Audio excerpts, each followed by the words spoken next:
Hello, beautiful people. Hopefully, everyone can hear me all right. I wish you all a very, very happy Halloween. We are having a chill stream this evening.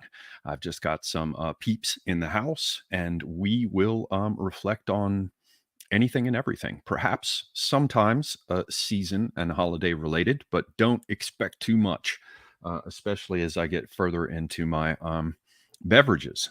Beverages that result from a process of fermentation whereby yeast converts sugars into alcohols. Yeah, Philosophicat is in the house. Charlemagne Closington. So we've got some witchy woo. We've got some hardcore homesteading angles going on, and we have the powers of weights and measures and units in the form of Closington, and others may well be joining us. If you have been a guest on the channel before, I can have as many as 6 at once. So feel free to reach out if you would like to come on. There are a couple of other people who might show up a little bit later. We will see. So yeah, buy my book. Link in the description below. Buy my books, in fact. Follow my channel, Semigog, as well as A Safer Space. You can do it on BitChute. You can do it on Odyssey. Follow me on Telegram, on Twitter, all that good stuff, as well as going to check out the spots for our guests. I'll let them each shill and say hello, but Philosophicat is certainly on YouTube, on Odyssey as well. You can find her over on Telegram. Charlie is on Substack, pushing that hard these days, and has his YouTube channel as well. And Closington, I have not been following what your latest is. So yeah, let's start with you, then maybe hit PCAT, then Charlemagne, and you guys say hello and shill anything you want to. Well, I'm a semi-retired YouTube personality. I have a very active Telegram where I just post memes and commentary, yada yada yada. But Charlie and I have a few different projects that we have in the works. That do we actually want to present or show any of them right now, or Charlie? Yeah, I was gonna shill Old Glory Club stuff. If you want to go ahead and shill the YouTube channel or whatever, you can go for it.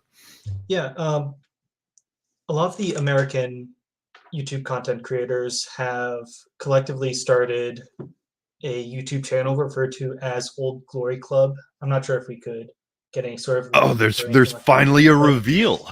There's a reveal. I get to find out what this is about. How exciting! And it's on my channel. Well, we won't reveal too much, but subscribe to actually be notified when we do actually drop it. So I'm just going to show Judas fuckers. That was just a straight tease, man. Well, tell us at least a little bit more about it. What is this thing? Where will they see this thing? Why should they care about this thing? What is this thing? Well, that is still under wraps. We will, or at least I believe it's still under wraps. We could unwrap a little bit. Just show a little bit of ankle, like a little bit of, a little bit of Victorian thrill. Like, can we see a fucking ankle, please? Yeah, I would say the point of this organization, it's more than just a YouTube channel. The point of this organization is to, I guess, produce educational media and entertainment that's pro-American. We basically want to promote and defend the patriotic interest of Americans and the national interest of the United States of America. So if you're into that kind of thing, something big is coming in this sphere. So I think this is quite timely as well, given completely coincidental, and I'm not being sarcastic there, completely coincidental controversies around the role of the United States of America. So you're about to see some big changes, I guess, in the American reactionary right centered around this organization. Do we want to reveal when we're showing off the ankle? Well, yeah. Well, I think we just showed off the ankle, but we can reveal that we're going to be showing more next week. I mean, the big launch is basically midterms day. I think that's fine to say, which is a week from now. So get ready for next week. We're going to have a lot of content coming on the YouTube channel and some Substack content as well. And of course, I will put all the links up to this on my findmyfriends.net website for Old Glory Club, in addition to everyone else who's on there. So you'll be able to find all the links there. Sweet.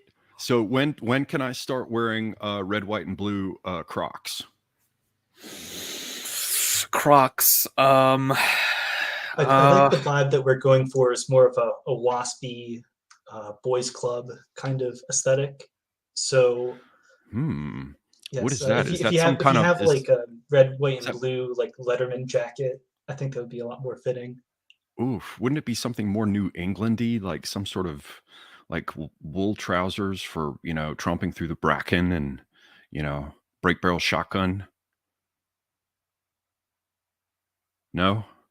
Oh shit. Well, I would say it's New Englandy, right? WASP is New Englandy. I don't yeah, know, I but was we have a lot of Dixie representation. Yeah, we With certainly you do. guys. I mean, we have to stomach the waspishness, wow, of this organization, because really waspish that is what pretensions. that is at the root of the United States. So we Dixie boys do have to sort of swallow that, but we do have plenty of Piffle. Dixie representation. Piffle. Earliest coastal settlements in Alabama were, of course, French, as I recall. There's Louisiana, which I don't have to tell you about, Charlemagne. You got Certainly. freaks like Pulaski fighting in the, I mean, yeah, frogs were all over that revolution, funding it. Yes, the form of government, I will absolutely grant entirely, and the majority of the population. But yes, we people that we fringe figures played a role as well. My French ancestors. Yeah, I know at least one of my French ancestors arrived in the New World, in New Orleans, sometime around 1650. So I do have some Oof. pretty old blood in me.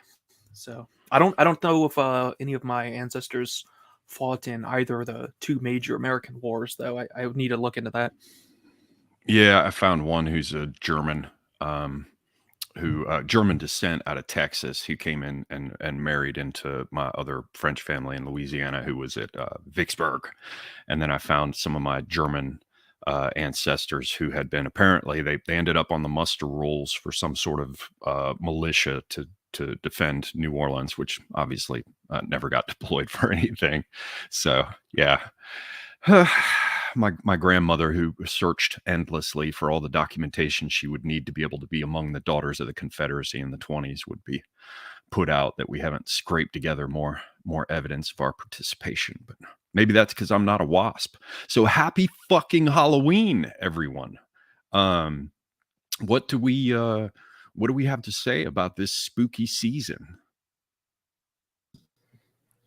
Well, I have to object to the fact that I feel like I was singled out as being the witchy woo person on the panel.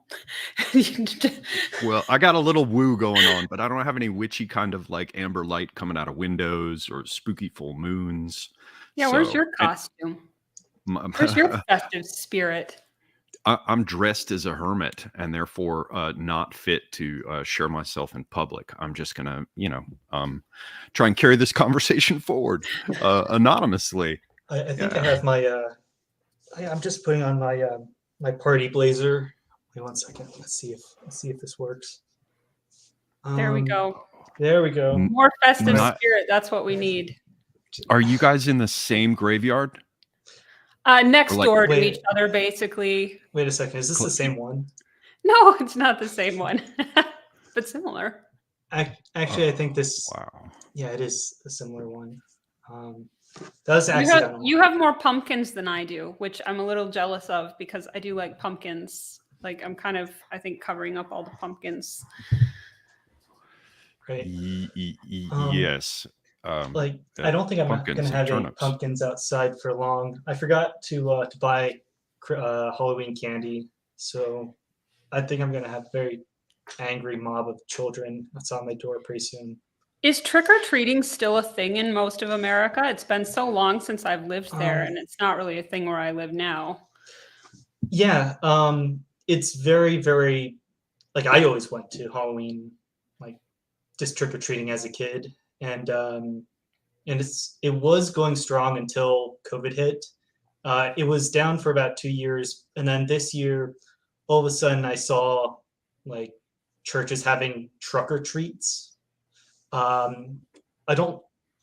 What is a where- truck or What treat? fresh yes, hell is this? Well, okay, so basically, like these churches would have like parents like put the back of their car like in a parking lot, and then they'd have an open trunk with like a bowl of candy, and kids could pick candy out of trunks while wearing masks, and it's very sketchy. That doesn't sound anywhere near as fun as actually going door to Um, door in the dark and the cold. Wait, And is this like suburban candy tailgating? it is candy What is- tailgating. That's what it is.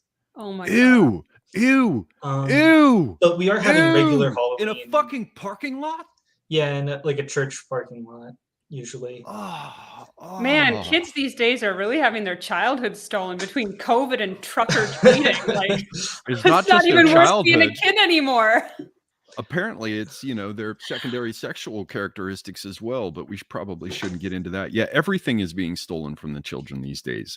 I mean, we used to it was for real. You had to have your costumes on. You had people set up all the doors differently, with their little spooky stuff. The people who hated children had the little bowl out front because they didn't want to get bothered and it would get emptied quickly. Then you'd have the goofy, like old people who came to the door all dressed up in costumes of their own. Yeah, now It was they're the just funnest night of the year. well, yeah. I realize that will be a controversial assertion for our European followers who No, look they're just askance wrong. upon these They're practices. just wrong. Okay. Absolutely. Tell This them. is Tell them. I think we're all Americans here, so I'm sure we can all agree on this, that if anybody who take doesn't it to like church, Kat. Halloween is wrong. And if you oppose handing out free candy to children, then you're just evil. I mean, there's like If you're not with us, you're against us. Halloween is better than Christmas, right? At least from my perspective. Like Christmas is great, but it did involve going to church, which I never really liked. But Halloween, you get all the candy and no church obligations. I am so gonna get fucking kicked right out of this, isn't it, right? Well, I think that there are like a few tiers, right? Like it's always between like Halloween and Christmas, and it really varies on if you actually go out trick or treating and for how long, like how old, and then do you actually go to like Halloween parties as a boomer adult? But I don't know. I like Christmas a little bit better. It's just Is there some sort of law? Like, what's that law for how quickly any discussion on the internet turns into like that brings up mention of Hitler? Is there some law, Godwin's law, right? Is there some sort of law about how pagans and Christians have to end up fighting on Halloween on any right-wing stream? Go to it. We're not fighting. I don't think we're having religious You fighting. I'm just saying, like, as a kid, going to church was not like the most fun thing. Now, Christmas, you could be like, okay, like you have to go to church, but at least they're singing the good Christmas songs, like good music for Christmas at church, the carols. They give out candy canes to the kids sometimes, and you get so many presents and cookies and things like that. It makes up for it. But Halloween is like obligation free. You get to wear a costume. That's the best when you're a kid, and people give you free candy and you get to go out after dark. And if you lived in a good neighborhood, like I lived in a pretty good neighborhood growing up, it was a small town. So everybody participated, and you could go and you could hit all the houses 2 or 3 times and nobody would care. And you come home with like a massive 10-pound pillowcase full of candy that'll last you at least a good week. Yeah. Candy's good and all. I always like Christmas better because, I mean, on Halloween, you get candy, but on Christmas, you get PlayStation 2, GameCube. Oh, I thought Okay, Charlemagne was going to be all based. I thought Charlemagne was. I thought he was going to go down the route of being like all cool about like, hot, fresh baked things in the oven as opposed to like, know what? corn I just don't syrup have a and sweet bad milk tooth. chocolate. I don't have a sweet tooth. Yeah.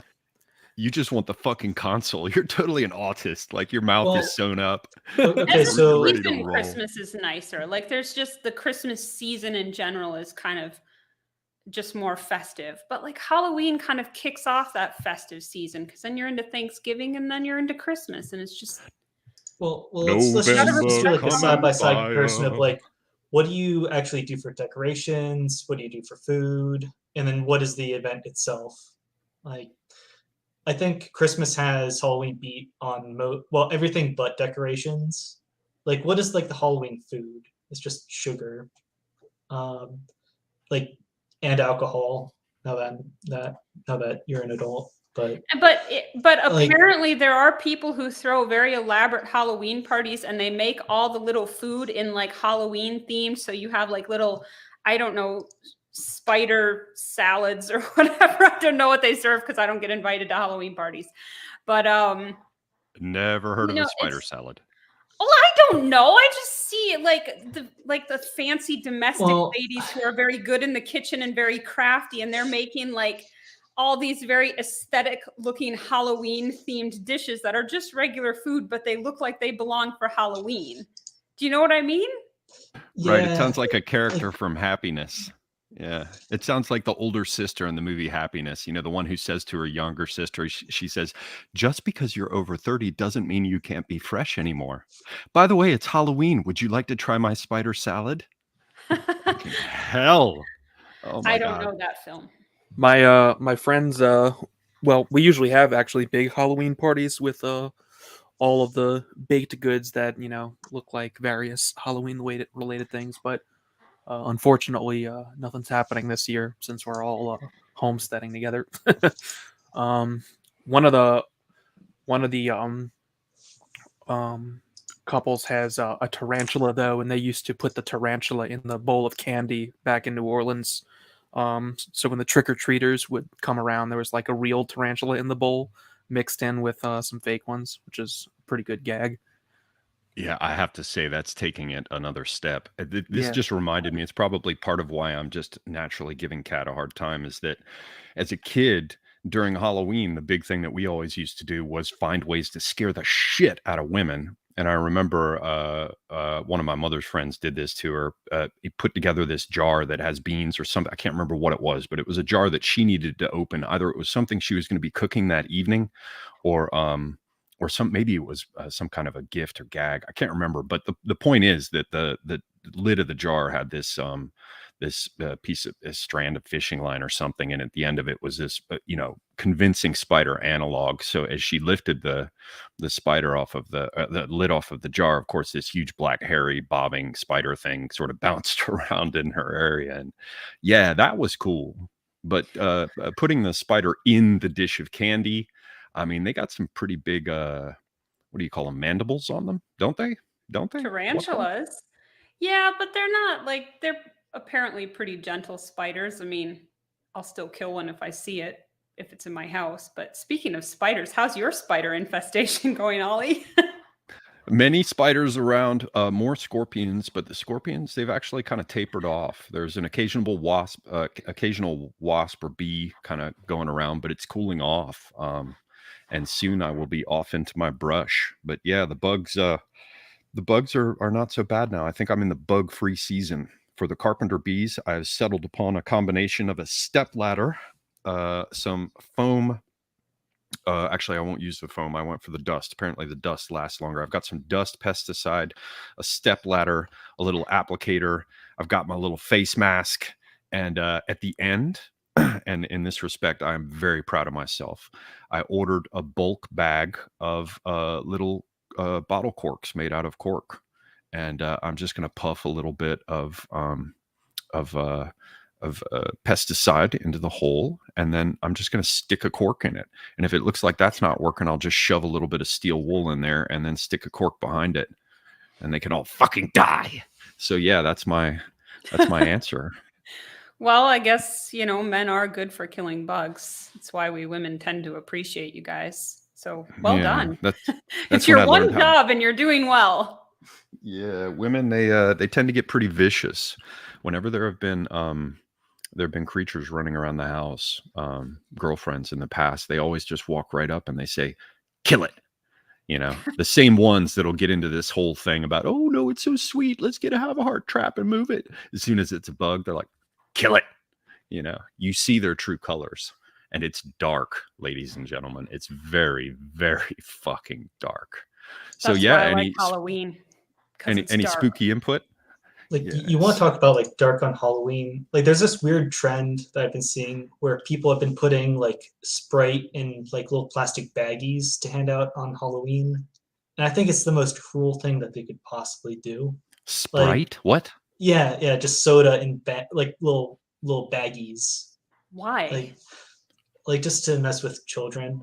And Wha- like when they inevitably like pop, they're gonna get soda all over their candy, which Ew. is just cruel. Like What are you talking about? Where's citation, please? Actually, like my girlfriend sees these things on TikTok, or my fiance keeps on sending these things on TikTok to me. Where, by like, the way, you just got in big fucking trouble. I hope she's not watching this. no, she is not watching it. She's actually being Yeah, productive at that's work. that's fiance. Her That's fiance, fiance, yeah. sir. Yes, not It's weird. girlfriend. Busted. Yeah. I bet like somebody got you were like that guy that like puts out like a bowl of candy and then dresses up like it was like the straw man like in the field, like a scarecrow, and then jumps out at children. I feel like you'd be that type of person. No, I would be just going over all the various scenarios where a concerned parent shoots me. So, Oh. yeah. And also, I was out of the country for quite some time. So when I came back, sadly, the time when I was in a city, every Halloween, I would just hear the volume and intensity of late night gunshots. Sometimes celebratory gunfire, sometimes not. It would increase, and because of the I don't know, let's say due to demographic considerations, I would basically just turn off all the lights in my house and go down in my basement. So yeah. I would not jump out at the children. I was more creepy. I was the kind of person that they felt was creepy all year round. Oh. That's why we like you. Like I'm sure like you didn't have like any of those like animatronic things that like shake or like scare children or like just, like motion activated or anything like that. No, though my brother and I No. once long ago decided that the best way to deal with potential homebreakers was to have a motion sensor and then have a little electric motor that would be triggered by it and spin with a bunch of heavy boots tied to the axis that turns, and place that close enough to a door that it would thump against the door and play a recording of a bunch of squealing pigs. This kind of thing. But we never yeah, he's my that same brother who wanted to have motion detectors attached to wasp nests. Well, it's like I didn't realize until like maybe like 6 months ago how bad of a problem like wild boars and hogs are in the South. Like as a Yank, you don't have to deal with these types of things. I didn't even know that was a thing in the South. I'm not where I am, but I mean, obviously there'll be pigs. I mean, and I hear a lot of coyotes. I don't know, and nutria, but I could not opine or render judgments on the situation with nutria. I'd have to turn to Charlemagne for that. What's your nutria and wild pig situation in your former domain? Nutria. I mean, I lived enough in the suburbs really to not see any nutria like running around, right? You go to the park and there's nutria. There's got to be like standing water pretty close to see them. Nutria are weird. They have like orange teeth. I know some people catch and eat them as well. Which Yeah, to me it was always What kind of is like, it? What is a nutria? it's like Like a swamp rat, basically. Gross. yeah. Ew. Yeah.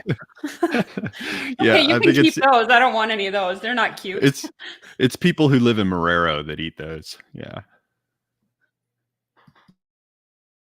So yeah, I don't know what to say about pigs, Closington, because I don't have to deal with them. I mean, I think to myself, I'm like, man, if I live north, I don't know how to deal with Puerto Ricans, for example.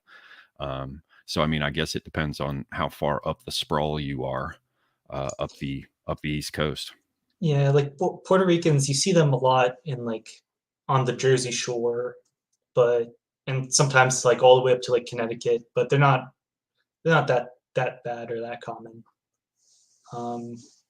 until like they bring like a boombox onto the beach, and then you're in like big trouble. Like, but that's a separate issue. Up north, we have to deal with what are they called, like stink bugs. Stink bugs. I got a bunch of stink bugs down here and a bunch of ladybugs. I think there has been some sort of strange, uh, how do you call it? Some sort of Infestation.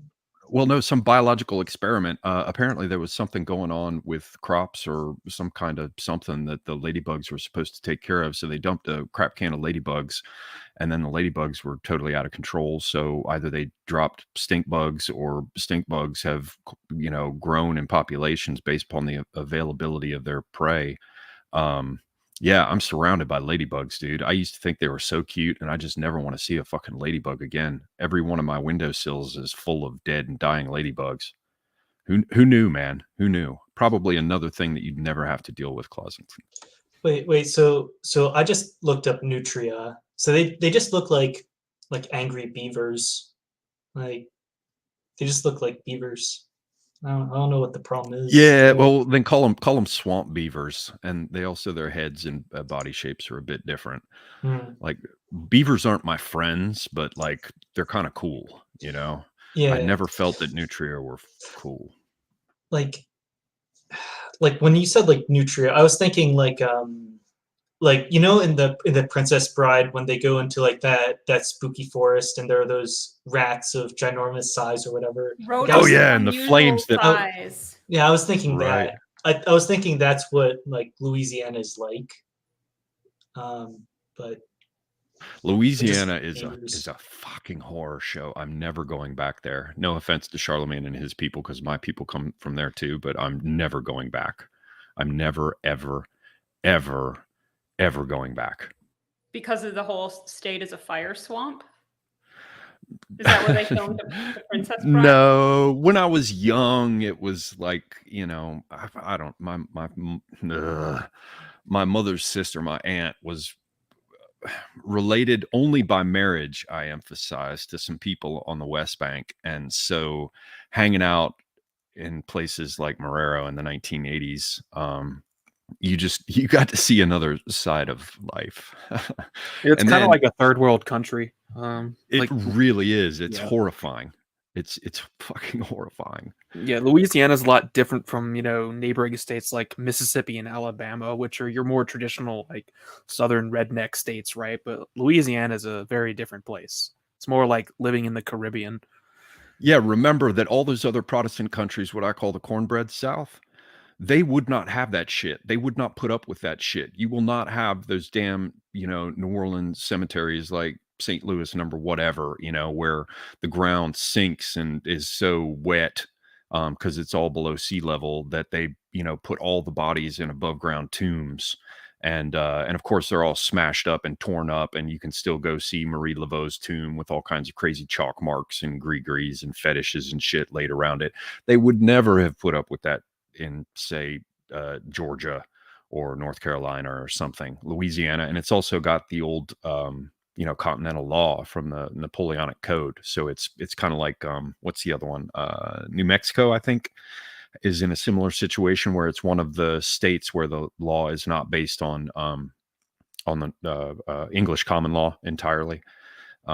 It's just crazy. I mean, the way that we used to talk about it is Louisiana is so broke it's up for sale.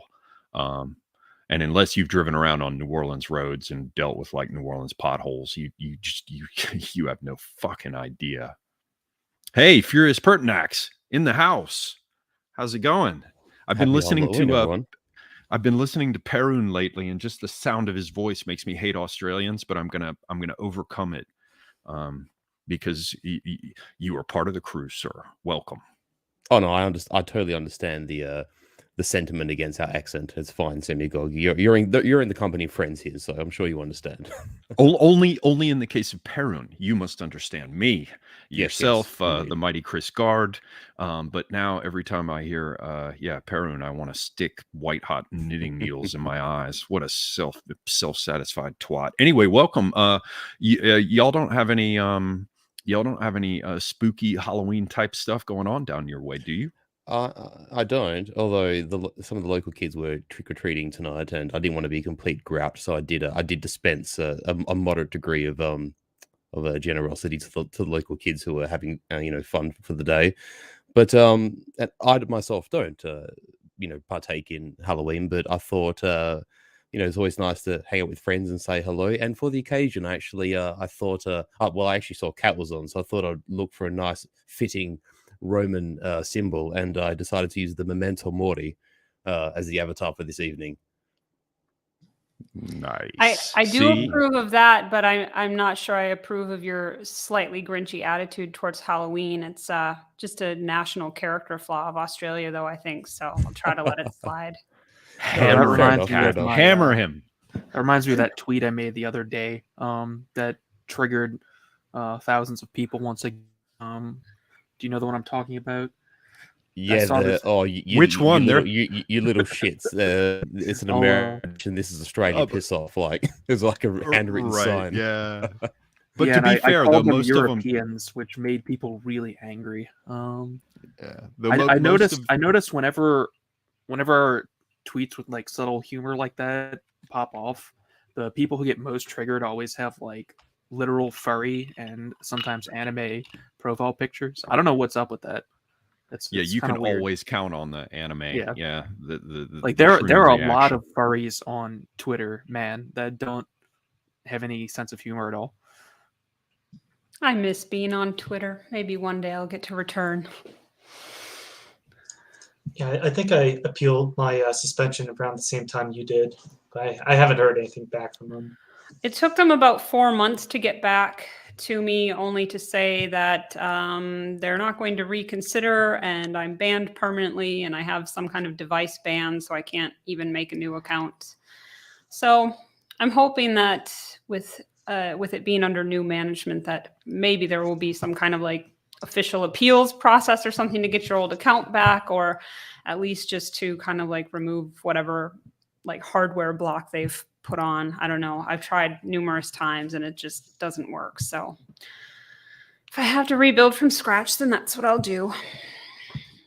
That's all right. You'll have supporters help you build up an account. I mean, so. What's the thing that Prude says? Like he's always willing to help me find my friends, Mm-hmm.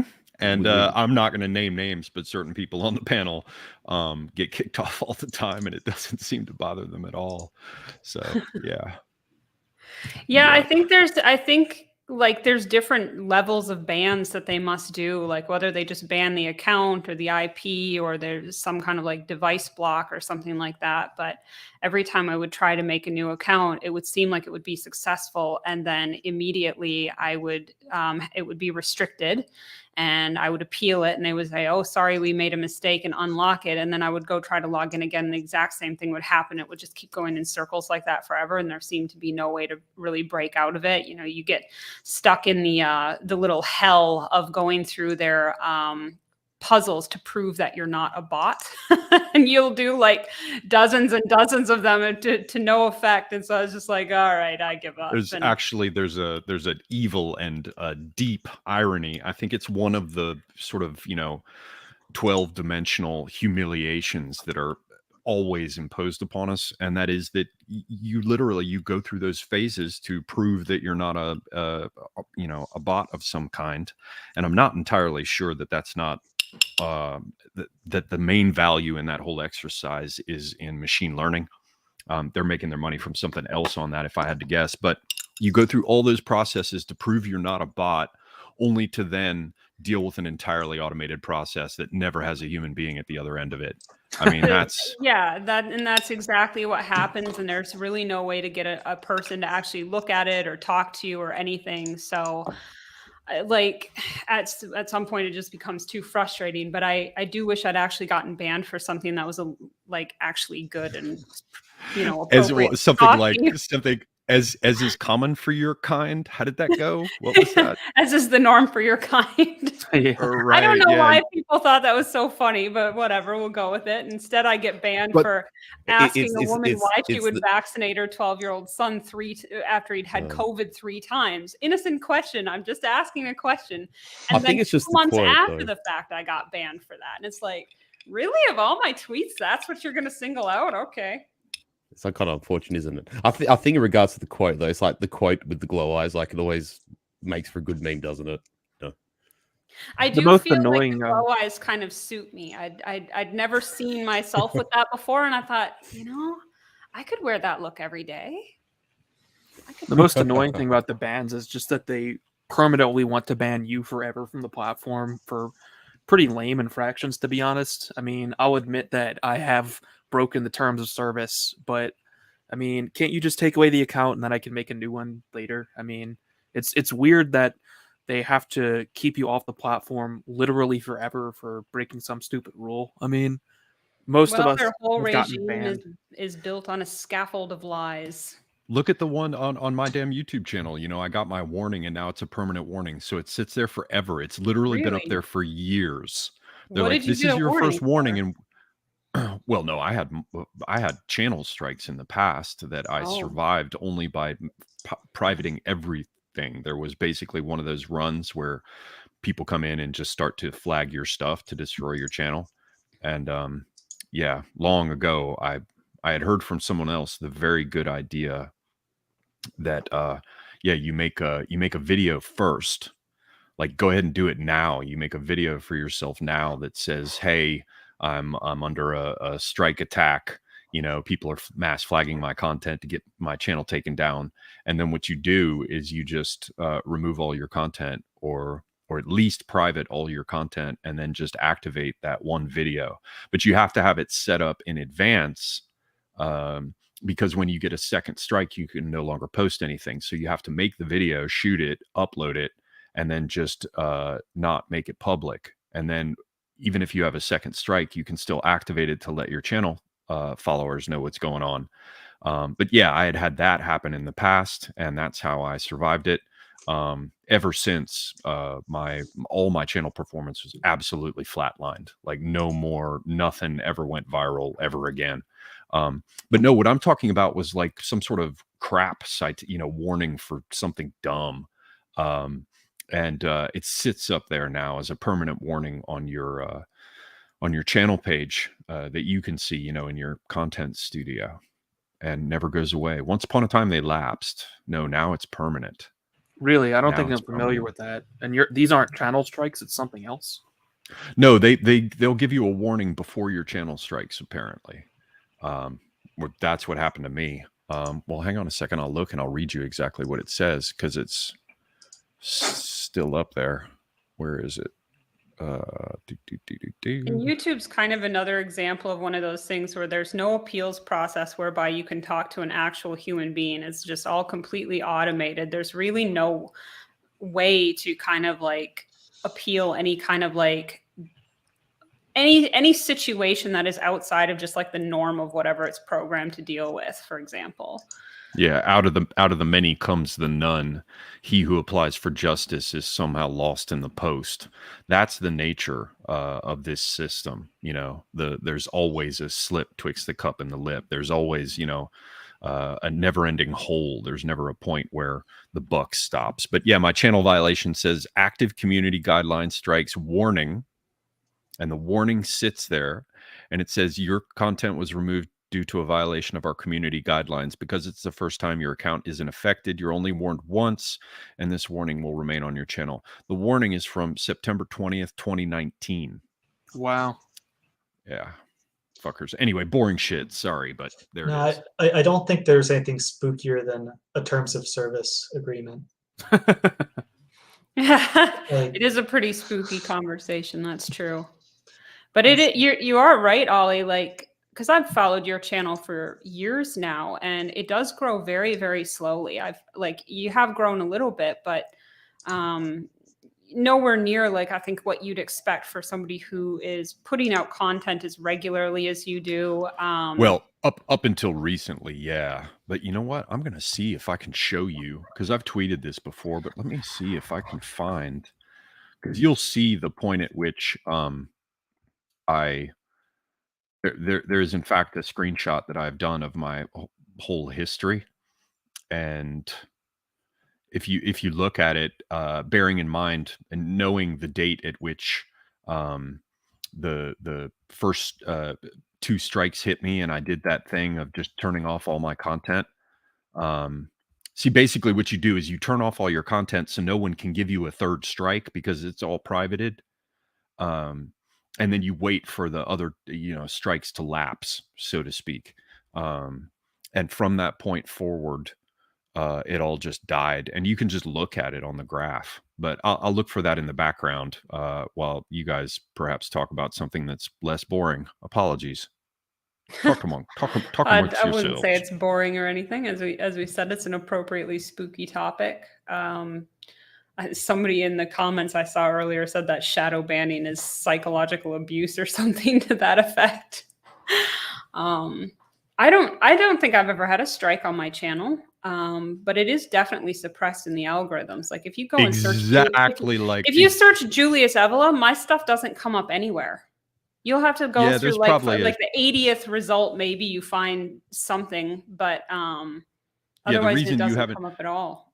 They've given you a little bit of a hard time, but you haven't probably gotten a channel strike for the same reason that, blondes don't get tickets, Well, very early on in my channel, around like 2017 or something, I did make a video on Karl Popper's Open Societies, if you're familiar with that, and it immediately was demonetized. There was no appeals process for this. And so that like almost instantly this happened. I don't know if it's because an algorithm picked it up or somebody reported it or whatever, but it didn't actually break any of their terms of service. But for whatever reason, I guess they just felt very threatened by that and demonetized it. It's no longer on my channel, but I have always kind of wondered if maybe that had something to do with it, but otherwise I can't really make rhyme or reason of it. And I suppose that's by design. We're not supposed to understand what the rules are. They're supposed to be kind of nebulous and ever changing, so you can never really pin down if you're following the letter of the law or not. Yeah, I'm looking at the search results and I can't find your content anywhere. Yeah, you'd have to scroll forever and ever. If you search Philosophicat or if you search Revolt Against the Modern World, you'll find it. But Julius Evola, despite his name being in like the title of almost every video and every description, and it's like, why would that not come up? It doesn't make any sense at all. Yeah, I've probably scrolled through 100 and I find myself, Academic Agent, Skeptical Waves, and Keith Woods, but your stuff is just not here. Yeah, must be keyword kind of block of some kind. I actually read a comment. Exactly. Sorry, go Charlie. It could be a keyword block because I do notice that if you search for Julius Evola, a lot of times what you get in the top search result is like some video about talking about how he's like just some stupid racist white male or something like that. And it does tend to seem to promote these anti-Evola videos when they do come up. So I don't know if that's, that could be the case, that it's just a keyword thing. I've always been curious how this is implemented at a technical level. Like, do they just have like a table in their database that's just like the list of bad people or something? Probably they do.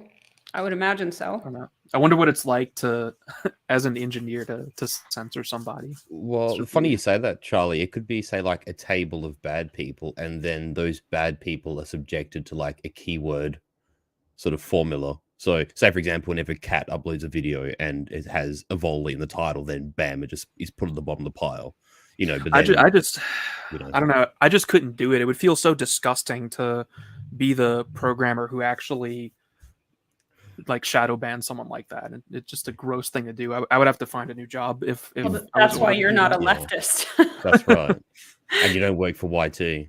I actually funny comment here from Blackwater. It's like, oh, Cat got banned? ? Parag must have really, really hated Evola. Oh well, he's gone now, so have to all right. him. This Just very Oh, quickly, I yeah, can't nice. get all of this to they've totally changed their system, so you can no longer see things clearly the way that you used to. But here's my channel life, right? You should be able to tell that it was in 2019 that I had to shut my channel down because of the strikes, right? So I had plenty of videos that were, 40,000 views, these kind of things. Well, two that cleared, sorry, not plenty, but two that cleared 40,000 views. I'm up now to almost 2 million views on my channel. And I regularly had, 10,000 views and up, like lots. The maximum you'll see on my channel now is like 6,000 views. And as you can see here, you're looking at views that are, 10, 20, 40, way back when. And you can see that in 2019, all this activity with views by content, that's looking at it yearly. You still see the same precipitous drop off. Now, under the old interface, you could have seen it even much more clearly. But yeah, lots of spikes, and then they just shut my ass down. And what's very interesting is the time they did that. They actually it was because of a report that put me on a special list. It was conducted by a university, and I was indicated as being alt-light. I was alt-light, and therefore my channel didn't get raised to the ground, but all the controls got put on it. So I think I was yeah. on that list too. Is like they kind of classified people as like gateways or something like that, or peripheral figures to it that to be watched. Yeah, I think Um, I was I was basically they considered it a viral vector. Hang on, I can yes, that's probably the term find it. they used, a vector. Semigog, let's see, how can I find this? Alt-light vector. It'll probably pull it up. Ooh. Hmm. There's something now coming up under ADL. Okay, but yeah, I'm not under that one. Sorry. Let me see. Semigog. What was it? Radicalization pathways. Sorry. I should have remembered. Here we Yeah. go. The new Auditing thing, of course, is being radicalization. being far right adjacent is now a crime in itself, which one of those other nebulous terms that you can't define, but basically just means like you once passed by a persona non grata in the street or something, and now you're tainted. I don't know. It's Yes, always yes. changing. You were shoulder to shoulder with someone at some point coming off And of a you subway train. And you Yeah. didn't disavow them. And even if you did, it wouldn't be good enough anyway. It's never good enough to just disavow. You have to actively start promoting their narrative if you want their forgiveness. So Yeah, it's just it's not a game I'm repulsive ever and willing to play. disgusting. Like, I mean, there is a point, like, if you're gonna I don't even want to imagine the kinds of things that you would be put through, when law enforcement gets you in its jaws, Mm. and you're forced to make decisions about that kind of thing. Um, it's horrifying, having been in prisons and talked to my friends there. And history is replete with examples, who have what my buddy Tim used to call hostages to fortune, Mm. where you have to worry about your children or your wife or whatever it is. But when it comes just down to like just slop, excuse me, cat, excuse me, everyone, but when it comes down to just slobbing the knob like a bitch, um, just in order to gain some kind of like horrible um, uh, collective acceptance on the part of the machine, it just gross. Yeah, sorry. I That's found all auditing right. radicalization pathways. You're probably like, we should probably ask Furious Pertinax, but I think you probably would qualify as an honorary Australian just based on the language. Oh, Yes. shit. Sorry. You Sorry. have a I pass. have. So he cusses You got a again. pass. You got a Oh, I pass, mean, yeah. Sammy. Oh, Sorry. Jesus. I apologize. I apologize to our viewers, and I Oh, bloody apologize to crikey, everyone Jesus. else. I'm a dirty orca. Sorry. That's actually Sorry. pretty good, I am Sammy. sorry. It All seems right. like a racist cultural appropriation. Is that your Halloween costume this year? You're going as an Australian? Yeah, I don't know. There's a love-hate thing I have going on with the Australians. They seem very, very close to me in some ways. They traveled very far away. They had a whole lot of the penal colony thing going on. and I think they probably like barbecue, and there's still enough open space that some of them can get out in the country. And I've had some Australian people who, have been following my channel for a long time that I like. They seem very cool. Yeah, the only thing that throws me off primarily is mainly stuff I've heard from you, Kat. They Sorry. it just sounds like, well, I mean, also, sorry, looking at the news, it's pretty, I mean, there's some pretty horrible things. I understand it varies quite a bit by state or sub-region or whatever, so I don't want to tar the whole country, but man, what's going on there, Furious? The whole country did go pretty hard with the medical tyranny. Like there was no place totally there that out of didn't. control. Very. And it Well, really is a reflection of the Australian psyche, in my opinion. No offense, Furious. Oh no! You're absolutely right, Kat. You as you're absolutely on the money. I have no counter argument. I in fact agree with you. It's the old saying about the nation of what was it? Prisoners or like penal colonists and jail wardens. That's what Australia is essentially. Yeah, very much so. And it really seems to come across in just the mentality of the average person there. I lived there for a long time, and it drove me nuts. I couldn't relate to it. No, it's quite understandable. I mean, for someone who's born here, I struggle. So if that's of any consolation to you, Kat. Yeah, and I mean, like, I've heard that what from was it? other people as well. What wasn't there one called Well Camp? I believe there was one of these, that were building something in fenced-in. Queensland. Oh, Yeah, yeah. Fucking Well Camp? Uh, Fucking Well Camp? Like, Yes. I mean, it's straight You're my out spirit of, animal like, at the moment, Sammy. That's exactly how I it's feel like every day. it's like out of a Terry Gilliam movie, right? I mean, out of Brazil or something, welcome to Well Camp. Yeah. Well, it's like that Terry Gilliam character, but sort of like somehow shoehorned into The Shining, like it's a comedic horror film. It was incredibly dystopian there the last few years. Yeah, that's It the has part been that terrible. scares me. Somehow that country though produces the likes of Furious. I think a lot is just his native med basedness, if I'm honest with you, because the meds are secretly deeply based. I know all you Anglos will dispute that. But then there is the Chris Gard type. And I don't think he's med. The Anglo settler type, yeah. Right. Pretty hardcore. I mean, there are some Australians and stuff who, they understand these kinds of things and they don't like what's going on in their country, but they're too much of a minority to do anything about it. And the government's constantly censoring them. So, there's not really, I don't really see a lot of hope for Australia as a country. No, seconded. All right, that's making me sad. So, instead we can just look about when I was reported as being what is this? This one is the date 2019? I thought it's page 17. Right, but it's been updated. I'm trying to figure out the original publication date because it's. I think it's on.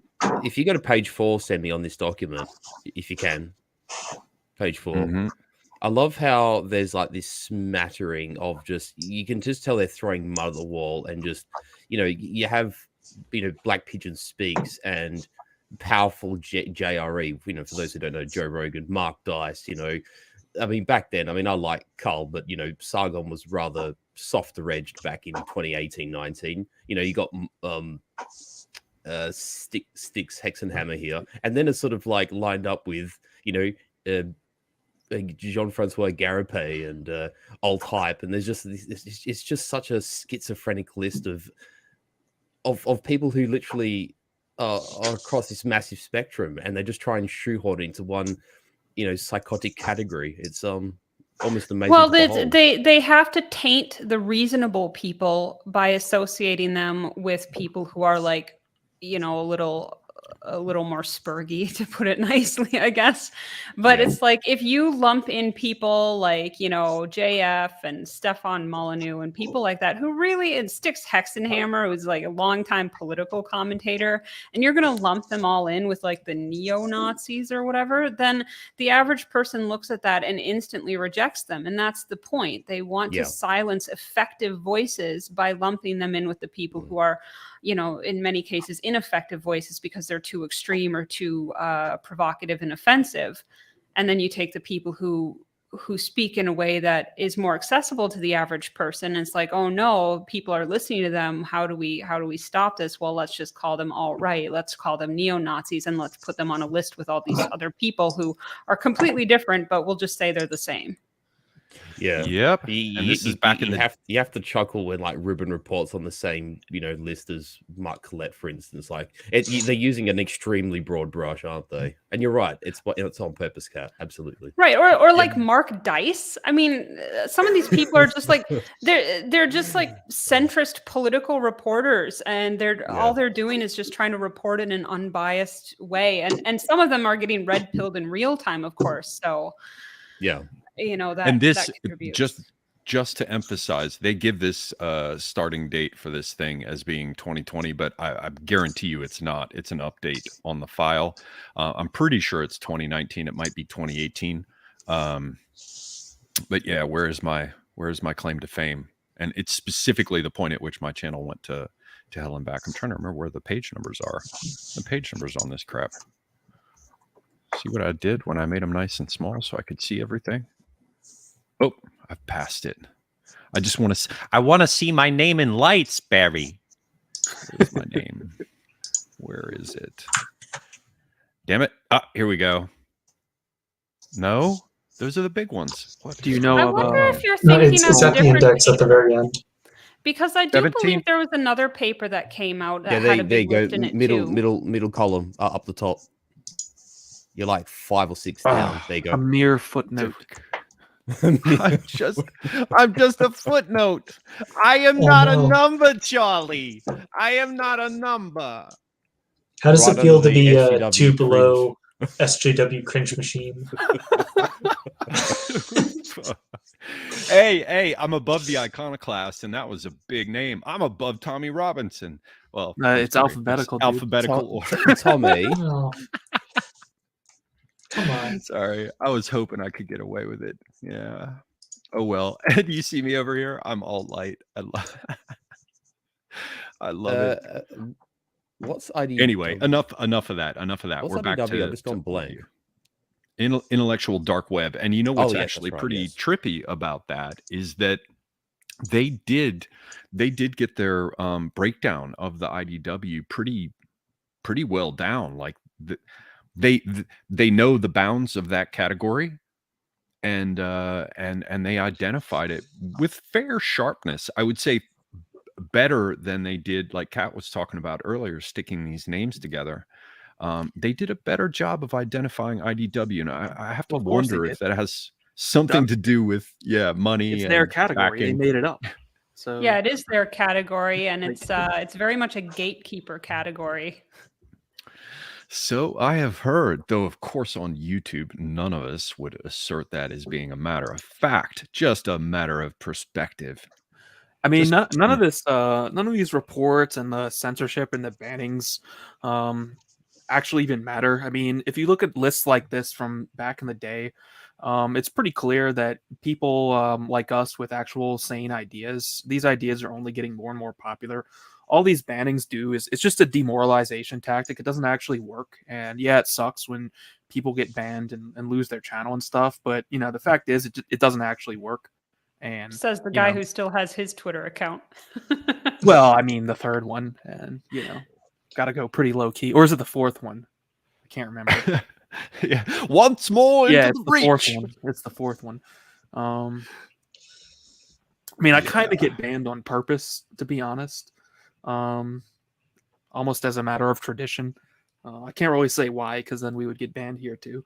But yeah, Yeah, I think we don't want to put Semigog's channel into any more distress No, than it already yeah, is. keep me in the alt-light. There's enough punishment associated with I being fucking remember when alt-light.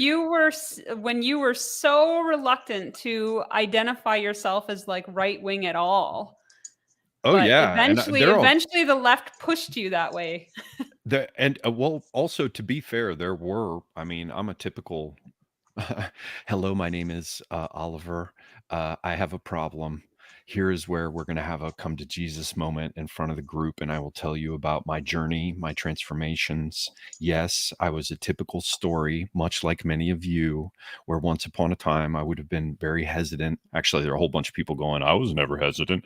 Anyway, once upon a time, I was very hesitant to identify with any of these sharper, more right wing things. And then like they say, man, you can't unsee it. And there's also a point at which you recognize that the people telling you things aren't just lying their asses off and talking out of their rear ends. There's quite a bit of truth to it. Yeah. Well, the Yeah. left I've does still not my allow you to not take a side. It doesn't allow you, like their attitude of you're either with us or against us forces you into a camp that maybe you wouldn't have otherwise identified with, but just because of their combativeness and divisiveness, you end up there. No, well, yes, and I don't disagree with you at all, but there is a deeper thing that I have often thought about many times as I'm like, trawling along, Twitter feeds and the rest and seeing what people post. My entire life, I've been into antique weapons. My entire life, I've been into trying to figure out, what the outcome of a particular battle was in history. My entire life, I've, in my own rather sad and limited way, or like my buddy Tim used to say, you see before you the ruins of a classical education, right? I'm not trying to throw attitude, but my entire life I believed in the mind body ideal, or the notion of a Renaissance man, or that you're supposed to understand history as well as tactics and be able to conduct yourself in the affairs of business and men and learn about rhetoric.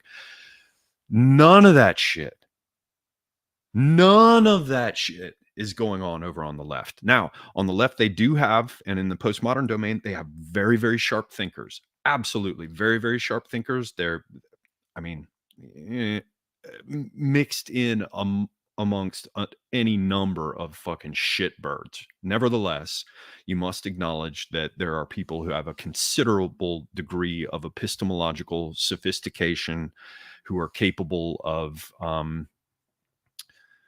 the type of academic discourse that has been common ever since continental philosophy got underway, postmodernism and all this kind of stuff. So they do have smart people, but I don't know, in my in the parts of me that my bathing suit covers, I feel a deep connection to some of the central notions of people who are on the right. Well, the all right. postmodernists may have intelligent people, but intelligence is not wisdom. Let us not forget that. Yeah, but remember, Kat, a huge amount of the people who are into esoteric stuff are over on the left. And the majority of that is crap. I can certainly see why you focused on Evola. Yeah. Well, the left's esoteric stuff is often coming from a really materialist perspective, and it really misses the mark in a big way. And they just sit there with their little like intellectualizations about it and never get past that demon of dialectic. And the ones who try to go past it end up as new age hippies, which is, swinging the pendulum too far to the other extreme. So it's not really a circle of people that I tend to find that I have a lot to talk about with, because it just becomes endlessly frustrating, whether it's the over intellectualizing esotericist or the hippie or whatever. I'm just kind of like, Yeah, I definitely. It's I either like understand not you there. enough academic discipline or way too much of it. Right. But though there is a large body of work that neither you nor I have to take hook, line, and sinker, right? However, it comes out of a much more cosmopolitan, earlier phase You know, everything from Eliphas Levi, who seems to have had quite a bit to do with socialism and turned away from his Catholicism, and basically seems to be some kind of a crypto commie bitch, if I'm honest. And Eliphas Levi was a major influence on Crowley, for example, who claimed, whether his tongue was in his cheek or not, to have been a reincarnation of Levi. Levi, of course, was not Jewish. He was a French Catholic. His original name, Alphonse Louis Constant. And then you get people like William Butler Yeats, right? Whose poems, you know, say what the hell you want about him. His poems are magnificent. You got people like Crowley and Yeats and S.L. McGregor Mathers, who are involved with the Golden Dawn. You've got the Theosophical Society. You've got people like Annie Besant. Like I said, we do not have to take what they talk about hook, line, and sinker. Well, a It lot of shouldn't. those I'm sure people you don't. really ushered in the whole New Age movement. So no, I don't take them Yes, particularly seriously. right. But their work did set the stage to a considerable extent for a reintroduction of esotericism for the West. I'm thinking they Certainly. probably jumped on that, because if you're the one who, if I'm the person who has on my arm the debutante, then I get to shape how she is introduced to society, right? So if you Mhm. get these sort of cosmopolitan syncretists um, involved in bringing esotericism to the wider public in these different phases, then they can shape how it's accepted. And we have indeed seen that quite a bit of that has been heavily left wing ever since. I don't know. My main point was that before I wound off into nowhere land, my main point was that there are many things about the right that I wasn't just pushed there by the left. I suddenly realized, wow, it was just sort of the water I swam in of these expectations, and I pushed myself off with a little bit of distance to call myself libertarian. But like, people like Furious, like when I mean, if you had found me when I was like 15 years old, you know, in middle school or something, or I don't know, first years of high school, I, I would have been fast and, well, furious friends with Furious, because I like the people who dug deep into military history, as indeed he does. So yeah, anyway, that's the end of my monologue. Ladies and gentlemen, please save me from myself. I I just d- saw something really funny on a Telegram. It looks like a Halloween costume from some podcaster or something. Red Scare podcast. Yeah. Was it Yeah. the T777 one? Yes. Let me link it in chat, and then you can display. This is very funny. Looks like the author's tweet was deleted for some reason.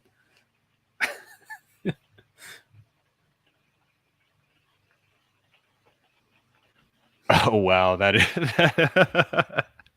And All the right, let me see if cigarette I and the can share this. expression, like it's This just is fucking funny. Hang on, let me see if I can gold. make this work. There it is. Is this? Oh no, I gotta go to window. Here we go. Who originally posted this, Charlie?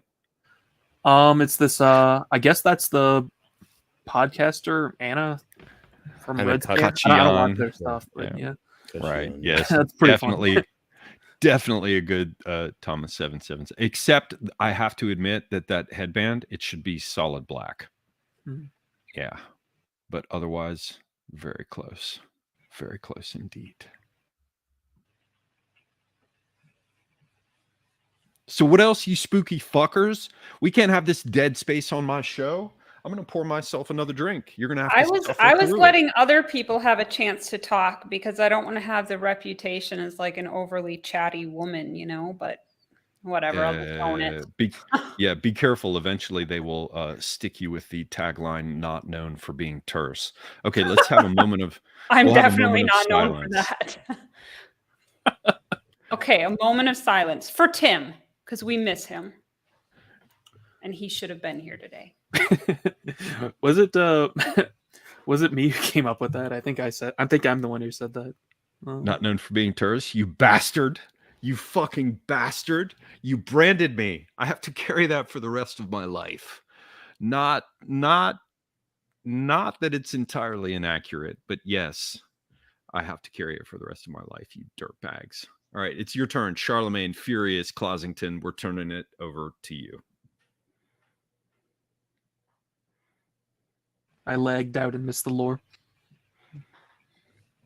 Yeah, You lucky put them you. on the spot and they all just freeze.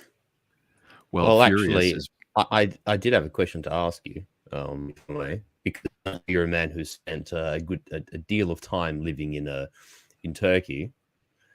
I was tempted to ask you if you had heard of a gentleman by the name of Dimitri Kitsikis.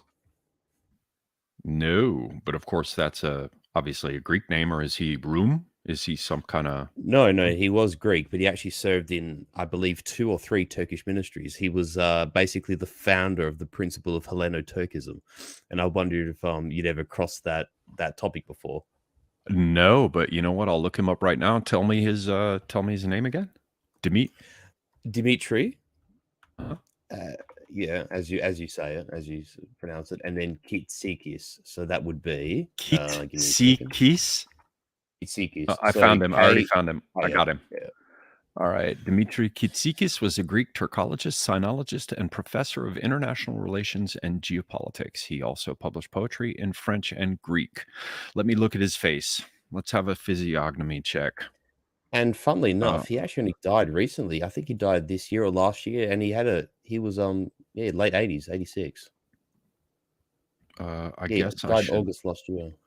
Let's put him up on screen. Okay, this dude, I had never heard of him before. Let us see what we can see. Sorry, I made it big because it wasn't a high resolution image. Turkologist, sinologist. Okay, he's in Ottawa. There's a bunch of weird shit going on with, I think, Five Eyes style, or ultimately what used to be British Imperial Intelligence that runs through Canada. And I don't know the details of it, and I'm just guessing, but that kind of smells that way to me. Ever since I found out about Murat Yagin, who was a Circassian out of Turkey who decided to settle in Alberta and publish esoteric works. But, you know, who am I to guess? Let me see here. So his mother's from Crete. His father, because you have to figure out where they would have been at the time that the population exchange happened, right? What, he's 35. Okay, so it appears they're proper actual Hellenes, though, per se. They don't look like they're from any of the exiled territories. Like, they're not like Bithynian Greeks or Cappadocian Greeks or Pontic Greeks by the looks of it. Right. Greek-Turkish Confederation. I've never heard of this, Furious. This is very interesting. I wonder how that would go over. Yeah. Tell me more. It's actually kind of interesting because it came up as a meme from like some kind of video game thing, and people were like, oh, it's BS. Like, no one would ever seriously entertain Helleno-Turkism, either like that's Turkish or Greek. And then people like dug into it and actually found this entire Wikipedia page about this guy who had conceived of the idea, and was a Greek man who'd been in several Turkish ministries and actually sort of propelled this idea. If you actually read through the articles, it's like, it resolves the Aegean crisis, it resolves Cyprus, and nobody wants to hear it there. And allow me to be the first to tell you, in absolute seriousness, that they do not want to hear about it there, either in Greece or in Turkey. Though exactly, it's like the one thing they agree on is like dispensing with the idea of Helleno-Turkism, and yet the cultural connections are very close. There are big differences. Like, for example, your souvlaki, you're never going to get it in Istanbul because it's pork on a skewer, right? Correct. But the Turks likewise, kebab, all these different kinds of things. They have all kinds of foods that are very closely related. Greeks will call Turkish coffee Greek coffee, for fuck's sake. One of them calls backgammon tavli, the other one calls backgammon tavla, right? One of them calls it tzatziki, the other one calls it jajik. But they have the same things. They really do have the same things in many respects. I've gone blank. What's the Turkish name for what we call Turkish delight? Lokum. And Greeks call it lukumia. Yeah, I was going to say, because those two words are extremely similar, and they argue over who discovered it. Yeah, it doesn't matter because it's disgusting. Felicity, And the you fact haven't that had. Australians Ooh. think that those little Turkish delight candy bars are appropriate to give children for Halloween, another strike against your country. Okay, Actually, on that first, basis, I would first, agree with you. okay. First They're off, horrendous. I don't know what the hell you ate in Ackerland, but just let me tell you this: if you buy Turkish delight, or because we're talking about how they come from the same basic cultural sphere, if you buy lokum, as they call it in Turkey, or lukumia, as they call it in Greece, and you get some shit at the airport, then you deserve what you get. And God help you if you buy some garbage that got brought all the way to fucking Australia to be given away at a Halloween. I don't even know what you're dealing with. It has some But horrible flavor to it that I can't quite put my finger on. no, It's the they're most different disgusting thing in the flavors. world. Each one of them has a different flavor. And if you get them fresh, for example, at the Spice Bazaar in Istanbul, Look, I'll take your lokum, word for it because take Australians it, take do not have good cuisine. They think that sprinkles on buttered bread is an acceptable dessert to serve at a birthday party. So yeah, their Fairy Turkish bread? delight probably fairy bread. It's as gay as it sounds, and it's like so probably they did screw up Turkish delights most likely. Yeah, I have it's to tell you, and everyone can fuck off. Furious is adjacent because he's got Italian blood, as do I. But in addition to Italian blood, I'm basically half Med and half Northwest European. So I can go either way. And I have Greek and Italian blood. And because I have Greek blood, I don't want to admit it, but I probably have a Turk in the woodpile. Well, and there I you lived go. in Now Turkey. you can't be alt-right adjacent. Good. And I you're want now to see my channel. and you're now the heir to Dimitri Kitsikis. You now are the standard bearer for Helena Turkis. But no, what I basically want to cover that is very, very important here is that this is the former domain of Constantinople, and the desserts are absolutely magnificent. Anybody who thinks that like Turkish desserts and Greek desserts are crap, If that's they true, why aren't simply you fat? If they were so good, you'd eat more of them and get fat. Have you been following your own chat? It's like someone said, was it Turkish delight is like marzipan, only old people like it. Or like Turkish delight. Actually, I haven't been. All right, it's time to get them the fuck out of here. All right, let's go in. The only ahead, way I Nick, like knock them. marzipan is when it's in those little Mozart kugels from like that they sell at the Christmas markets in Germany and Austria, because it's You know covered what in the- chocolate, and so it covers up the marzipan taste. Yeah, I have noticed that the German names in the chat have actually been saying good things about Turkish delight. So I think that's what that is. I If hate it's to imagine made what well. the Germans actually call it, though. Well, Germans yeah, are well. also not known for their great cuisine. They think sauerkraut is good. Okay, but wait. Well, Now it's I have healthy, not tasty. It's I have German blood, so I have to take. issue You with have this. every blood. Absolutely, but it's all You're a really Indo-European. cosmopolitan. Semi It's- Gogfly, the right wing EU commissioner. It's just gonna happen. I am just. I have to tell you, they have fucking great fucking sausages. And if excuse me, Nuremberger cookies, bitches, Nuremberger cookies at Christmas, and I would get up in the morning. I had a half.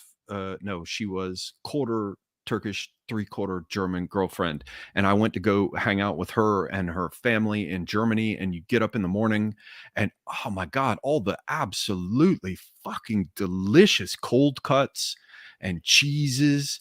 Those people know I did how to like eat. those. You can't even pretend. You can't even pretend. And the Germans also have their own kind of, I don't know. It reaches. It's all very far- unhealthy, though. Oh, shut up! What? Well, these are I just pastries. They get like a pass, right? the Austrians. Ollie, at your The age, you should be Austrians- concerned with health. You are. I Go on, actually Furious, sorry. I actually I'm have to too say- far away for you to hit me. Lol. As someone who is sworn off bread now, like I obviously don't eat it. When I did used to eat bread, I used to prefer like the German and Austrian way of baking. I think like the dark loaves are actually magnificent. And it was the same of beer. Like, I mean, Kat knows because she lived here. Australian beer is quite average if you are a beer drinker. But I've never had beer, but I have heard that from people who are beer drinkers. Yes, yeah, and it's literally to use a German term, it's Pipi-Wasser. You know, it's nicht gut. But Nicht gut. Das ist nicht gut, mein Freunde. Schlecht. And like German beers or Belgian beers or even Dutch beers to an extent, like they sort of use those heavy, dark, sort of malty flavors. And if you happen to like that, which not everyone does, but I find that insofar that if you can put flavor into a beer or flavor into bread, the Germans and the Austrians, like the Germanic style of baking or brewing, is actually far better than others, in my opinion. Well, I don't think anybody would probably disagree that Germans are better with beer and things like that. But being that I'm not a beer drinker, that doesn't especially excite me. And all of the things about their cuisine that I did like, the cheeses and things I can't eat anymore. So, if I can't enjoy it, nobody else should get to either. Yeah, but man, pork with like apples, pork with apple. There are some, you have to be ready for each people's.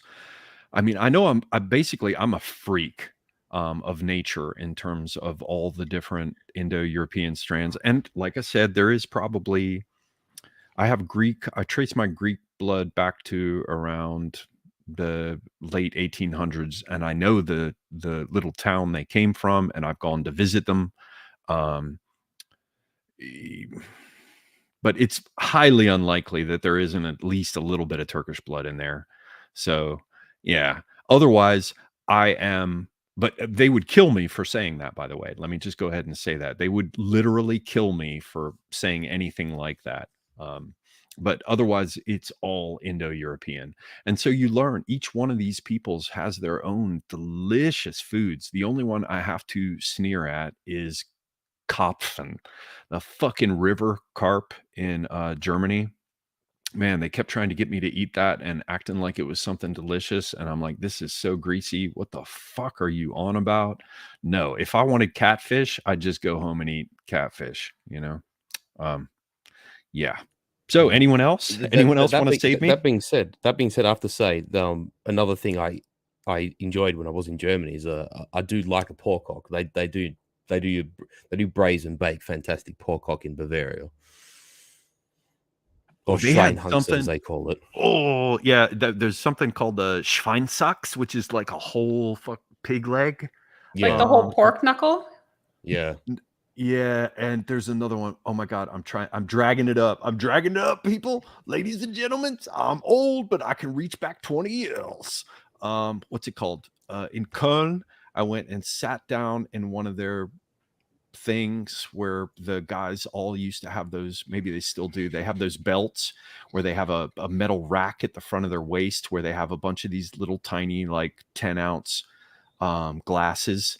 And what they do when you sit down there is they just cruise up to your table and they pull out a beer and drop it for you. Like it's like water at another restaurant. Like you get a Kolsch.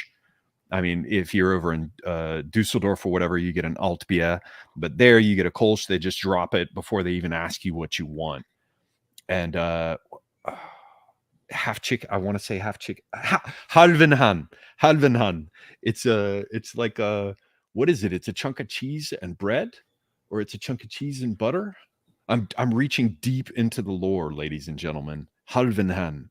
If anybody knows what the hell it is I'm trying to talk about, please let me know. So anyway, all our many peoples have mighty food, and you cannot dismiss them. Certainly, Kat, you shouldn't. Shame on you. I'm not even ashamed. Not even a little bit. Yeah, you can't really shame right-wing people. There you go. You have an answer to do it. You can't shame a person who has no sense of shame. That would be me. You have an answer from Monophthalmus. Halve Han is cheese, mustard, und Brot. That's what it was. It was damn good, man. Anyway, I liked it. And yeah, it used to be so much fun to go to Europe because they each was its own country. It was amazing. Like, and back in those days, the first time I went was 86.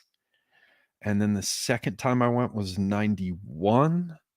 And they were all still their own countries. I mean, they had like flock of seagulls hair and shit, but like they were still European countries. I could like bicycle between Bergen on See and some other little village with some guy named Fritjof. And and it was just Dutch people. I mean, none of you, actually, all of you are so fucking young that you've never seen it. Like I went hanging out with my friend Matthias, who was a Von, you know, and so we went to hang out with his Swiss German relatives, and I got to see like 80-year-old dudes in a kayak, you know, paddling their kayak through Swiss streams and like eating Swiss pastries. And like the the house where I stayed, they had heaps of Turkish and Oriental carpets piled in their hallways, one on top of another, with no attention to like laying them out. They just made this super thick layer of one upon another Turkish rugs in all parts of their houses, and they'd give you 50 Swiss francs to like go down to the fucking video arcade. Imagine 50 Swiss francs to go play video games in Basel in 1986. Like, Europe was once something. Anyway, welcome, Red Hawk. We have another one in the house. Hello, sir. Thanks for joining us. Greetings. It's a party in here. How's everyone doing? Happy Halloween. Happy Halloween. Splendid, Red Hawk. Glad you could join us, mate. Yeah. Always a pleasure. Did anyone go to any fun Halloween parties over the weekend? Well, I didn't. I just hung out with my cats, as expected. But you know, cats are they are long associated with witches, so I think I'm good. Witches. I was just watching the pets, which was enjoyable. My friends were away at a wedding, so I guess they kind of went to a party. Did they eat any cables? Are you doing good? They could kill you. You could end up frozen. I stayed at their place, so which is only like 50 yards away. So can you imagine, man? They come back from whatever they're doing, living it up, and like a cat chewed through some fucking cable, and you're frozen there out in front of your trailer like Jeremiah Johnson. All fucked yeah, up. well that might have happened if no one was there to watch them, because I have some words for those cats that we can't say on stream. You know, they're pretty cool. I like at least two of the cats, but when they're cooped, as they have been for the past several months now that they live in not a house and can't go outside, they can get pretty not cool. Can we ban all the people in the chat who don't like cats? I'm feeling personally attacked by this. Oh, I guess Yeah. I have to leave then. Do you Red Hawk? Oh my God, you're gonna make me seem like I'm white knighting for Philosophicat just because I like cats. Oh my, you're on Alright, thin ice, man. I'll back Red Hawk. I don't like cats. Oh my God. The thing is that I'm horribly allergic. Like, I'm horribly allergic to cats. So Good. I mean, as am I, but like I pet the kitties whenever I can, but like they're Take like, your fucking dirty heap of silver, Judas. I heard you saying pet the kitties. I don't trust you for a fucking instant. Anyone No. who's allergic to cats just has objectively bad karma, and you probably did something to deserve it. No, it's like indoor cats. They like spray everywhere. They're No, they mean. don't. They knock over stuff. Like That's just a sign of a bad owner. No, I mean, actually, occasionally it's a bad cat too, but I'm agreeing with Kat here. Like, bad owners are replete. They're everywhere in the Western modern world. Well, They no, refuse to look, discipline their I fur have babies. like on a daily basis, I have to have multiple conversations with my cat, explaining to him the difference between being naughty and being silly, and where we draw the line on that. So, okay, Nice. they're a little bit prone to being destructive, but it's part of their cuteness. so here's a distinction though. Like dogs are capable of shame. I don't think cats are capable of shame. That's Absolutely because true. dogs are low Absolutely true. self-esteem animals. No, now wait a minute. Oh, Wait a minute. hold on Coming from the here. other I think side, that's cool. dogs actually fucking do something. I like cats. I got bitten on the fucking face by a shit-eating little Cocker Spaniel when I was a very small boy, left a terrible scar on my face. I've hated Cocker Spaniels ever since, and all that snotty, dirty fur that gets matted up around their fucking maw. However, dogs are fucking based. Our warrior peoples required dogs.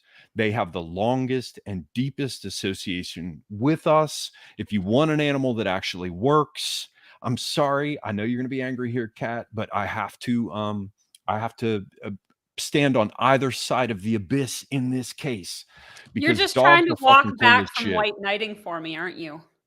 No, this is actually true, man. If it came down to actually surviving, I would want dogs all over the place. As soon as the apocalypse comes, you're going to see dogs get a whole lot more popular. If dogs are like, if they have a job and they're being put to good use, sure, but there's absolutely zero reason to have a dog in suburbia or in the city. They're just a nuisance. I disagree with this. There's zero a dog- reason to have one in a house. They have to have their own space. But yeah, sorry, Red Hawk. No, there's a reason why a dog is a man's best friend. They're very masculine creatures, and that they often just mimic the emotions of the man that's in the room, and that's why men love them so much. Because if a guy just wants to chill, a dog will often be like, "Okay, I'm going to chill too." But if the that guy's pissed lunar off, the dog's personality ready is to go to actually war. quite feminine. So maybe men like dogs because they're feminine. And there's also Please love me, please pet me, please feed me, please tell me I'm good. It's like, that's a low self-esteem animal right there. They need constant external validation. Cats I are like very the blood secure with sports. themselves. It's because they're pack animals. blood Yeah, sports. exactly. Fucking They awesome just blood have to go with sports. the group. They're not independent thinkers at all. And the ones that are complete nuisances because they're not proper dogs. But a cat, they can take care of themselves. They don't need anybody's approval. They have no sense of shame. Which is why you shouldn't have it as a pet. It would eat you if you died. Well, so will dogs. Just give them enough time. But I also do want to note, so I wouldn't care if it ate me if I died. I do want to note that Kat did try a little bit of like hands rubbing together reverse psychology there. She did. She came in with they're not masculine. They're not. She did. She just tried to. Yes, but come on. Cats, you're going to say that they are masculine? No, they're not masculine either. They're just more honest about their feminine nature. Right. Busted. So go ahead and admit All it. animals are feminine in nature. It was a little bit of a rhetorical sneak attack. Go on. Admit it. We're all friends here. My toxoplasmosis talking. I'll have you know that that's not my job to take care of that stuff. Okay, so. Kat, if you are in the chat, all I need to do is see you, and I will give you a wrench, and you can wreak fucking havoc on anyone you want to. I believe I already have a wrench for your chat. So everybody watching, just keep in mind, I have moderator privileges on Semigog's chat here, and I'm trying my hardest to be fair, but I am a woman, and that comes with certain limitations and not always the best judgment. So I may just have a feeling that I have to act on, and I might just be like, oh, just ban that person. They upset me. Cats on the prowl. Yeah. Absolutely. Now, Red Hawk, I'm coming from the other direction, and I want everybody else to jump in here. I'm now going to shut up at this point, but not quite yet. That was sounding. dogs are fucking awesome. When the end of the world comes, I want them. I absolutely do, because they will earn their fucking weight. They will, or carry their weight. They will earn their place. Dogs are righteous in that respect. But let's just be honest, they fucking kind of stink, don't they? They do. And also, I'll just say the stray cats that I feed very proudly brought me a dead pigeon the other day. And I'm told that it's, supposedly edible, which I wasn't going to touch it, and they enjoyed it. But they did offer it to me first, and they were very pleased with themselves. And I was so disgusted I couldn't even look at them for the rest of the day. I think I would give more points to the cats if they were more helpful in a survival situation, like Oliver says. They're fucking they're useless. Absolutely useless. Rats and mice and things out of your stores of food, like. I think you'd have more. I think you'd have more. Cat beat me to this as someone who's raised cats as well for that purpose. When you find that you have a rat problem when you live out in the country, you'll definitely miss cats when you don't have them. Rest assured. And also, like a few weeks ago, I was sitting outside, and this random stray dog came into my yard, and they can be quite aggressive. And all three of the stray cats banded together and chased the dog off. So they protected me. Okay. What actually are the pretty odds funny. that that happens? Well, How see, often they does that love happen? me. They love me, and they know that I'm their source of food and survival. And they're actually they've become quite a good team when it comes to working together and hunting together. It's been really interesting to see this develop. And so I think they kind of picked up that I was nervous about this dog approaching, and they don't like anything else coming onto the property because, you know, cats think everything is their territory. Not like they pay the rent, but whatever. You know, it'd be one thing if you know, your cats were like, you know, Battle Cat from He-Man or something, you know, like Smilodon-sized animals, but, you know, these things are quite small. I mean, how could they really protect you against, you know, a home invader You've or clearly something? never been attacked by a cat. All right, so I want to offer a third position, and that is the reptile option. So, so I've been to enough reptile shows to see like gators being sold as pets, like God knows all the types of poisonous snakes. Unfortunately, frogs are lumped into reptiles at reptile shops, and you'll never find a more masculine community of autists, rednecks, and misfits. I offer the third position. So I can speak to this. Reptiles are utterly bourgeois pets. Let's be honest. I mean, well, they're completely useless, but so are like cats and dogs in most cases. But at least I would like to have a parrot someday, but birds don't really mix very well with cats. I've watched enough Looney Tunes to know. Wait! Fucking wait! Oh my God! Is that Mr. D? I can hear in the distance. This is Merritt. This is absolutely fucking out of control. First of all, I just want to make this clear. Philosophic Cat, if you fucking endorse birds one more time on my channel, you're gone. They're fucking creepy fucking dust that falls out into the bottom of the cages. The creepy fucking smell that birds create in any.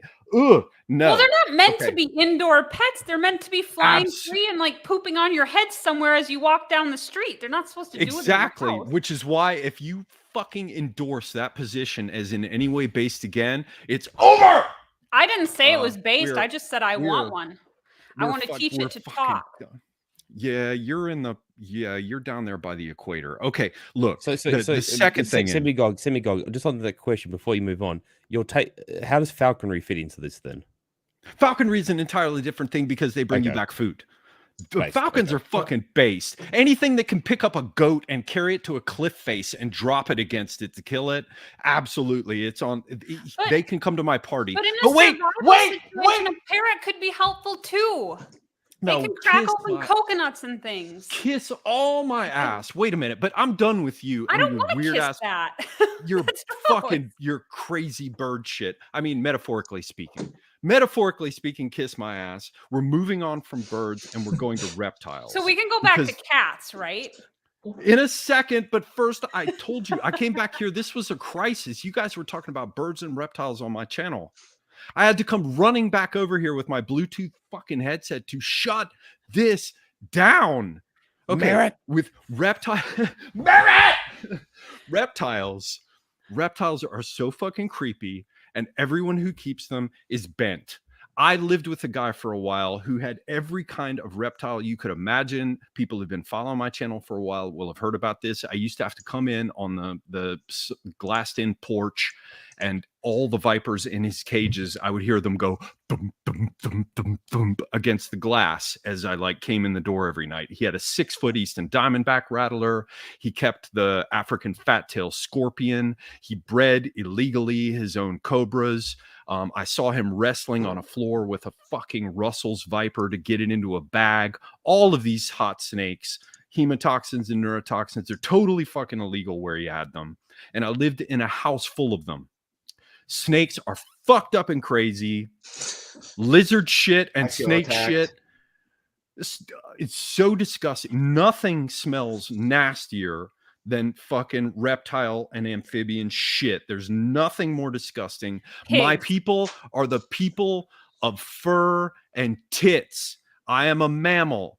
Galaxy comes from Galacteos, the place of the people of fucking milk. I like women with breasts. I like creatures with fur. I don't need any scaled. Oh my God. You're all on fucking notice. I'm turning it over to you. Well, you invited us on. This is all your fault. Bad time This to is what mention I keep happens when you snakes. have a chill stream with no set topic. Then we start talking about how wonderful it would be to have birds as a pet. Fuck those birds. Defend snakes, Red Hawk. Go ahead, try. Defend the snake. Ladies and gentlemen, welcome to the re-stream. I guess I don't know. It's just something I really got into as a small boy with my religious love of Steve Irwin, and I've been keeping snakes for pretty much 20 years at this point. So And it's what just sorts? That inspiration is kind of based though. pythons and boa constrictors. I have dabbled in a little bit of work with venomous snakes before, but I do not keep any currently. Well, I'll tell you this. I remember that when I was living with this dude, he got a Trimesurus wagleri, a waggler's viper, and it's rear fanged, right? And so instead of the ones where they tag you, right, and they inject stuff from their front fangs or whatever the hell they're called, he would be slapping me right now for getting all of my biological terms screwed up. But the rear fang vipers, they'll like bite on you, and what they do is they sort of chew, and as they chew on you, the venom leaks out rather than coming through the fang. Yeah, it's similar to monitor lizards, how they administer their venom. And it's very cool. And the snake was very cool. It looked like a piece of emerald, literally. I mean, it was a crazy rare. I mean, so it's cool to see them. But yeah, they're not companions. No. Well, deep in my soul, well, I can't talk about it here, but there is one scent on earth that says home more than baked bread, and I'm not allowed to talk about it. But very, very far down on the list, is the smell of a house full of venomous reptiles in terms of that thing that makes you feel that you're at home. How do you deal with that? It's very true. It's very true. You just have to properly know how to clean the cages properly. Currently, I only have one boa constrictor. I got it in college, and his name is Legs. But if you have a decent upkeep on the cage and everything like that, it's not the worst thing in the world. But yeah, you do kind of need to have it sectioned off in a certain section of the house. But the thing about it is that they're very low maintenance pets. I mean, I feed my snake once every 8 to 10 days, and give it some water, make sure the humidity doesn't go too high. I'm pretty low maintenance. Yeah, the dude that I lived with, he had so many damn snakes to feed. I mean, literally so many goddamn snakes to feed that he raised rats in his basement. Well, different depending on the size. You have pinkies and hoppers and mice and rats. And yeah, so each of those, the big pythons, you feed them rabbits, but mine's not that big. Yeah, so yeah. I just do rats. Even bigger, yeah. Yeah, you can go bigger, of course. Yeah. Well, I mean, on that subject, how do we feel about things like hamsters and ferrets as pets? I'm not so into those. I don't know, but there are Renaissance paintings with women holding ferrets or weasels or whatever. And then there's the great Ermine of Brittany. No one, nobody. I had rabbits once as a kid. Now those smell terrible. They were outside, but it was a very, very tragic end that was quite traumatizing to 8-year-old me. Oh, they get like chopped up in the lawnmower or something? That tends to happen. No, it's it's not appropriate for a stream, but it involved cannibalism. Ooh, yes, and they will do that. Actually. Well, on that note, dude, I fucked a completely different topip. But sorry to kill the conversation, but I cannot stand all these bombshell. leftists, and I can't say the F word, but I hate these people who complain about the size of cars and trucks and the like. Oh, this truck is so big, it shouldn't be. You shouldn't be allowed to have these giant vehicles. Well, the damn vehicles are so big because of the regulations, right? There's all kinds of environmental regulations on how much what emissions you can have on a vehicle of a certain size. So they have to scale up the vehicles to now be within the regulation limits, right? The vehicles would be smaller if it wasn't for these fucking people forcing us to have these regulations in the first place. I Do you will think totally be anyone in the likes having fucking these giant foxhole. fucking cars? I do. I would love I to have will- a smaller vehicle. I do. I am a huge proponent of very large trucks. Yeah, I mean, if you need a Nice. large truck, but I don't want my vehicle to be any larger than it needs to be for whatever I need it to do, right? Toyota Tacoma and some of those Chevys have a sweet size that doesn't take up all that space in your lanes, and they'll fit between trees. You know, The Yeah, other very thing true. too with trucks, Charlie, or vehicles broadly speaking, you're quite right. The other thing is also from say like the 80s onwards, if you actually look at car designs, you know, if you buy like an encyclopedia of cars, for instance, right, and you look at say like, you know, your Fords or Chevrolets or Dodgers or whatever that was sort of made from the 70s into the 80s and onwards, they get quite physically large, both in the front, and also you find that they tend to the word bulk out, it's not correct, but because crash regulations and Ruba! I want a Ruba. that's right. I remember that from last week. Because of like safety measures and the you know the health and safety sort of brigade coming in on the car industry, you know, about 30, 40 years ago, they've also had to make cars physically larger. And of course, when you make a chassis stronger, you make it heavier. And to propel a heavier vehicle better, you need obviously more power, larger engine.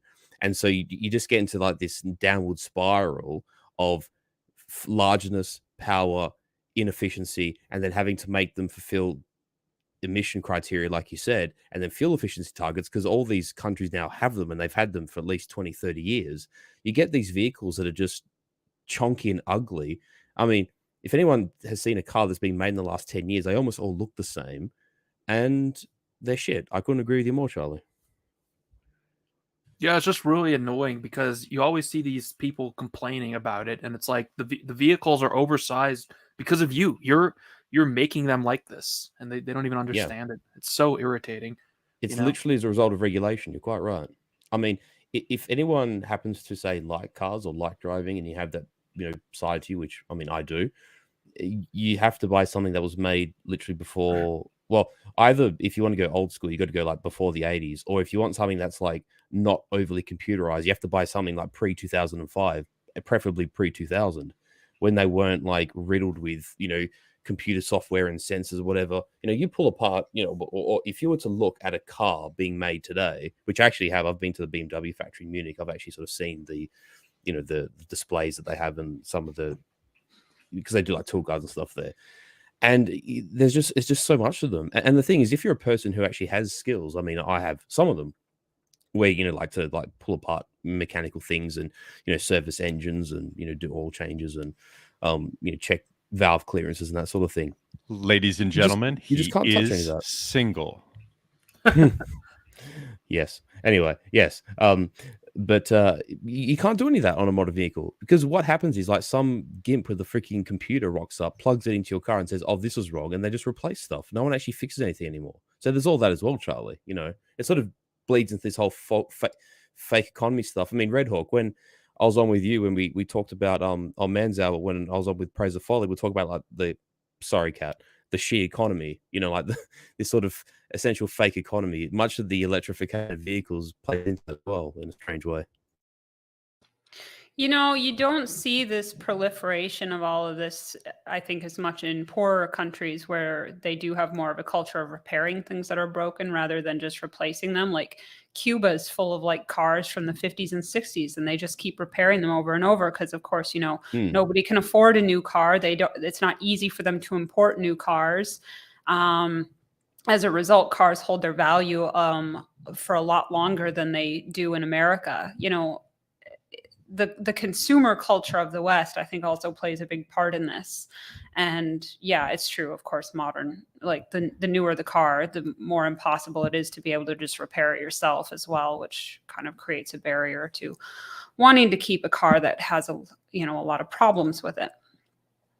But Absolutely right. a lot of the older cars, of course, you could repair it yourself, and any man would know how to do the basics of car repair, and they were all very similar in that regard.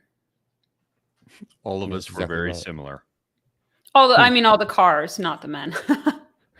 Like all the cars were pretty much like things that the average man would just be able to repair on his own for the most part, unless it was, something major. But You're right, though, Kat. Like if you look at, say, any kind of family man from, say, the 50s or 60s, or possibly even like the 70s and 80s, like I would estimate. I mean, I don't know. I got no numbers. I'm just throwing something in the dark here, but easily, if push came to shove, half of those men could probably do an oil change. They probably could have, changed the tire, or they could have, done basics, just like you say, basic kind of things. Whereas nowadays, I would probably put that estimate at like less than 10%. oh, for sure. I mean, I remember my dad changing tires and changing the oil in the car, no problem, when I was growing up. And I don't think I know any young man now who could do that at the same age that my dad was. And part of it, of course, is that the cars are intentionally designed to be more complicated to repair so that you can't do it yourself, and they can, And that's a big part of the drive problem up too. the. Exactly. Well, now you have to take it to the dealership and have them do their expensive repairs on it, where you're out $400 just for the labor, let alone the parts. I mean, I had for years when I was living in Australia, I had a Volkswagen, and man, every year was some like 4-figure repair on that car, and it had to go back to the dealership and be done by the licensed technician, and it's just kind of Because like, then you void your warranty, and then blah yeah, blah blah. yeah, and everything's overpriced, and but they don't. It's all part of this drive to make sure that nobody can be self-sufficient anymore, and you have to be dependent on the system Precisely. for everything. That's exactly Especially at the nub of it. well, and they definitely don't want men being self-sufficient in terms of being able to build or repair or any of these traditional skills that men would have. And I think probably more so than the way they've attacked women's skills, they've attacked men's. Yeah, I agree. I predict this is going to be a huge problem coming into the future as more and more men are checking out. And you see this in labor force participation rates right now in the West. When all these old boomers basically retire from all the shit kicker jobs that keep the lights on, well, number one, women aren't going in to fulfill those roles, and guys are kind of just sitting on their ass and checking out. And we're all going to have a severe, drop in standard of living as a result of this. The fruits of bioleninism, right? That's got to be coming. Correct. It's got to be close. No? Yeah. Well, all they're teaching kids these days is, I don't know, weird sex ed stuff and how to use an iPad, I guess, because every school kid seems to need one for class, and nobody knows anything useful. So, But Well, is the, that really how it's going? Well, it's like the competency threshold has changed from highly technical, like physical technique skills, to extremely abstracted, finance, business, but the business of running business on Excel sheets, not necessarily like, how do you actually make a business plan? Right, the but skills is have it changed. but this, so some of you are young enough that you're much closer to your primary education experience than I am, and then by the same token, you're probably some of you at least have to be to have young parents within your circle of friends, so you're seeing more of it and seeing how it goes. I'm not asking because I doubt anyone. I'm asking just to sort of push back against my own assumptions about bioleninism and the rest. Is it really that bad? What's actually going on with how children are being treated? I have no idea what they're actually doing in the schools. I do know that I know some people who are now teachers that, were in my cohort. And, the fact that these people are teachers is extremely disturbing to me. well, I'm in the same boat, Charlie. Same thing. Like when I think about, sorry, Kat. When I think of classmates of mine who become teachers, and the fact that they're people who in a past age wouldn't have been teachers, and they're the kind of people that society's entrusting to impart. Kat used the word earlier. The difference between, what was it, wisdom and intelligence? I think you said, and yeah, it's not looking good for the future. Definitely right, Charlie. But sorry, go on, Kat. You know, I worked for a long time as a nanny and a tutor, so I have, I think, more up-to-date insight on the school system. Of course, this was in Australia, and of course, it was for high-income families who were sending their kids to private schools where you would expect that they would get the very best education, right? You know, if you're spending 30 grand a year to send your kid to primary school, I'm sorry, but why are you hiring me as a tutor? Like, shouldn't your kid be learning what they need to learn in an 8-hour school day? Why do they also need me to come in and teach them what their teachers aren't teaching them? But I had a very good look at the curriculum of a number of different schools like this. And it was so lacking compared to what I learned as a kid. And, you know, 8th grade kids who can't even write an essay, who are still struggling with basic math skills. And what are they spending all their time on in class? Like, God knows. Nothing seems to be particularly academically rigorous anymore. There seems to be an awful lot of focus in families on, rather than teaching kids practical skills, teaching them like emotional skills and intelligence. And that's important too, but not at the expense of like learning how to actually function as an adult in the real world. And if you're raising a boy whose main skill is playing Minecraft, what hope has he got for a future? And that's kind of what I saw. It was very disappointing. I primarily worked with boys. I would say almost exclusively, maybe one or two exceptions. And a lot of them were going to all boys schools where there should be, you know, not having to deal with accommodating girls and the way girls learn and the things girls like to do. You would maybe hope to see a bit more of a focus on, you know, male-centered teaching and learning in a way that's more conducive to the way that boys like to learn. And it just wasn't there. I was just like, I couldn't believe parents were spending this kind of money to send their kids to these schools where they clearly weren't learning anything. It's like, if I can teach your kid the whole curriculum in a couple hours every afternoon, like, why are you sending them to school at all? I could definitely chime in on the all boys school thing, because I went to a military academy school for high school, and it was all boys. And since I had left that school over 10 years ago, at this point, they have now opened it up to co-ed. It's now a co-ed school, so females are there as well. And Ugh. from all that I'm hearing from, I still got a buddy over there that coaches football, and he gives me the inside scoop, and it's just completely fallen apart. All the standards for dress code and how the guys are supposed to dress, clean shaven, short hair, completely thrown out the window. When they first pitched this idea, they were going to keep the classes segregated, and of course, now they're integrated, and the whole atmosphere of the school is just completely fallen apart. So it's sad to see. Well, and like this comment you've put up here, Semiagog, about the time being wasted in schools. So they don't have time for kids to do recess or music or art classes, but somehow they have endless amounts of time to teach them like a bunch of like, garbage ideological indoctrination. And that was definitely really heavy in the curriculums that I saw coming home from these schools. A lot of reading material that I thought was very age inappropriate. Topics and things that were very much in line with kind of New World Order stuff, including making kids eat bugs. Oh, Not fuck. even joking. That was a special project for one of my gifted students who got selected for a special program, and it turned out to be all about bug farming, and they made the kids eat bugs without their parents' consent, by the way. Parents, and I didn't find out about it, so I picked the kid up from his event, and then I said to his parents, I'm like, did you guys know about this? And they're like, no, that was not how it was sold to us at all.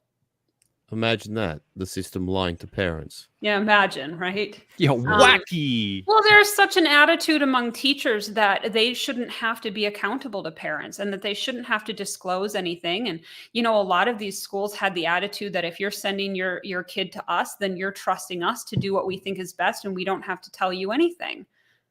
And it's just like, to me, I don't think that's really very appropriate. And I was actually kind of shocked at how few parents were even concerned about it. Now, of course, again, this is a very specific subset of the population. We're talking about parents who are working very high pressure jobs and who don't see their kids a lot and are not super involved in their kids' lives in many cases. But, I also worked for families who were more middle income, and I kind of saw much the same, just the lack of awareness of what was going on in their kids' school. And just this blind trust that, well, we're paying tuition, so it must be worth it. And, they seem to know how to read. So, okay, it must be fine. So how screwed are we? Pretty screwed, in my opinion. I mean, I'm pretty confident that at some point the regime is no longer going to produce people of the base level of knowledge to, I guess, maintain the foundations of society. I guess. But you're cutting out, Charlie. Oh yeah, it's the old Starlink. I need to put it on a big pole so that it's not blocked by the trees. By the way, Starlink is using too much of your bandwidth, though.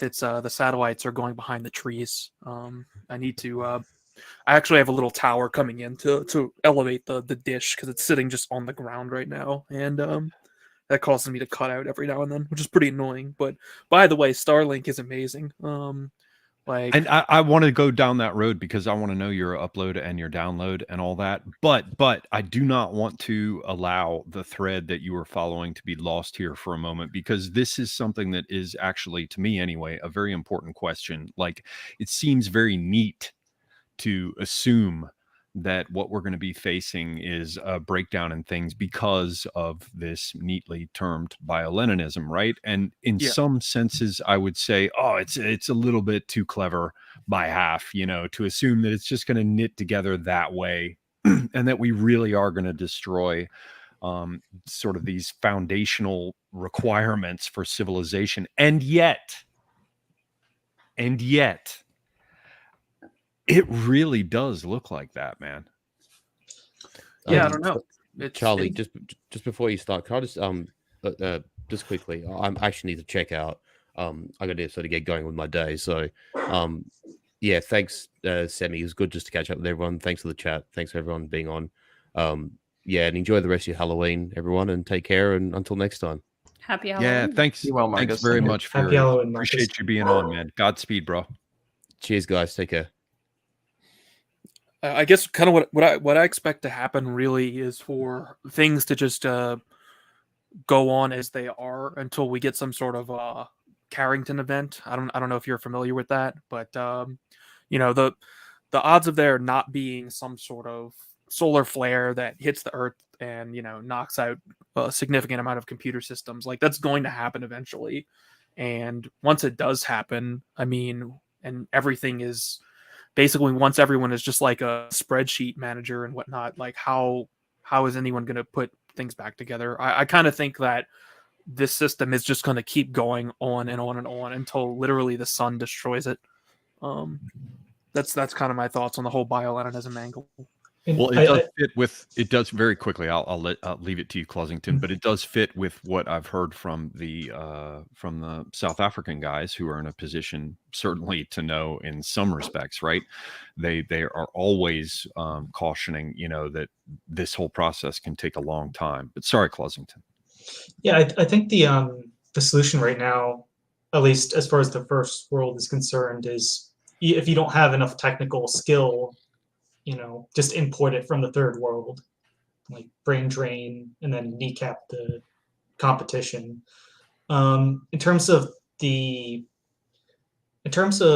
declining education system, I'm probably the youngest person here. And I went to an underfunded public school. It wasn't great, but nothing makes you more of like an elitist than to do well at a public school. What I noticed was a lot more mundane than they're feeding your kids bugs. It's much more of the fact that teachers rely on like videos and essentially just tune out and let some educational something or another teach your kid rather than just play something, but rather than actually explaining or having a sort of technical prowess or knowledge or wisdom about some specific topic that they need to cover. Right.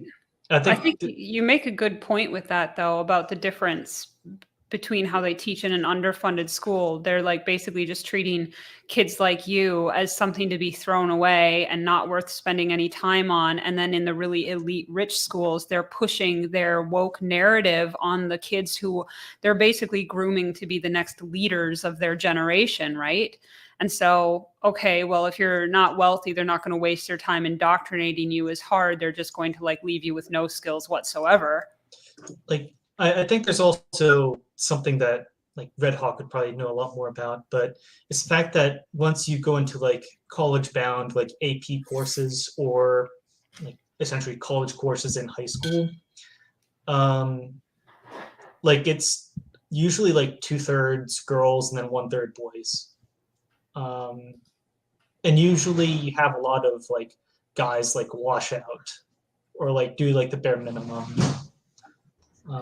Yeah, this is absolutely true. I think it's, personal point of mine. I think it's very, perverse that the majority of teachers are female, and that the results in the fact that the whole education system as a whole is very feminine. And there's a reason why, girls tend to do much better on test scores and homework and everything like this, while the boys are, over medicated on whatever it is, like ADHD medication or whatever it is, to, be forced to sit down. I've long advocated for, I think that girls should start school earlier than boys do. I think boys should start school when they're like maybe 7 or 8, and girls can start it when they're, 6 or 5. And I think there's a number of really good things about this. Number one, the fact that for my wheelhouse, intersexual dynamics, I think it's much more healthy for girls to be around much older guys. And I think it's more healthy dynamic for a relationship for older men to be dating younger women. I think it's very strange that it's almost expected that people in your exact age group are the people you're supposed to be looking at romantically. And I think that really screws up guys when they reach their 20s and find that they aren't really capable of supporting a family at this time. And I'm seeing it a lot with a lot of the younger guys that I talk to, that they're very concerned that their life trajectory, isn't on the same scale as the women in their age group. And it's very strange to me to see how guys just don't understand this concept that, if you're not married by 25, then you're basically, your time is up, and it's just not the case.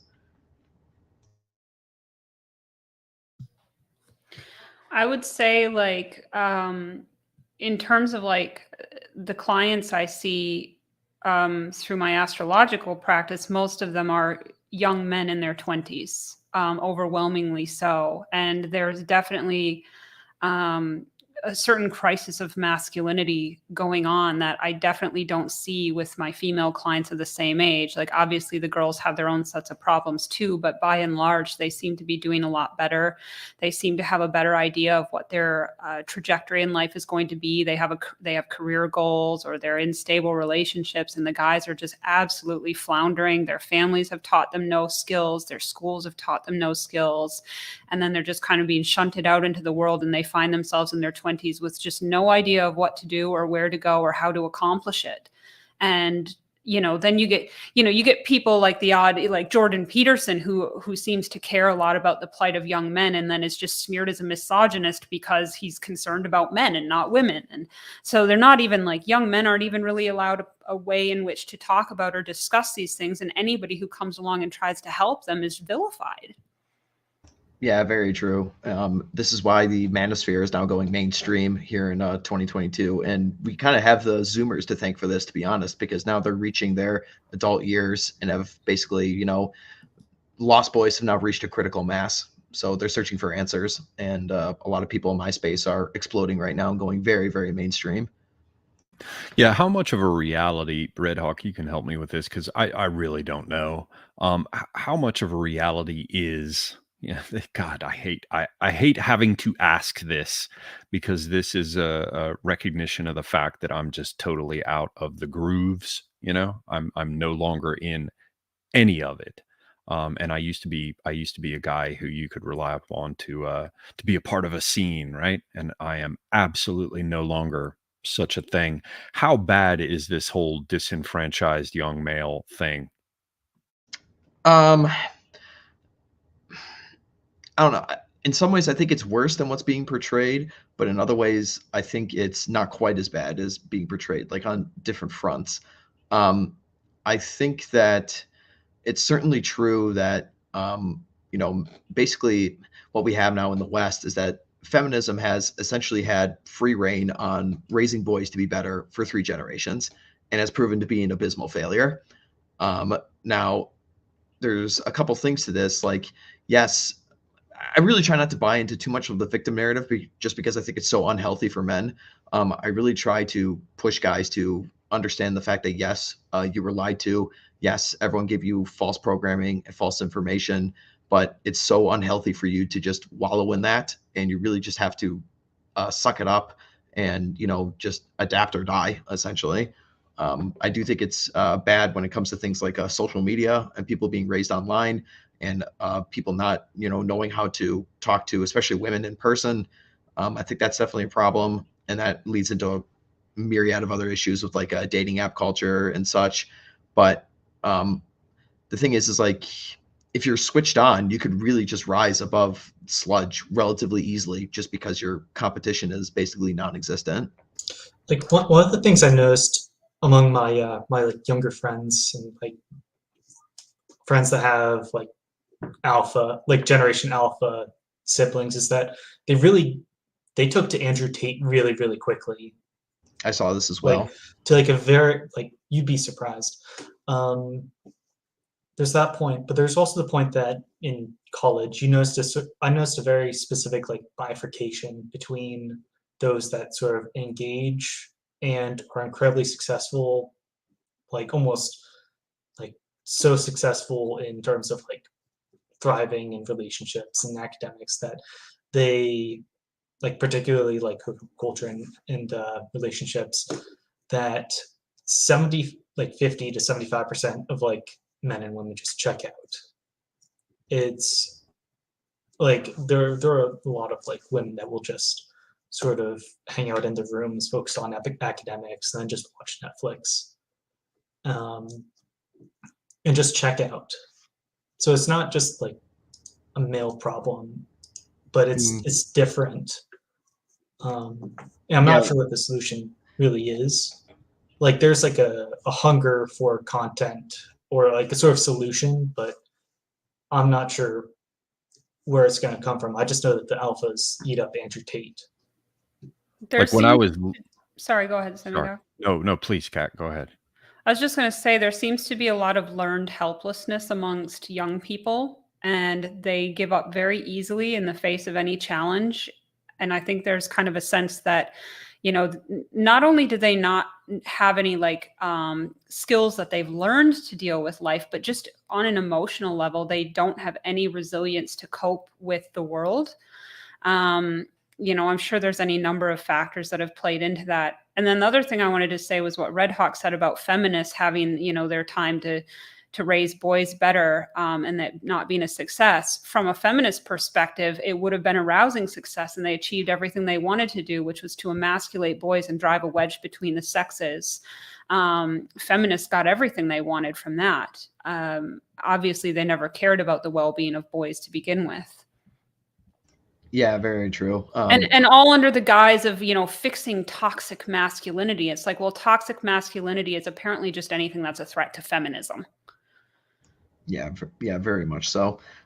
They got everything they wanted, but now men are still responsible for, all the myriad of issues that women are facing these days, whether it's, rising SSRI usages or the fact that, where have all the good men gone, all these kinds of things. So, the worst thing that this is a quote from my buddy Ryan Stone. The worst thing the manosphere ever did was treat women like human beings, and this is what happened. So, yeah, it does seem. Well, let's set that to one side, and I'll ask the question this way: when I was starting to get out of all these social scenes. And it was a little bit early. It was probably my early 30s because then I moved away and, got dumped in another cultural milieu. But at that point, I noticed very clearly that all the club kids were taking ecstasy and that served in some sense as a tool to allow them to feel like they were emotionally bonding with people because of the ways in which, you know, it dumps serotonin into your system. And it was really very ugly and empty. There were these strange little clusters of social support that would form around going out to the clubs on the weekends, and they would just love each other ever so much while they were grinding their teeth and drinking from their water bottles, and rolling. And then they'd have to wake up the next morning, you know, and it would just be all kinds of like horrible catty infighting and bullshit. So I was seeing very clear signs of peer groups just sort of relying upon chemical scaffolding and breaking down even at that time. Like what do women do now? I mean, Kat, as young as you are, you're still a little past this kind of age range, and I would guess very much constitutionally disinclined to this kind of behavior, I right? deserved that. I never did the No, but club stuff, but I mean, I know about that kind of stuff, I guess, and I know what you're talking about. And the whole, like, as you say, this chemical scaffolding, right? In place of actually learning relationship skills instead of actually being able to form a connection with people. And then, of course, the drugs wear off and you crash back into reality pretty hard. And, you know, I read this article a few days ago. I want to say it was like in Psychology Today or one of those psychological things. And of course, like the angle that they were coming from was very anti-male, but the research on its own was interesting. And they were basically saying that men are making up, like young men in their 20s and 30s are making up more and more of the so-called long-term single people who are just like going for years without romantic relationships, overwhelmingly, which is weird because like where you would think that there are like equivalent number of women who would also be single. I don't know what's going on there, but and they basically said that women have much higher expectations of men today in terms of their emotional and relationship skills that men are falling short of, and that families today, of course, are not teaching men the skills that they need to know to be in relationships. Well, duh. But I thought it was really interesting, this idea that women have this expectation that men have, you know, more emotional sensitivity, better communication skills. And since, of course, you have so many more women who are financially independent and who don't need to necessarily rely on a relationship in order to make their way in the world, I guess they can afford to raise their standards a little bit. But it seems like at the same time as women are raising their standards for having relationship skills in men's relationship skills are actually on the decline, significantly so. You know, you see a lot of young men who don't even have like a single friend, let alone a girlfriend. And they don't, they're all autistic and they don't know how to even like talk and converse to another human being in an authentic way, or how to connect, or, and I have to say, like, I'm kind of at a loss as to what to do about this, because that level of, I hate to use a term like this, but social retardation, that's all stuff that you learn when you're growing up as a kid. And if you've reached your 20s and you've never learned it and you have to start from scratch, like, it seems like it'd be putting you pretty far behind the curve in terms of your success in relationships and in dating and getting married. Because women are increasingly not wanting to put up with a guy who isn't able to have like a constructive conversation about relationship issues, for example. What do you think is going to what do you think is going to happen to the kids that grew up on both iPads and lost a few years due to COVID? Lost a few years of socialization.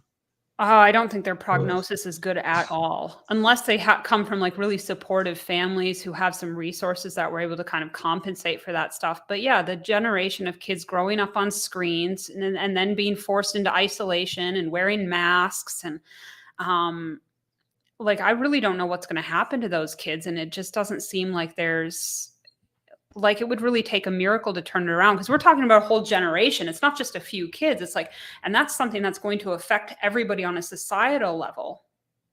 Mm. Like, These are the people who are going to be working to ostensibly pay for our social security pensions. Not that we're ever going to get any, but if we did, if I was expecting to get that, I'd be really concerned that this generation wasn't going to be paying enough in taxes. But, fortunately, we've got Mark Zuckerberg coming with his metaverse, and they'll all just be hooked up to machines and live their virtual lives and get their UBI. And it almost seems like, is this part of the design? Is this social crisis being engineered as a way to bring in stuff like this because then you can kind of look at it and say like, well, it's the only solution to this problem, because what do we do with all of these people who are suffering like this? Well, we plug them into the metaverse and we give them UBI and we feed them the bugs and whatever. Mm-hmm. I like a lot about what you said there, Kat. First of all, where it comes down to that men are really suffering in relationship dynamics. This comes down to the gynocentric world we're living in the West, where the proper way of thinking, the proper way of addressing a problem, the proper way of conducting yourself in the world is the feminine way of doing it. And women are now projecting this expectation of feminine behaviors, of addressing problems, feminine emotions, conversations, everything onto the men that they're looking for as reproductive partners. But the problem with that is that those characteristics do not produce strong men that women actually are attracted to. So you basically have a huge issue with this kind of stuff. Your expectations just aren't meeting to the kinds of reality that the men you're attracted to. And you also see this in the way that men are raised, how they are supposed to behave and look towards women in their relationships. They behave very feminine in the sense of they're expecting, to attach themselves to an already ready-made woman. I see this all the time with guys in our sphere. They think that they're going to find, Murdoch Chan, basically, who's going to proudly, declare herself the savior of the white race. And I won't settle with any woman other than that.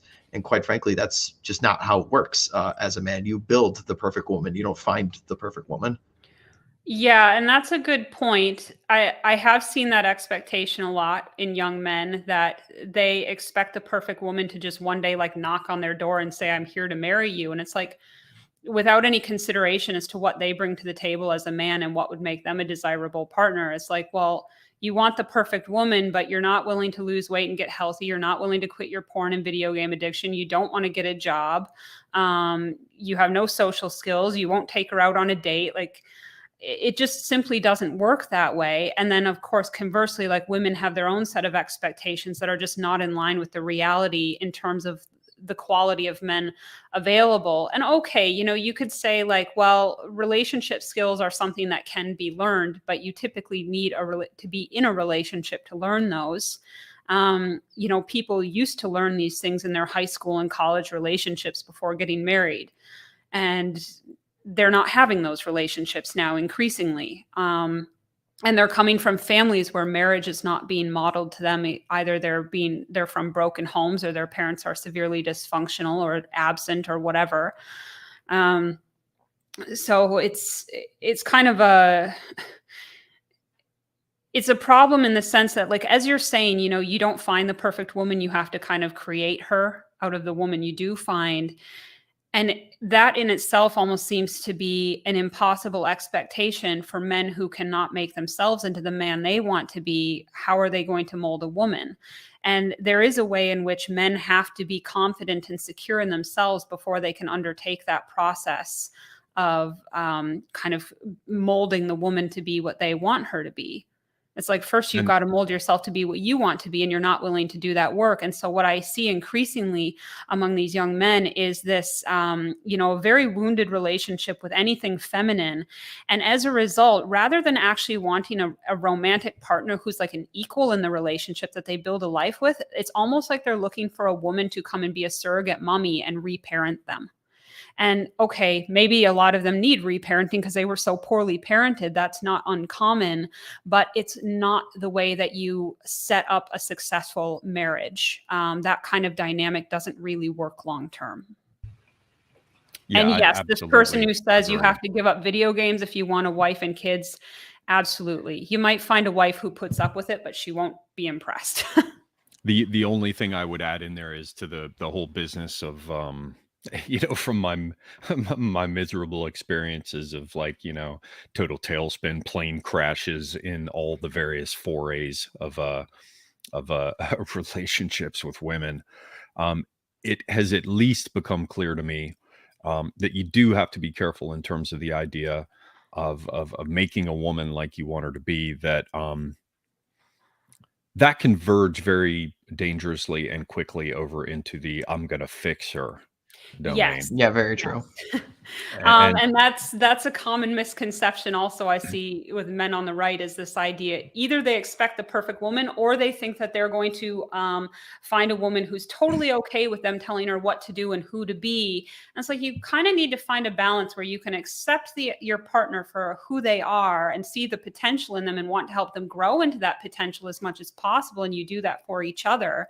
But simply like expecting a woman to just be like a blank slate and you're just going to kind of chisel away and make the sculpture that you want. It's like, but she is a person herself too. And she's an right, individual, and you have to take that's that into account. Pygmalion.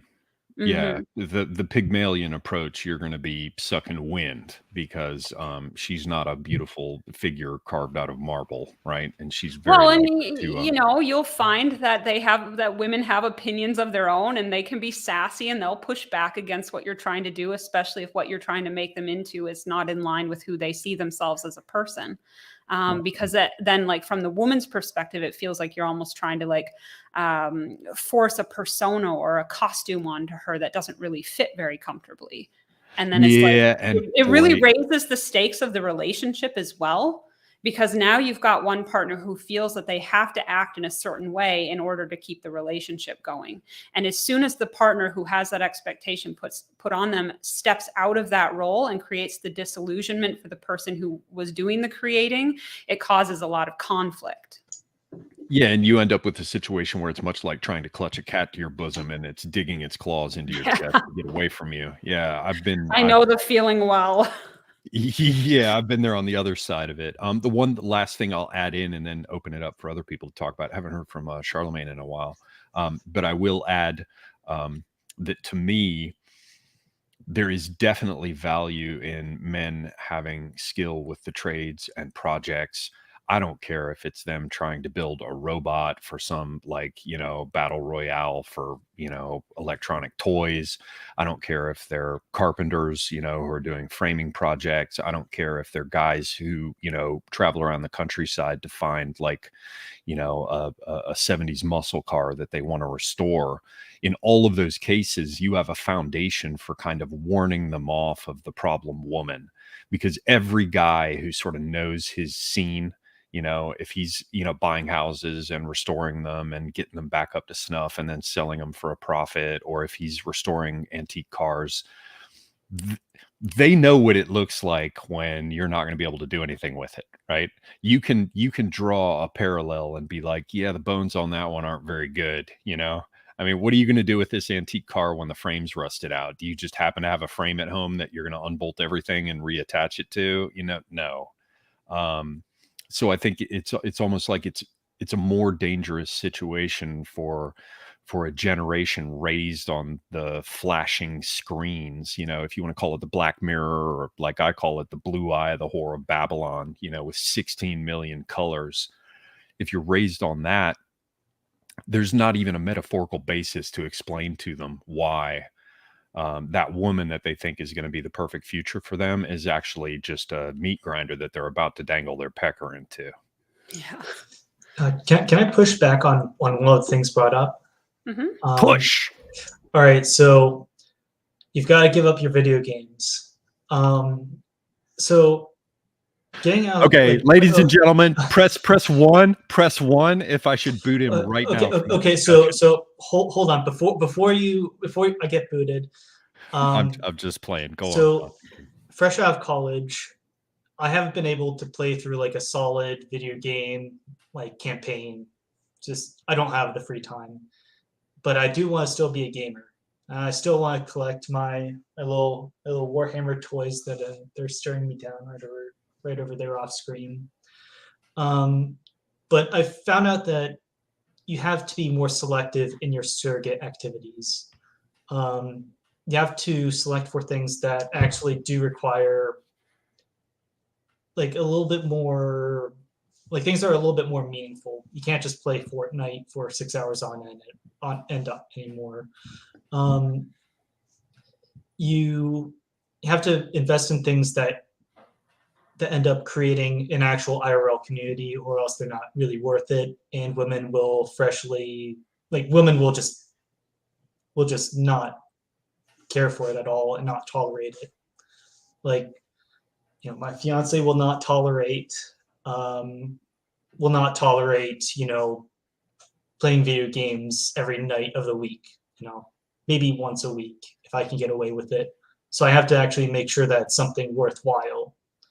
Or if I want to, I don't know, like I have a little bit of a wood carving like hobby. Like I have to actually put some time into a nice little box for me just to do my own thing. So I'd say that's not that you have to get rid of your video games. I think it has to be more meaningful and less of a waste of time, because a lot of video games are just a time sink. But to me, this is just crazy to me, Closington, because I'm going to go ahead and tell you a terrible dark secret. Oh, no. To me, you are actually an apotheosis of masculinity. The engineer is the fucking proper type that carves civilization out of the darkness and fucking jungle, that makes shit that actually works. Like, you motherfuckers are concerned with whether or not your spans fall, right? Like, you're not off in La La Land. You're a STEM motherfucker. You are like... countries like I looked at Turkey and how they had to go through an entire process to accustomed their people to thinking that the new man of the future was the engineer and that their country should produce more, right? Like, you are the mighty motherfucker as far as I'm concerned. You know math, right? You can look at like tables and shit and like figure it out. To me, that's secret juju. I'm like a Celt barbarian being freaked out that Romans can make straight roads, right? And to hear someone who is concerned with things that really are genuinely important like that talking about video games, it's making me a little bit scared, man. I'm not gonna lie. Like, just all I'm saying is just have your priorities in order. You know, career and occupation, hopefully first. Close second, develop a good relationship. Number 3, you know, side hobbies. Make sure that they're as meaningful and, I guess, as compact and regular as possible. Because, like, I just don't have time in my day to, like, flip on the Xbox and play through the latest Call of Duty game. I just don't have time. Like, I'm not 14 anymore, you know. And you actually have responsibilities, and, you know, either it's, you know, just taking care of paying the bills, or making sure that the fiance doesn't get mad that you're spending your entire night with, you know, strangers online instead of her. She's actually probably right outside my door. But all I'm saying is you have secret powers, dude. You have like mighty no, just be fucking normal. powers. Well, I think that's a good point that you're making, is like, if you've got the rest of your life in order, you've got your job, you've got your relationship or your kids or whatever, you know, your health is in order, and you want to spend a night or 2 a week playing a video game for fun, it's no different than watching your favorite TV show. But people who are playing video games at the expense of these other things have a problem, just the same as if it was any other addiction, in my view, personally. I'm sure there are plenty of video gamers who will disagree that it's not a problem, but it's like the results of your life ultimately speak for themselves, right? If you don't have a job and you're struggling to pay your rent, why are you spending your time on video games when you should be working? If you want to get married, why would you let your relationship with your girlfriend fall by the wayside and play video games when you know it upsets her? And I see people in the comment being like, oh, if my woman tried to tell me what to do, I'd end the relationship. It's like, when you're in a relationship with another person, you have responsibilities and obligations. And first and foremost, that has to be to the health of the relationship, because that's what you're building your future on. So if you're going to come along and say, well, if my girlfriend told me I couldn't play video games, I'd just end it with her. It's like, okay, well, you're saying that playing video games is more important to you than building a lifelong relationship and a family with this person. Like, I think it just means that you're not worth having a relationship with. Like, just the flip side. I hate to go that far, but like it's not a great quality in a relationship to have anything that you're spending that much time on that's unproductive. It's no different than having a porn addiction or drinking too much alcohol or whatever. Like there's an expenditure of resources that comes with any of this stuff, whether it's time or money, that takes away from other things in your life that are more productive, more meaningful, more fruitful, more future oriented. And you know, I totally understand like the tendency to like the escapism and stuff that draws people in and causes them to keep coming back to it. And the thing is, like with video games, okay, it is an addictive activity.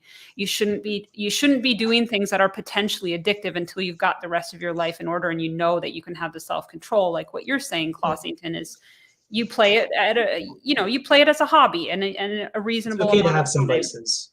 Yeah. I mean, everybody's got, and you can't Amen. be productive 24/7. Like everybody zones out in front of a movie once in a while. Everybody just needs downtime to sort of switch off their brain, and that's fine. I'm not all like, you should never ever play a video game.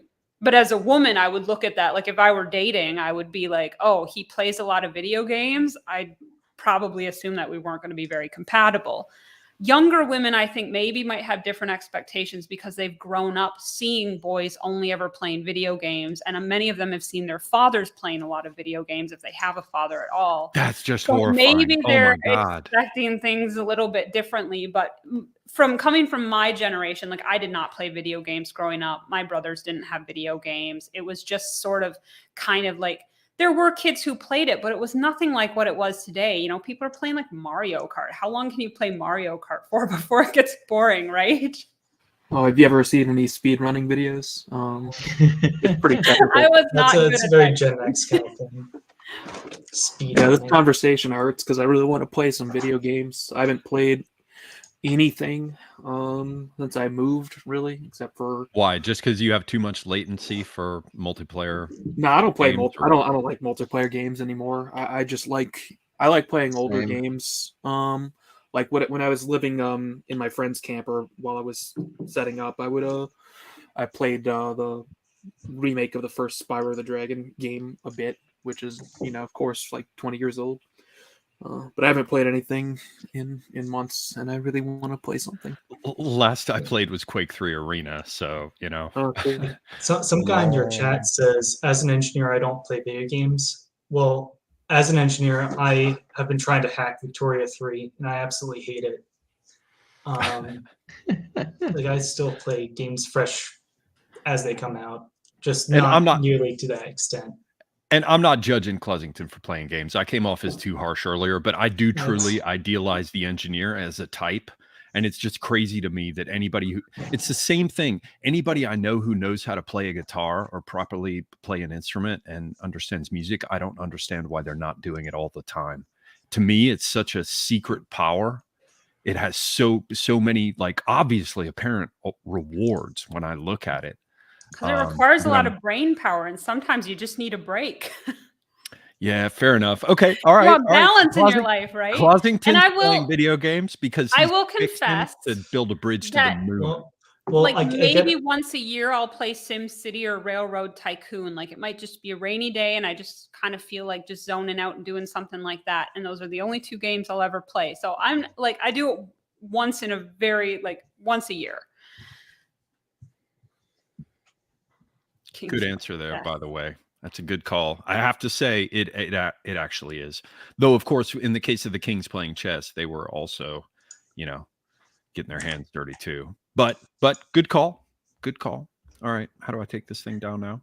I think if I can circle back a little bit, I will agree, with what Clausington was saying earlier, and Kat, you agreed as well, is that if I was to give a critique of a lot more of the, I guess you'd call it like the bigger manosphere accounts, the more the red meat people, they do tend to have a critique of that, if your woman is just not complying, just immediately next her and move on to the next one. And that generally is very bad advice in most cases. So I would caution people to not just immediately, be nexting people all the time, unless that's what you're looking to do. But Most guys, especially in our circles, aren't looking to do that. Well, I think unless you're like Muslim or a fundamentalist Christian or something, expecting that the woman is just going to be submissive and obedient to you and you don't have to do anything to earn that, that's a privilege that you earn, and you earn it because she trusts you, that she trusts that you have her best interests at heart, the relationship's best interests at heart, your family's best interests at heart. And what you actually see in practice is a lot of guys who want to use this in order to be very self-serving and just make everybody in their life accommodate them so that they don't ever have to live up to any real responsibilities. And it simply doesn't work that way. You will not ever have a successful long-term relationship based on one person always bossing the other around. It has to be like you guys, a husband and wife are a partnership together. You're raising kids together. You're building a life together. Maybe you're running a business together. Like you have to have, there's a give and take, and there has to be, maybe you decide, well, one person in this particular sphere of life has the final word, but it's a decision you come to as a couple. It's not, a lot of young guys seem to have this idea that they're going to get a girlfriend and just kind of lay down the law with her. It's like, well, if you wouldn't like it if she did that to you, she's probably not going to respond very well herself. Especially when you have a generation of young women who have been kind of primed since birth to be independent and not take shit from a man. Yeah, that's the bigger problem. Yeah, it's very difficult to get rid of feminist indoctrination with young women these days. I think a lot of this dynamic will resolve itself with the collapse of managerialism, because one of the problems is that because women can sort of just support themselves in these pointless jobs, as you often see on Twitter with these silly videos that come out of the day in the life of a product, whatever. Like the fact that women have this option to just sort of and have these really, really high standards. You're breaking up, Charlie. Actually did have to make a decision and, settle for a particular man. If that pressure was there, then I think a lot of this would go away. But unfortunately, the managerial system is actually supported by vast armies of people doing completely useless work. And a lot of that work is done by women. And I think women would not actually like to do the type of work that men traditionally do, and would probably drop out of these pointless positions weren't available. Like just so many managerial jobs are just completely pointless, and they're mostly done by women if you work in the corporate world. I think that's there is some truth to that, but I'll push back on it a little bit and just say that I do know a lot of women who would love to give up their jobs and just be like stay-at-home moms full time. That's really what they would prefer, but they don't trust their husbands enough to do that. They feel like they have to carry too much of the load in the relationship. They may be the primary breadwinner in some cases where they're earning more than he is. And okay, that's also that's part of that problem is having women in the workforce in the first place, is that it does depress wages for men, of course, and it increases the cost of living for everybody. But also there's a lot of women who will complain about the fact that they feel that they have to carry all of the relationship load, all of the management of the household, remembering everything for the kids, and they don't feel like they really get enough support from their husbands to actually leave their job and then just stay home with the kids rather. So it's a complicated dynamic, and it's not just like men or women to blame. Like it's a huge psyop that's been done on our people over over generations at this point now. And it's also a feedback loop that continues to feed off each other. It's definitely it's a feedback loop. And then how do you break out of that without, I guess you need a great reset. But I think that's actually a good parallel to draw, Kat. I'm sorry, I'm just going to dart in here quickly. That's a good parallel to draw about the Great Reset, because the idea that you're ever going to get to a point where men and women are going to get along perfectly, it's the same species of addle-pated utopianism that you see with all kinds of other shit going on the left. I mean, I've seen more than once close friends. It's not many, but 2 occasions where close friends who had very good relationships with women, there was no question where you could imagine that they lacked dominance. also you could say there's no question at all that they lacked concern and sensitivity to their wife, and they're still going to fight a lot of the time. Well, I You know, think it's, there's no it's way around normal it. to fight in a relationship. It's healthy to have fights in a relationship because you have two people with two different agendas and two different sets of needs. And sometimes those needs are going to come up and clash with each other. And that's part of why you need to have good communication skills, is so that you can work through it as a couple. Like, there are some fights that are worth having. And the longer that you're in a relationship with a person, the more you recognize which fights are worth having and which ones aren't. Some of those can definitely make your relationship stronger. But ultimately, I think, like, so many people now, and I don't know if this is just part of like Instagram culture or what's going on here, but a lot of people have an expectation that their partner should be perfect. And not only should their partner be perfect in every way, but they should also be very accommodating of the fact that, you're really imperfect. And it's like, you can't expect your partner to be perfect and then also give you a pass for being imperfect. Part of having a successful relationship is choosing to love an imperfect person every day, love them in spite of their imperfections or because of their imperfections, because it's just who they are as a unique person, and that's the person that you're building a life with. And there's compromise involved in that, and your partner's going to make mistakes, and you have to give them grace for that sometimes. And sometimes they make a mistake that you can't forgive, and then it's like, well, how do you work through that as a couple if you've both got unrealistic expectations of each other, or neither one of you can communicate very well?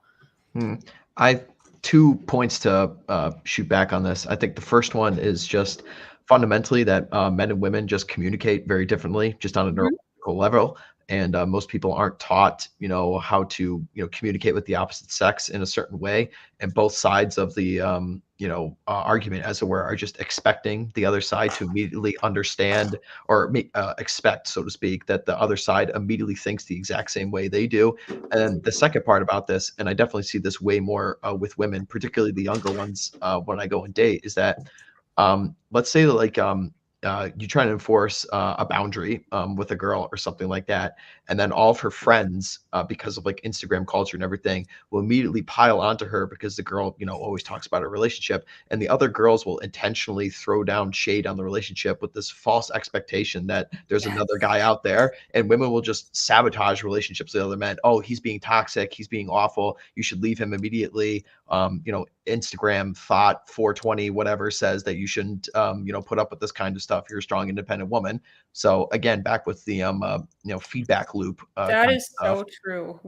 That it is a real phenomenon among women who do that. If you tell your girlfriends one negative thing about your partner, they will latch on to that, and they will continuously like prod at that. And every time, anytime there's any disagreement in the relationship, you've got your girlfriends coming and being like, oh, he treats you so bad, why don't you just leave him and stuff. They don't consider whether or not you're actually in love with the guy, whether or not it's actually even beneficial for your life to leave him, whether or not you could work through things. They're very, very quick to condemn the man and encourage their girlfriend to break up with him.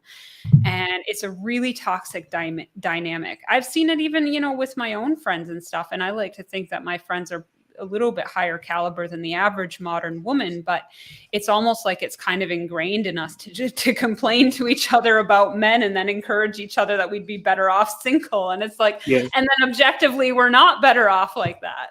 Yeah, I've had that happen to me before. If there's one thing for the fellas out there, just do not let your girlfriend just hang around with her girlfriends. Just 100% true. Just do not do that. Absolutely. They will undermine you. Just don't let it happen. I have it's very quick, and I'll open it up to you guys. So I'm not going to cut this off, but I've said it on my channel before, and I've seen it over and over and over again in my life. They say, go, if you've fallen off a roof before, don't call a doctor, call someone who fell off a roof before, right? So I'm going to give you the advice. Fuck, if a woman in your life shows up with some crazy fucking foamy mouthed, wall-eyed shit that you have never heard come out of her mouth before, ever, and you're like, how the fuck did this happen? I'm going to go ahead and tell you, she's been talking to her friends. Okay, sorry. Go on, people. I will say one of the things that, like, I'm sure there are people who will disagree, but one of the things that I would personally say is kind of something that you have the right to expect of your partner in a relationship is that if one of you is uncomfortable with somebody that the other one's hanging out with, you absolutely have the right to draw a boundary there and say, I don't want you hanging out with that person anymore. It's bad for our relationship. And that needs to be respected, because 9 times out of 10, if one partner has a concern about somebody that the other's hanging out with, that concern is usually legitimate. And oftentimes it's like, it's like how when women have a girlfriend who gets divorced and starts talking about her divorce to her friends, the likelihood that these other women end up divorced in the next few years skyrockets. I saw it in my own family. Percentage. But the same is true. Like, men don't talk about their relationships the way that women do. But, if, a man is maybe seeing a female friend that the woman isn't comfortable with for some reason, or hanging out with his guy friends who are a bad influence on him or whatever, like, once you're in an established relationship, again, part of your responsibility to the relationship is removing influences that are harmful to that relationship. And sometimes that's going to be a friend who is kind of, poisoning the well in some way. Yeah, well, that's one of the darkest pillars of feminism, is that you can't do anything for the express pleasure of a man. There's absolutely, you betray the sisterhood if you make a concession towards a man in some way. Yeah, there does seem to be that vibe, like, oh, you went back to him? How dare you? It's like, it's not even your relationship or your life. What do you care, right? But they'll take it really personally. And yeah, well, you'll see and this they with do act like any betrayal. Yeah, you'll see this with any women's rights across the board, period. I mean, you even see it in right-wing circles, how, people just reflexively take the side of the woman on women's issues. I mean, whether it relates to abortion or, whatever the issue is, women almost reflexively just form a hive mind around a certain issue that, any concession is therefore, taking away women's right to vote is the next thing on the table. They almost like close ranks and circle around like a, herd of gazelle or something, around something. And this just comes from their communitarian nature of our past. They were always just gathering things in the tribe, and they had to be more communitarian. So they're naturally, more inclined to things like socialism. Well, I must jump in very, very quickly, because we do have a man here who it appears is trying to remain on good terms with his woman, and that is Closington, who it seems is going to have to go here soon. So I wanted to clear a space for you, sir. Yes, sir. I was just mogged by my puppy, but I do actually have to log off. So if I have any final things to say, Do you have to log off to play your video game? No, I'm no, teasing. I'm no. just kidding. I go follow Old Glory Club on Twitter. Go follow Old Glory Club on YouTube. Launch day is November 7th. So go follow those. And everybody have a great Halloween. Happy Thank you. I'm just gonna stroke the little puppy. Oh, puppy dog! Check Little the puppy. dog out. Yes. Yeah, we had a little bit of exposure of Old Glory Club, a little bit of the ankle shown. So yeah, do follow, as Closington said. Closington, thanks very much for coming on, man. I appreciate you having me. Glad to be invited. Thank you, guys. All right. Thank you. Bye-bye. Happy Halloween. Be well. Oh, wow. He still shows up on the screen. Oh, and there he's gone. So who wants to carry it into a new direction? Red Hawk, I know where your abilities lie in terms of, how did you phrase it earlier? The something intergender, what was Intersexual dynamics, yes. Intersexual dynamics. But yes, I'm gonna challenge you and others to come up with a new angle, not just men and women. What else is missing? I mean, sometimes I feel bad for what we did to the Japanese, and I don't mean the nukes. I mean turning them into a liberal democracy. Nowhere. That was random. But He then totally got fucking pictures. Got pictures of price of Mishima. Super Mario 3D All Stars, and it's $55. So maybe they deserve it. I just want to play Super Mario Sunshine over the winter, and That's an I'm not amazing paying that game. much money. Nuke them again. No, more liberal democracy. It's the nukes. That's just like whatever. The liberal democracy is the real crime here. Fucking poison, right? Just eat Yeah. them down to the level of their bones. Well, how is we could talk we could talk hunting maybe. I know Red Hawk's into that, and I have an idea of him coming out here next year and doing a hunting trip with me and my friends and some other guys. So I don't know, we could go in that direction. I've never hunted in my life. Yeah, I'm going pheasant hunting this weekend with a bunch of buddies, and they haven't gone before, so it's gonna be tons of fun. But yeah, it's my two great loves. I'm picking up chicks and hunting animals and eating them. So that is what I'm gonna contribute to this space as best I can. Hell yes. Well, yeah, they are different species of hunting, and it is hunting. Whatever problems, and many of them are justified, that people have with the scene of chasing women, it is hunting. Absolutely. The only joke is, as my and the women will understand this, and the men will have to struggle to do so. I used to ask my buddy Tim about this. I remember one time I told, "Oh man, this girl, she's so fucking hot. I'm chasing her right now, man." And he said, "Has she caught you yet?" So yeah, there's when you think you're hunting, you might not be the one doing it. But coming around to actually like firing lead out of a barrel at a critter, yeah, I could go hunting direction. I'll start. I've been taking pictures of deer shit on my paths to figure out what kind of scats around and how it's distributed and when. And I picked up a Don't Scare Nobody hunting rifle, which is a lever action 44, which will work for close in the brush here where nothing's going to be out past 100 yards, and it's probably going to be more like 25, 40 yards or whatever. And I'm doing dry fire practice with it.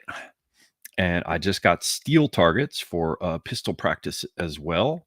And so I hope to start hunting soon. I'm just trying to get my head around all the details of knowing the right places to go, like low ground with water. And I'm figuring out about my trees. Apparently I'm in an oak hickory type forest. And when some of these oaks drop their acorns, apparently the chestnut oaks will drop big fat ones that the critters like. So yeah, I'm trying to get my head around it. How is it going for you, Charlemagne, and what's your scene, Red Hawk?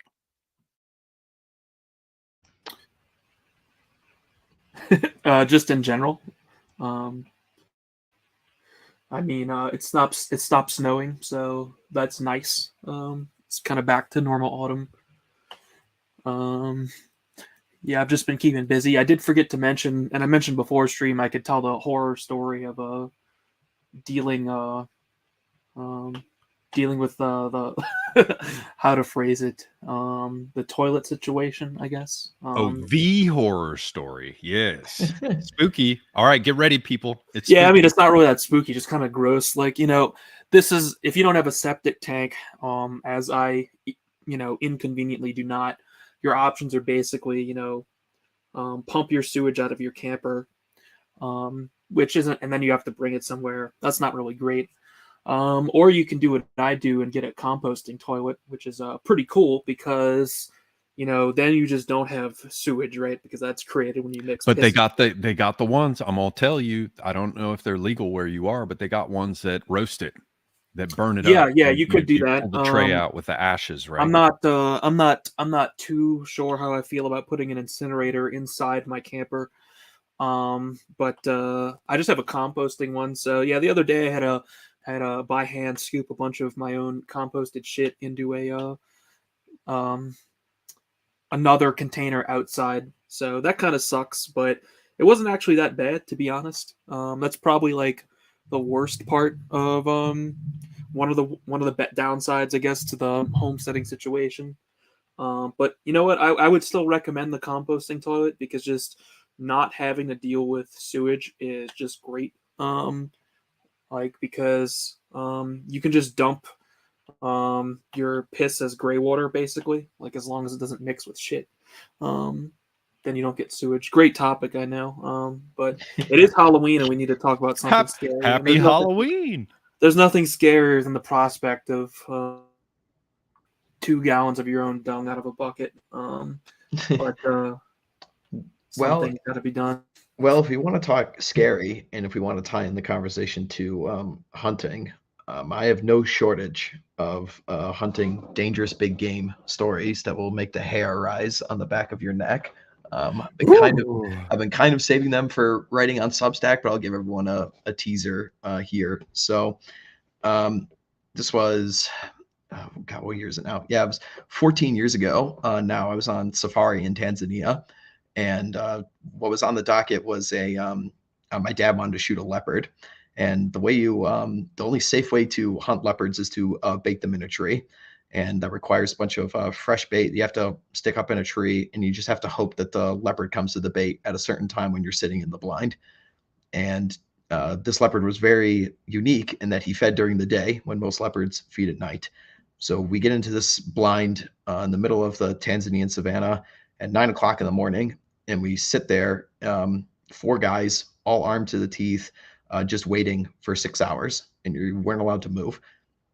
And this leopard decided to not come in from the way he was coming in on the trail cameras. He decided to come into the blind by walking behind us in the blind. And he walked right past us, not even 5 to 7 yards away, and then got up onto the bait. And my dad took the shot and took him down. But had the wind been a little bit more different, had someone moved, it might have been a much more hairy situation. Violent.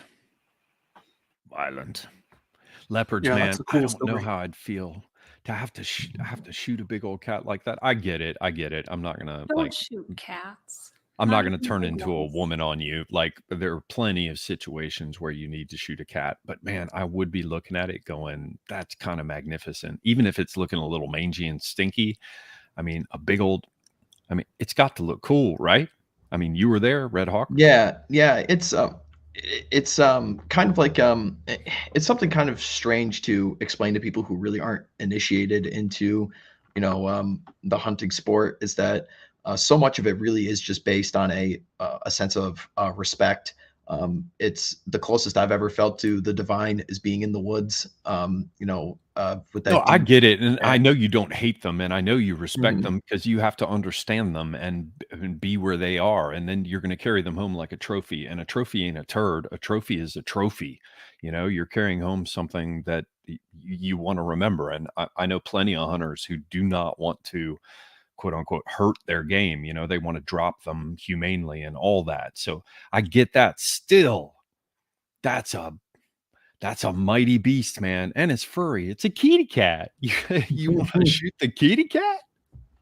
Yeah, it'll show you how friendly it is real quick when you see the massive teeth and claws that these things have. Right, It's not your fair tabby enough. variety.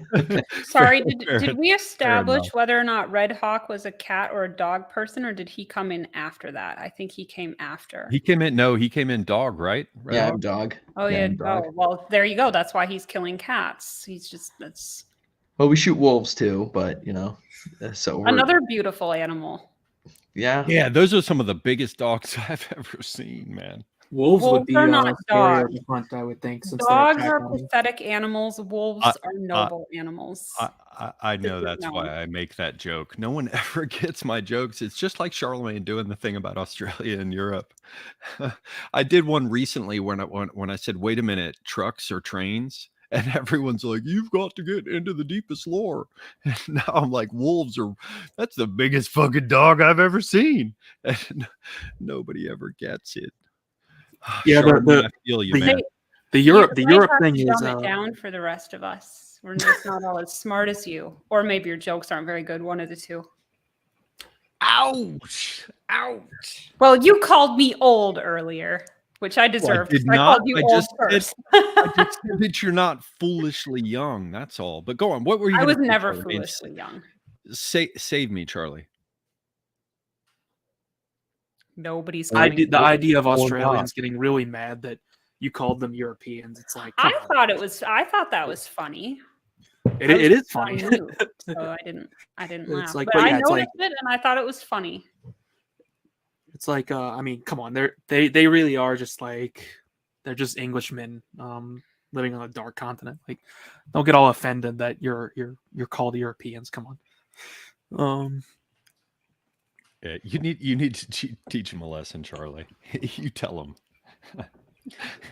You tell them how it is. Well, what should we turn to for a subject now? Should we take some questions? Does anybody have a direction to take this? Where are y'all now?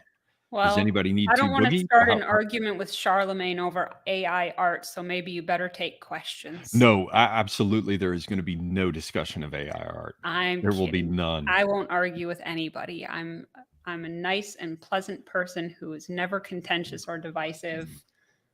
Right? Yeah, right. Sure. Yeah. Uh-huh. So yeah, topics, gents, or should we take questions from people? Does do you have some more time or what? Where are we now? What's going on? Yeah, let's see if there's any questions. Maybe that would be a good jumping off point. Red Hawk, do you have what were you going to say? I was just gonna say I have about an hour to kill until my D&D session starts with my buddies. So based. All right. Yeah.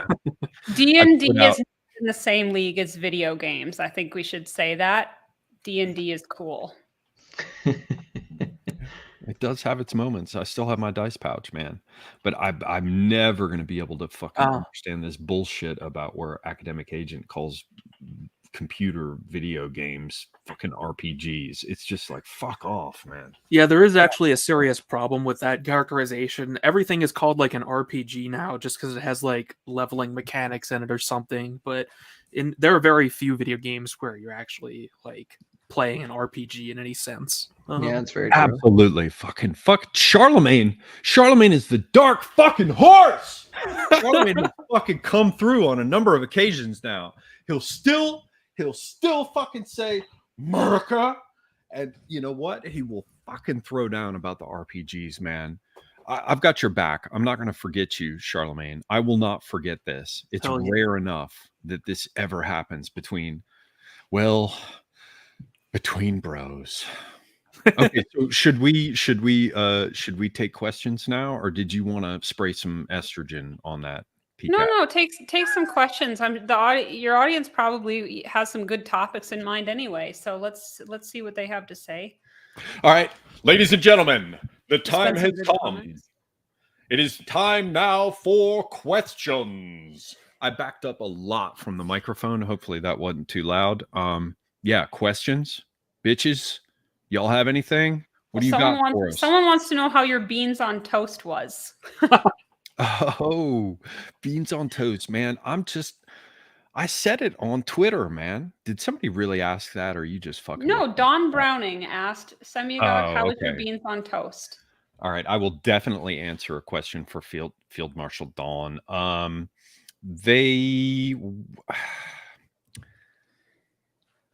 The beans were not as sweet as American baked beans. They had a little bit more of a tomato flavor. I had the Heinz type, but I bought the ones that came from Britain, and they were the usual, almost flavorless, except what they're soaked in, type beans with almost no goddamn texture. I put them on the best toast imaginable because I had made it fresh myself. So they had a lot of support. And you know what? The best I can say for it is that I can totally see it if your whole thing was to get more starch, carbohydrates, basic energy into your system to go work in a pit or, as a fisherman or whatever. Okay.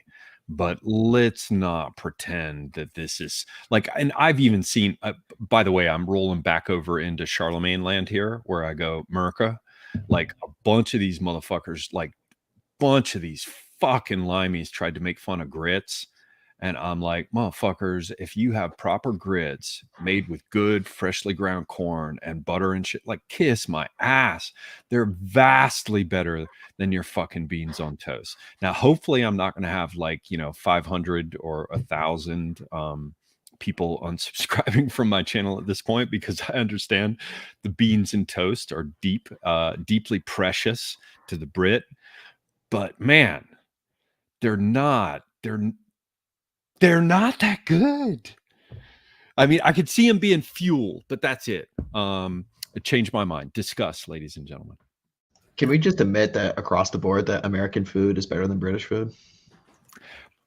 Well, I want to say that, but I went there and I was saying the same shit after I was eating like at a Pizza Hut in Leicester Square. And then I met this crazy dude in Soho drinking one night, and I met him the next day, and he took me around to all these crazy fucking restaurants, and I had all these like high alcohol beers, and that's the first time I ever had toad in a hole or toad in a pocket, whatever the fuck it's called. And there are in fact very real Brit dishes that are fucking good. And if I were really on my game right now, I would remember the fucking English cookery book that John D recommended to me. Fuck, I can't remember it right now, but I ordered it. It's on my shelf. So yeah, Red Hawk, because I'm an American, I want to agree with you, but the fact is they have some fucking good food. The point is, however, that maybe it's not the beans and toast. I don't think Americans necessarily have better food, because I have to say, I don't know if it's just like, maybe I'm not getting a proper sample here, but every time I've got my cousins posting their cooking videos and stuff on Facebook or whatever, I'm just like, what is going on in America? Like, what? Like, do people not know how to cook? I'm seeing videos of people dumping pasta into water in which they've mixed olive oil and like cooking it within an inch of its life, and then pouring jarred sauce on it and cheese from a bag and heaps of margarine, and like, and it just looks like some ooey gooey mess. Way too much cheese all the time, way too much cheese. And it's always fake processed cheese that's all pre-shredded, or like this, that Parmesan that's like sawdust or whatever. And people are like, it's so good. That looks so delicious. I'm like, it looks like cat vomit. What? If you're using Parmesan cheese in America these days? The only Parmesan cheese I use is imported from Italy, and I grate it myself. If you're using the fake Parmesan cheese, you should be whipped. If you're using fake cheese, you deserve to starve. I'm sorry. And also, fake cheese is probably why you're fat. Yeah, I think I might be a little extreme there, but no, I mean, it's just weird to me. You're definitely onto something there, just considering, They how never use any vegetables unless it's like frozen vegetables. It's like, I never see any of these Americans like actually chopping fresh vegetables to cook with anything. It's all like, it's like an American recipe is like a can of this, a packet of that, of it's just all these like list of processed ingredients, a box of that, and it's like, don't you guys have any real ingredients in America anymore? Like, what? It's been such a long time since I've been there. Maybe things have changed. Maybe now Charlie Red Red in Hawk. America is fake stuff. Charlie Red Hawk, you need to shut it down. I mean, there are people in America who make great food. They just have to know how to cook. I mean, most people don't anymore, unfortunately. Thankfully, my co-landowners know how to cook really well, so we usually eat really good. A few days ago, we ate something called army soup. I don't it's remember like an MRE or something.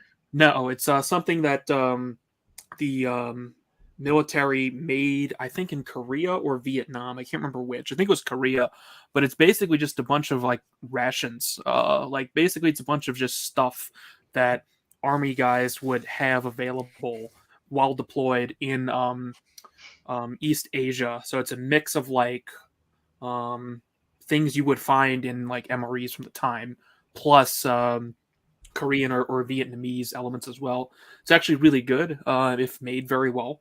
It sounds pretty weird, but it's a pretty good dish actually. It's hard to describe. I don't remember all the ingredients. Like there's a lot of just kind of random ingredients because that's how it was made. But I'd recommend looking that up. Yeah, it definitely seems like you definitely have to put way more effort into it now to actually find people who know how to cook and cook well in the States these days. I mean, it's obvious you with can actually learn on YouTube. Rates. Yeah.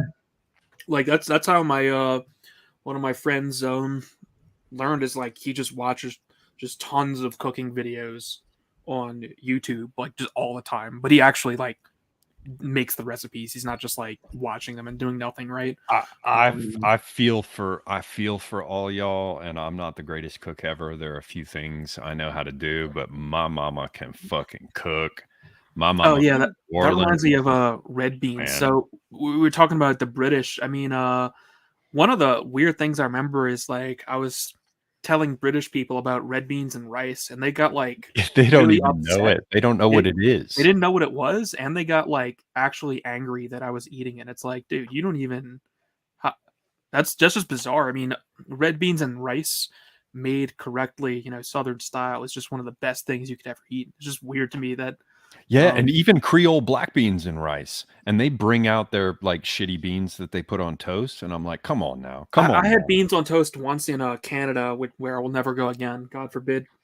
But it was, you know, it was at some like hipster joint that I went to in the morning to you know, do some work on my laptop, and it was all right. I mean, you know, it's fine. It's not amazing. I don't really get the beans on toast thing. Like it's not like offensive. Like I'll eat it. It's just, you know, it's whatever. Yeah, same here. It's not like and it's not like fish and chips, right? You could have some absolutely divine fish and chips, but you're not really gonna have divine beans on toast. Like, okay. Yeah, unless what they're somebody jumped on Twitter. A couple people I think were on Twitter, and they responded to my thing of doing a proper, because a bunch of people had been trying to get me to do it for a while, and I was like, fuck off with your beans and toast. And then I'm like, all right, you know what? I'm gonna take this seriously. I'm gonna try. And then afterwards, a couple people actually admitted, they're like, yeah, we know it's kind of shit, but we ate it when we were poor or when we were kids, and we love it. And I can also see where it would definitely make the difference between, you know, recovering from a major hangover and not. So yeah, that part's good. But there's a bunch of good American food, man. And you have to remember that there are all kinds of, like, there are parts of Texas that are like crazy heavy German, and they make all kinds of German dishes. And I'm sure up in the Midwest, I don't think there's probably anybody on our panel this evening who's from the Midwest, but there are all kinds of things from the Midwest that are like straight out of the old country. You know, there are all kinds of food that got carried over here pretty much in the Midwest, there's a lot of like mystery casseroles at church potlucks, or at least there were when I was growing up. I don't know if anybody still does those anymore, but it'd be like some weird Jello monstrosity or some random mystery meat mixed in with cream of mushroom soup, or I don't know like what these ladies were making, but none of it was good. I figured that's where you were from because you sound like you're from Wisconsin. Oh no, I have to do some work on my accent then. Nah, it's the Midwest. The Midwest. I've always tried to get my head around it, but there's a wah wah wah, kind of a loud. Yeah, exactly. Yeah, and I can't quite get it. Not the cats doing it, but there is a very like there's somebody from Michigan I knew. You know, I live around a ton of Canadians lately, and it has definitely affected the way I speak. And I think all of you are basically the American version of Canadians. Is that accurate? Yeah, Northern Midwesterners definitely are. I mean, we pick up a lot basically of just Canadian another culture. Canadian. Yeah, absolutely, man.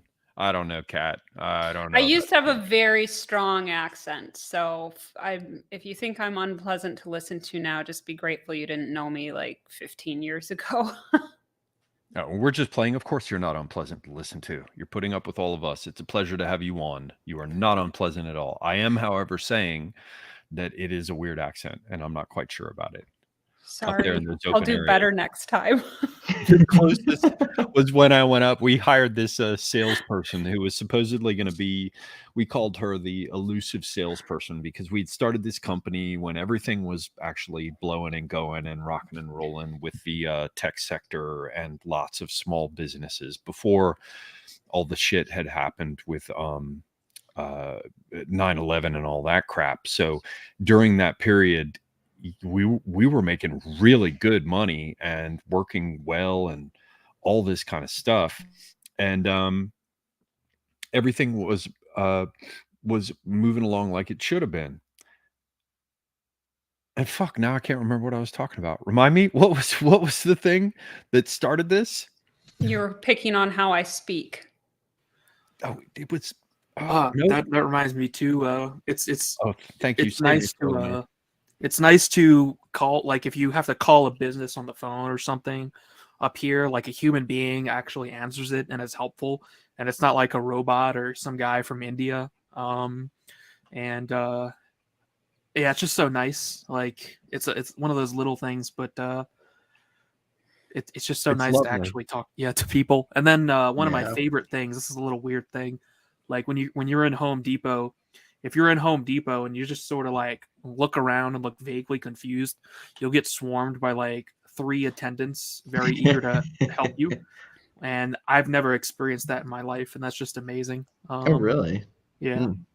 I Nah, just have like to throw in to save myself, Charlemagne, just so it's not left hanging forever. What I was going to talk about was the one time that we hired a salesperson at my company and things were going well at that time, and she secured a possible meeting in Neenah, Wisconsin, and I had to fly up to Chicago and rent a car and try to drive up there, and I saw the place that these Midwestern people live in, and it is a strange fucking place, I have to tell you, gentlemen. It's these weird rolling hillsides, all of green. You almost feel like you're in like Iceland or something. It's this weird, just endless, like never particularly sunny, but very green rolling hill pastures. They're strange people. You know what I called it? I called it the land of cheese. But yes, go on. Sorry. Your turn. I mean, I'll speak personally.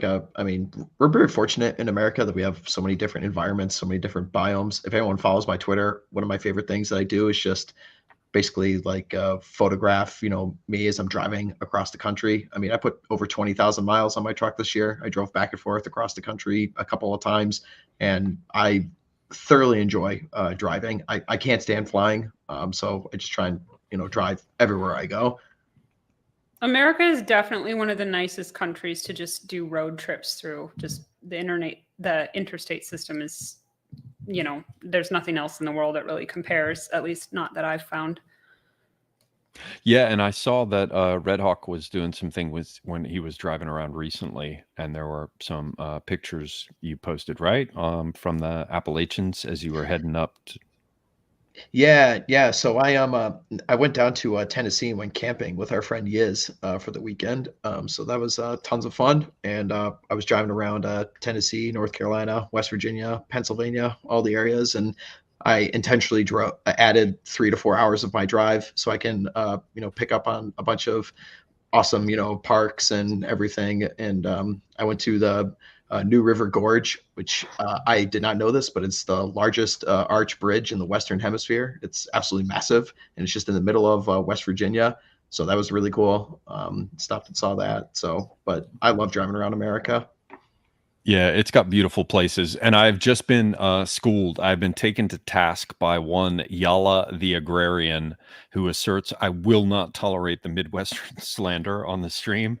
So I'm going to go totally back up from that because one of my very close friends, he's actually from way up in Michigan, and he's always talking about playing guitar and talking about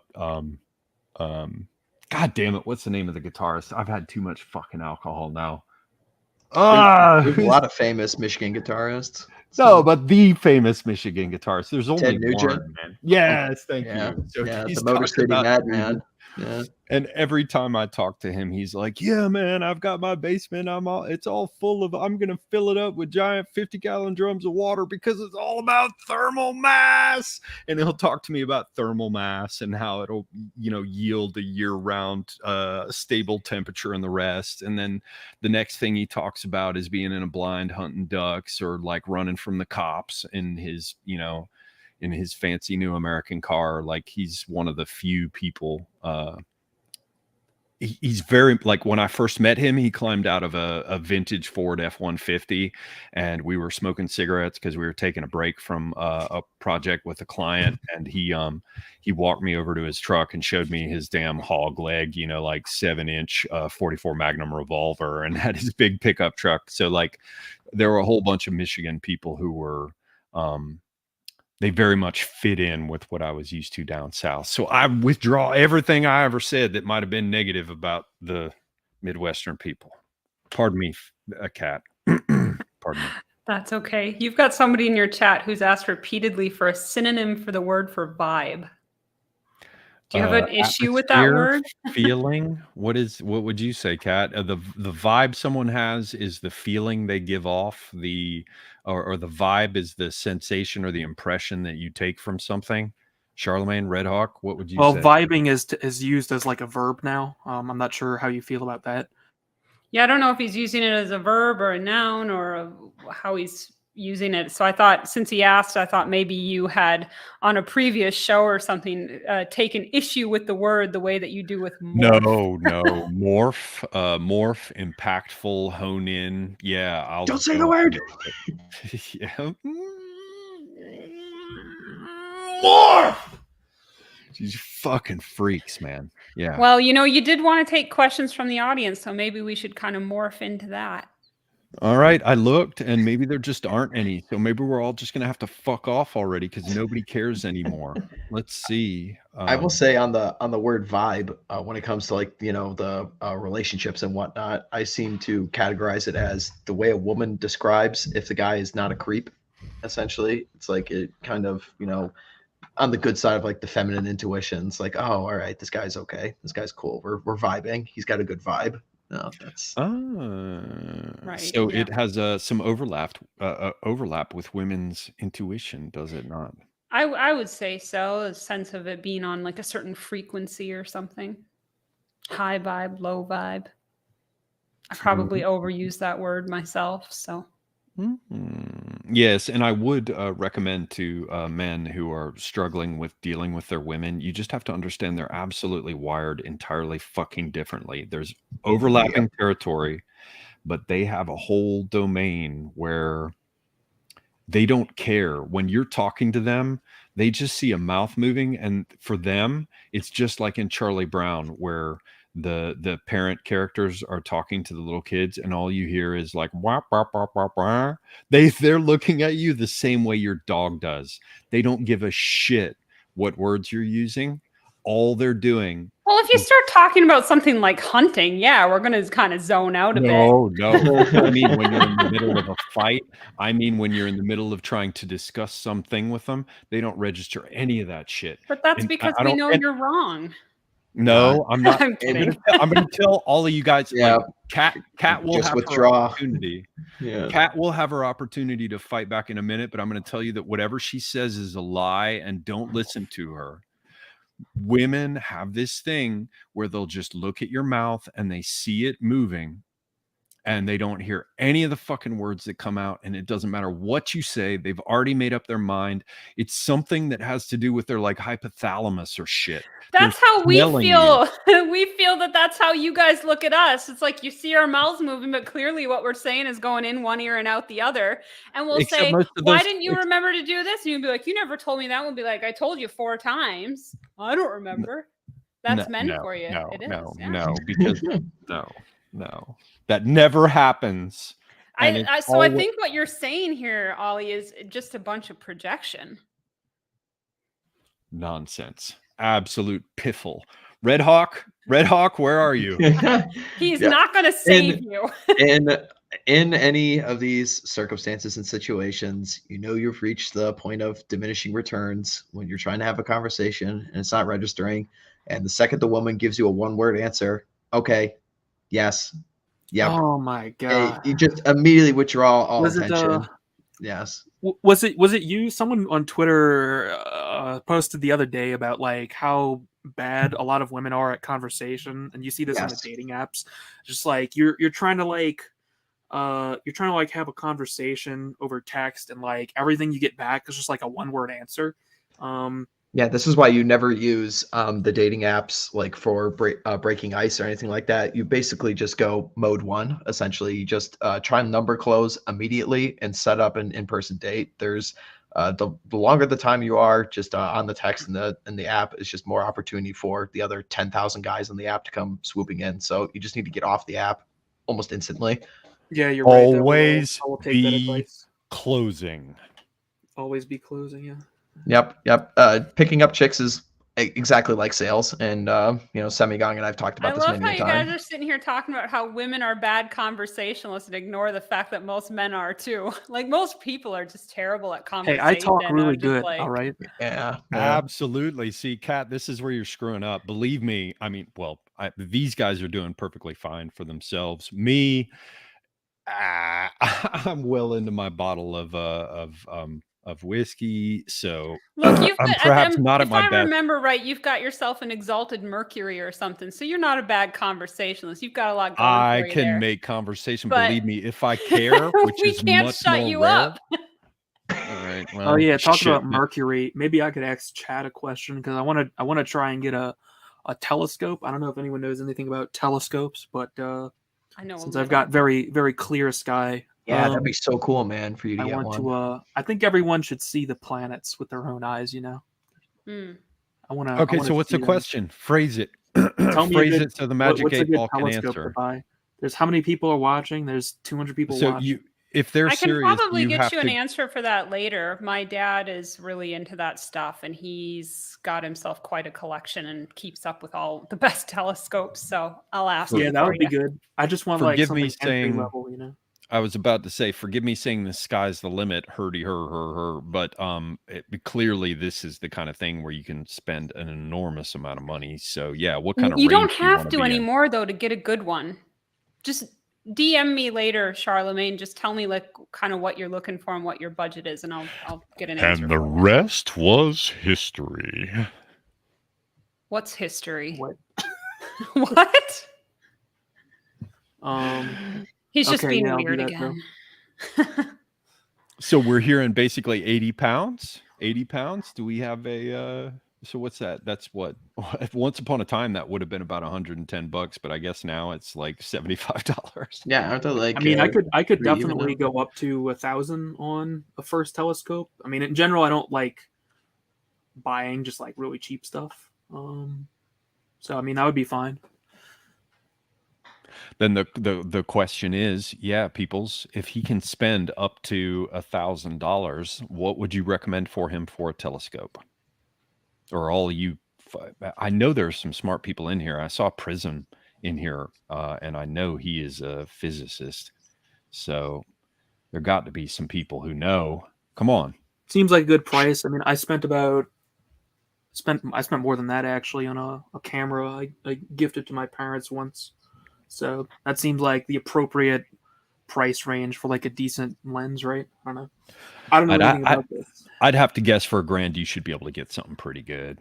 Yeah. I mean, Yeah, I would I mean, think I so. would yes. be good, you know, just because I kind of want to get into it as a hobby and maybe build an observatory eventually. I think like building an observatory would be extremely based. I think you're right. Hmm. I actually, in my heart of hearts and all my parts, I agree. Yeah, an observatory. That's like the monk in the desert, right? I would come visit you. Charlemagne's compound's gonna be the coolest thing this side of the Homestead. Atlantic. Yeah. Homestead. Yeah, there's a magazine, Charlemagne, called Sky and Telescope that covers all kinds of stuff about amateur astronomy, and they often have telescope reviews and stuff in there too. So if you can find a copy of some of those, you might want to leaf through that and see what you can find that's helpful to you. Sweet. I actually took an astronomy class when I was in college, which was pretty fun. It's not actually that difficult to learn how to navigate the sky, I guess. Yeah, from my understanding, it's actually pretty easy, but most people can't do it because they live in the cities where there's too much light from the cities and you can't actually see the stars. Yeah, one of the coolest things is on most nights I go outside and you can see the Big Dipper in the sky, and it's like freaking huge. Like it looks so massive just in the expanse up here. I could see how people used to think that the sky was a dome because it do be looking like that. It's the black bowl of the sky, my friend. And if you're not careful, you'll look at it and feel as though you'll fall deep down into it. That is the And I'm nature looking of looking up into infinite space. looking at this one Mr. Wyland posted in chat. Hmm. Yeah, it looks like a good price range. See? Yeah, I've seen plenty of pictures of planets and stuff, but I feel like there's something I don't know. There's something transcendent about actually looking at like Jupiter with your own eye, and not just a picture of it. Yeah, I'm pretty sure I'm seeing Venus regularly now on clear sky days. And there is one I saw, man, that I will never ever forget in my life. Oh my God, it was one of the most hardcore things I've ever seen. I was on a beach in Greece, and it was a summertime, and I looked up into the sky. I was in the Gulf of Corinth, or on the Gulf of Corinth, and I looked up, and something happened. I don't know how it fucking happened. I don't know what caused it. Although later, when I did some searching online, there is a name for the phenomenon. But basically, the sun, which was no longer in the sky, hit the moon at a particular angle. The moon was up, and that angle was such that, given my position as a viewer, it did two things. It formed a perfect crescent around one edge of the moon, and yet at the same time, just peeking around the other side from the crescent was one little dot of light, and it looked perfectly like a crescent and star. And I realized that in that moment I had actually seen the crescent and star symbol, which is not, you fucking assholes, not anybody here this evening, nobody on the panel, but it is not, you fucking assholes, a crescent moon with a star somewhere nearby, you fucking imbeciles. I now know it is a particular way that light curves around the moon in a particular position in the Mediterranean at some times of the year. And I found the name for how light gets carried around the atmosphere to peek out the other edge as a point. But I finally discovered the origin of the moon and star crescent, which is the old symbol of Istanbul. Everybody thinks that that is a Muslim symbol. It is not. It is the symbol of Hecate. It's the old symbol of Byzantium before it was Constantinople. And every time you guys see some shit where, like, you know, the Pakistani flag or the Turkish flag has a moon, you know, a crescent and star, and everybody talks about how that's the Muslim symbol, I'm here to tell you, no, it's not. The Muslims just ripped it off from Istanbul. And that one evening in the summer in Greece, I saw in the sky where it came from. Thank you, ladies and gentlemen.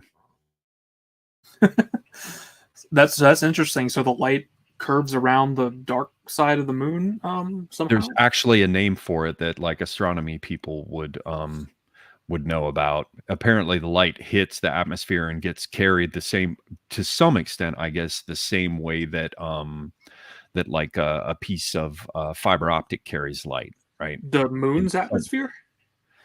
Well, yeah, I guess that doesn't work quite well. So maybe it's not entirely atmosphere. There's something about how light happens with the surface of it and creates a penumbra or a glow.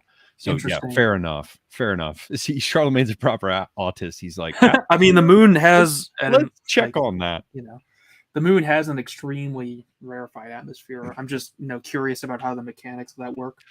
No, it doesn't seem to make sense that the moon's atmosphere would be heavy or thick enough, right? Yeah. It's not like seeing a cloud of mist. Yeah, you're right. But there's something that happens to there's something that happens with the way the light curves around it.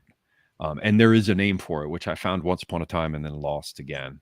But I am quite sure about it because I saw it with my own eyes. And anybody who's wondering about the crescent and moon, it's very much from the Hellenistic pagan world, and that got carried over into Constantinople. And it's rather laughable, I guess, that the Muslims have taken it as their own symbol. There's no question. You can pull. Sorry, I'll let you go. But no, this is interesting. You can pull the old coins of Istanbul, Hecate and Artemis. Hecate was, I should say, is associated with the city walls. Artemis was associated with the city itself. So you can find old coins that show the crescent and star from the days not only before Islam, but before even Christianity. And the moon and star, is there. Sorry. I love this kind of talk about the the natural world and everything that we've been having. I do think that is really ripe territory and grounds for conquest, for lack of a better word, for people in right-wing circles. I'm sick and tired of having the conversation of environmentalism dominated by climate activists. It really infuriates me. So all this kinds of talk about astronomy, about hunting, about homesteading, about where our food comes from, this is ripe ground for us to take, as far as I'm concerned. Totally agree. I mean, even what's his name? You have to kind of tip your hat to Tucker Carlson about that, because he said, to hell with the idea of saving the world, and instead, can we drink the water? Are there more trees growing? Is everything terribly polluted? Is there garbage on the side of the road? Those are straightforward, achievable things, and because of this. Again, I agree with you, Red Hawk, because of this asinine, fucking disgusting, laughable bullshit, scarcely laughable at this point, because of all this bullshit of theirs, they keep us focused on things that we can't do anything about, and keep us looking at anything but the things we can do something about.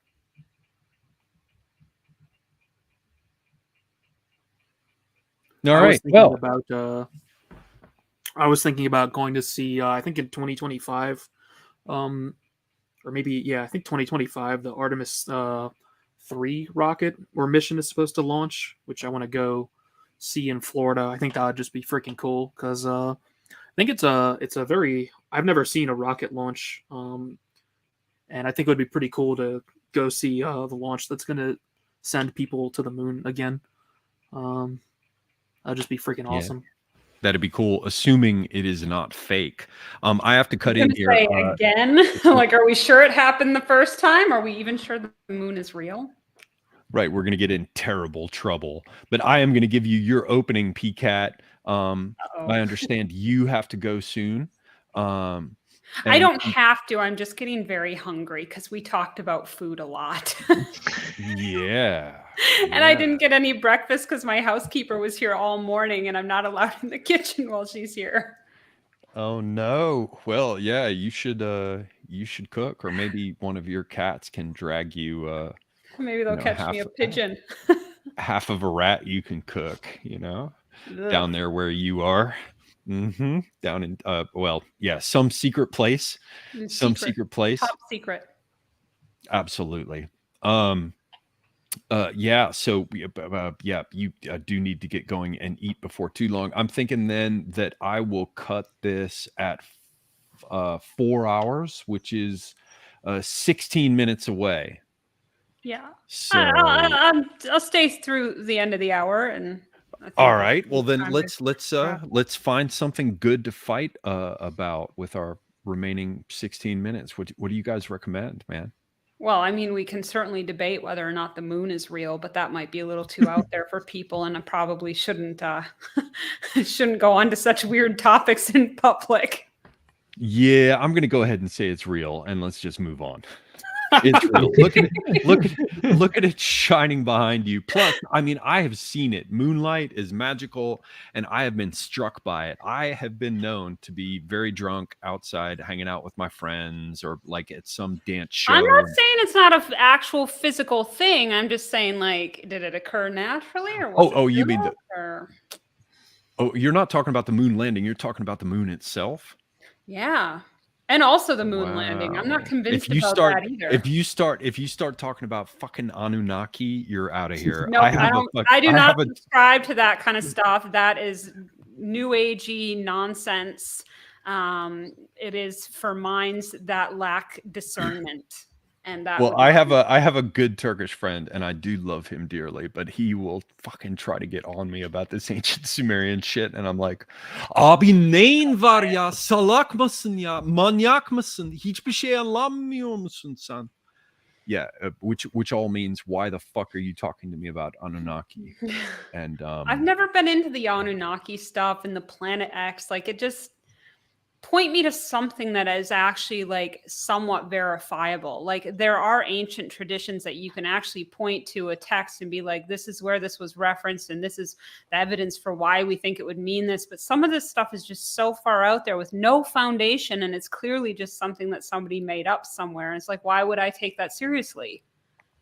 Yeah, there's actually if you have any belief at all in like anything related to these ancient aliens concepts, there's this documentary on YouTube called Ancient Aliens Debunked. It's like 3 hours long, but it basically tears apart like every single aspect of anything to do with that. It's pretty interesting too, because you sort of learn how ancient civilizations constructed these giant wonders with very simple tools, which is actually entirely possible. I think one thing people don't really think about when looking at something like how, the pyramids at Giza were built is, you can do quite a lot with an army of 10,000 laborers in a century. Like, Well, Yeah. I would say that, I do think a lot of these ancient structures are older than we think, and were probably built with technology that we don't have access to anymore. But the ancient aliens and stuff, I don't buy into that so much. And I think a lot of where that comes from is people trying to reconcile the historical with the meta-historical because they cannot think outside of just a simple historical plane. And just because, like, the totally meta-historical agree. is true in its own way, but it does not necessarily correspond exactly to a linear timeline. Absolutely, completely agree.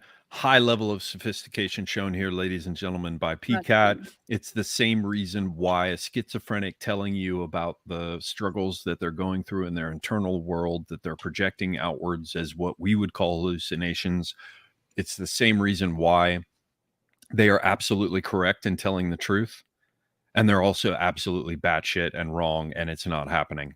They cannot distinguish the realm out here from I guess what you just called the meta-historical. Yeah, Um, which, and the meta-historical would encompass the realm of myth and legend and revelation and things like that. It's just, it doesn't mean it's any less true, but you get into trouble once you start trying to pin it down to a linear timeline. There are ways in which the historical timeline, as it moves in waves, sometimes you get a wave that rises up and meets that meta-historical that's eternal and infinite, and then you get an expression of that in historical time. But if you're trying to bring that the ineffable down into something concrete, you're always going to run into problems there. And then you get people who come up with weird theories like ancient Sumerian aliens or whatever, because they can't make it fit.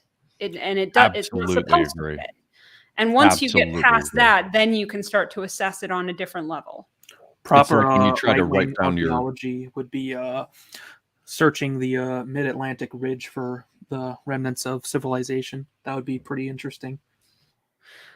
Well, they and to they look have for searched look the for Atlantic Hy-Brazil. and are like, oh, well, we didn't find Atlantis, so it can't be real. And it's like, well, if Atlantis was real, it was, not just one continent or city. It was a colonial power after all. So who knows what remnants you're going to find? But it was so long ago, and if there really was some kind of global catastrophe, the odds of finding anything that would date back to that are extremely slim. And I mean, what will have survived that long? You can't carbon date rock. You can only carbon date organic material, and that's going to have long decayed.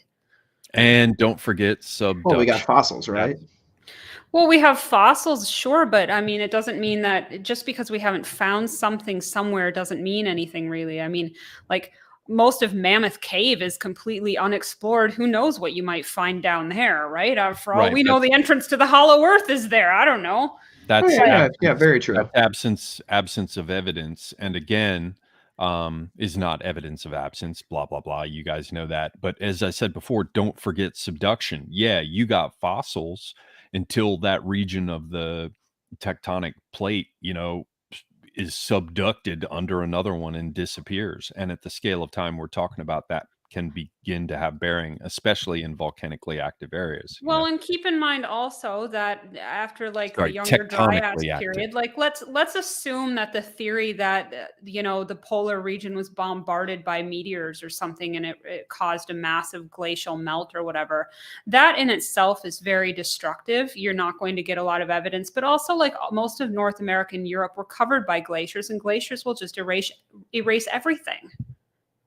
Like it flattens the land, it scoops things up, and it deposits it elsewhere. And once that happens, it's gone. So, I mean, I kind of view anthropology and archaeology to be kind of like fake sciences. And once again, it's this obsession with the material and the historical, and how do we make it all fit into a linear timeline that doesn't also compromise our ideology of evolution and progress, and so it never works, and it doesn't provide satisfying answers. Yeah, at the very least, they are incomplete. Oh, so incomplete. Mhm. Like this idea that the Great Pyramids were tombs and only tombs. It's like they never found any evidence that it was such, but that's become the standard narrative and everybody believes it. Just like everybody believes the pyramids were built by slaves. Again, no evidence for it. So people are dumb. What can you say? Yeah, I mean, just looking at the degree of how much history has changed in our own lifetimes, history book wise, about what is written down. I mean, how is like the Kuf narrative going to be rewritten 100 years from now? God only knows what was lost throughout the ages. By people choosing not to write certain things down, people choosing to just wipe out entire libraries of things. So, very interesting to think about. Yeah, I bet a thorough search of the Atlantic Ocean would find some evidence of a civilization there, though, which is why they'll never do it. And yeah, I mean, even if the technology was available and the resources, the money for it were available, they don't want to ever undertake research that threatens the longstanding narrative. So, and academia is just fundamentally dishonest in that regard.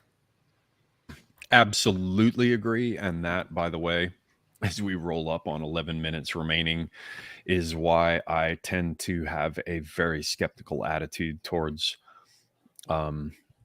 I don't know, skeptical attitude isn't right. I have a very suspicious attitude towards the entire idea of archaeologists in Israel working in the Holy Land, and the notion of whether or not they really do release to the public their discoveries and their old texts that they find and their understanding of history, particularly when you bear in mind things like the effect it could have upon attitudes within the religious community and without, vis-a-vis Judaism, Islam, and Christianity. I just like, I almost want to write like sci-fi books about manipulations coming out of the Holy Land and their archaeologists. Because I mean, I've seen things in the past where they like find like a small book and it's made of lead plates that have had characters inscribed on them, and they pulled it out of such and such, and you hear that it's become available and it dates from roughly the time of Christ or whatever, and then you never hear about it again. Like I'm absolutely speculating. I'm totally making this up, but it's entirely plausible. Yeah. That people with power would not want you to know about that. Even things like your Atlantic civilizations, Charlie. Yeah, or human ancestry, like the whole like missing link thing, right? Like there's no actual connection that has been established between, the various primate species and humans, and there's certainly no certainty about which direction the evolution took place in. But of course, this is a big no-no area you can't touch. There is only one race, the human race. Like where human beings actually came from, and whether or not other primates came from humans or the other way around. I mean, that's very much up in the air. We're all originally Africans. Yeah, And that's been thoroughly debunked, but people actually still believe that. No, absolutely. It's everywhere. And I grew up with that. Like that was absolutely the incontrovertible truth that you could not question. I remember when one time I was 19 because I was working as a doorman at nightclubs very early. I wasn't supposed to be because I was underage, but yeah, I was 19 and I was checking 19 and 20, and I was checking people's IDs. And for this reggae show, these black people came up and they handed me their IDs, and I looked at them and I'm like, holy shit, you're that age? Because they didn't show it, right? And because they aged well. And they said, yeah, we're the original people. Yeah. That was what I grew up with, the idea that the Africans were the original people because everyone came from Africa. Man, Well, I mean, they may be an older people, but that does not imply a line of descent. Just because you find an ancient skeleton in one place in Africa does not mean it's the originator of the human species. It does not mean that there were not other ones elsewhere. And even if it's older, as I said, they're prove the lineage, prove that this is who we evolved from, and they can't do it. It's all based on just pure speculation and ideology. Well, if there were older skeletons in Europe, we'd never know about it because, as I said, the glaciers will have gotten rid of those. But even if there were, it's like we're clearly distinct populations. I mean, I don't just assume that I'm evolved from a dinosaur because they came before me. Like, it's ridiculous. Yes. Well, you also and just they have to found look at like fossil wise for the fossil record. It'd be much easier in a tropical and temperate climate to find these old skeletons because of just the environmental conditions. Or in a desert. A desert would preserve them quite well. Whereas what is Europe? Well, we have our bog people and stuff, but I mean that's relatively recent compared. If you look at the Great Rift Valley, that's one of those few places where it goes very, very deep down through the various layers and it's open. If you look at a map from space, you can see the Great Rift Valley.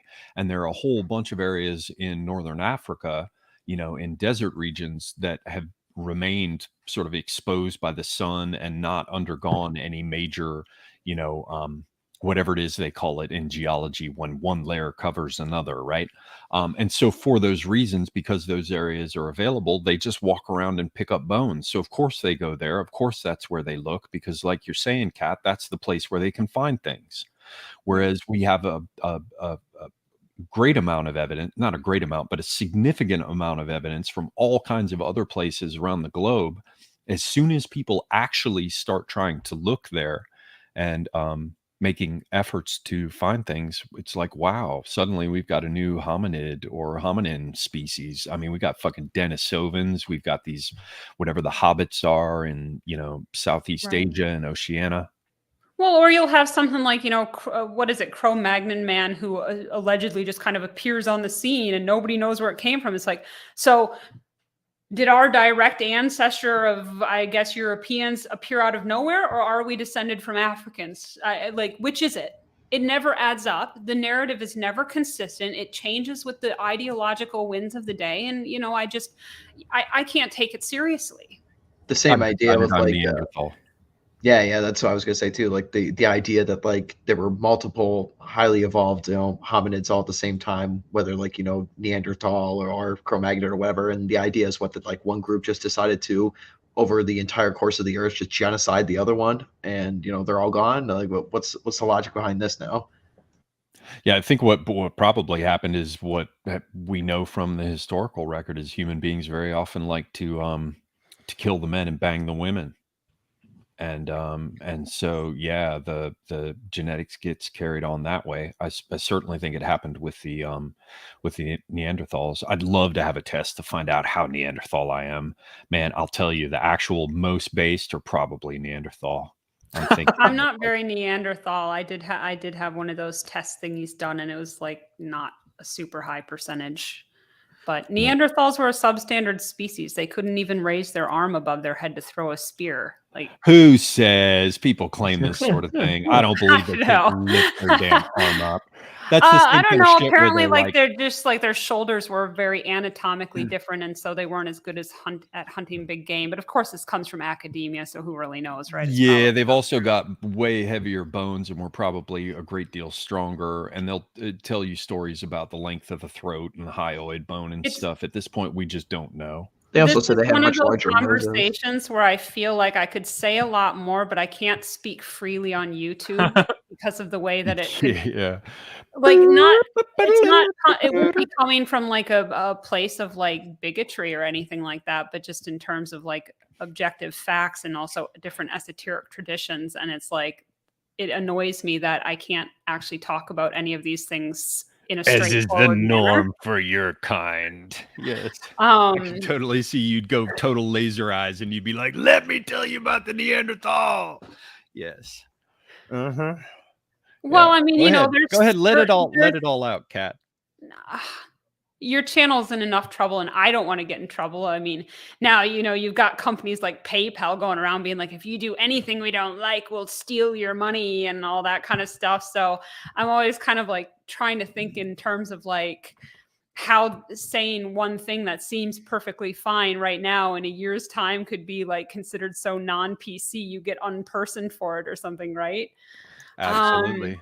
Terrible trouble. And so anytime, and it's unfortunate because you can't even have a conversation like this, which is actually relatively benign and has really nothing to do with racial identity as such, because we're talking about, you know, people so long ago. But to even say something like to delve into deeply the topic of the fact that African populations are Ooh. potentially descended from a much older cycle than the one that we're descended from.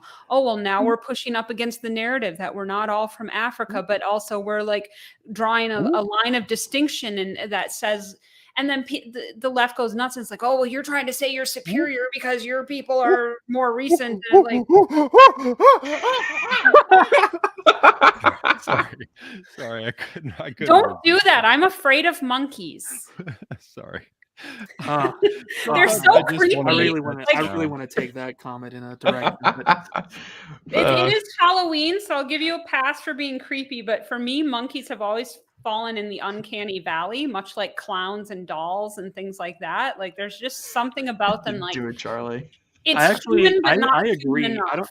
I don't know if you've seen those videos of like people on TikTok and they've got like pet monkeys. I feel like keeping a pet primate is kind of weird because they're just like too close to human. I don't know. It feels kind of creepy. There is something about them that's very human and also something about them that's not. And the combination of it, and I don't like the way they look and I don't like the sounds they make and they're gross.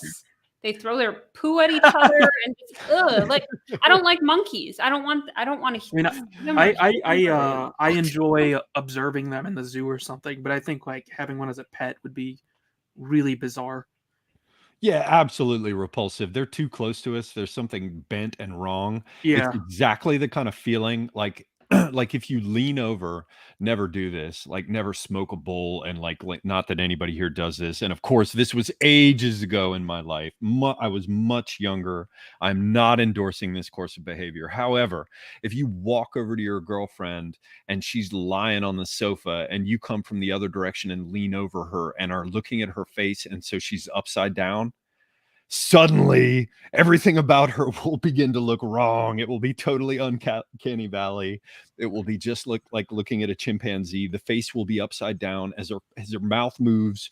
Her eyes are below it. Everything is broken and wrong. You will be completely disoriented and the world might quite possibly cave in. When I was growing up, I had a neighbor who worked for the circus and they had a tiger and a monkey, and the tiger had a big cage in the backyard, but the monkey they let live in their house. And they were on my paper route, so I had to deliver their papers, and the monkey was always there in the window, like, and it just freaked me out. So I think I'm just like traumatized from that or something. But and apparently they had to get rid of it because one day it attacked one of their kids or something. And we have like, I mean, we grew up at a time when you could still in like movies and TV programs see chimpanzees come out with like diapers on and shit, you know, and playing with toys and things. There's all kinds of like horror associated with chimps and how they got used in show business. It's really, really, really creepy. And I find it deeply disorienting.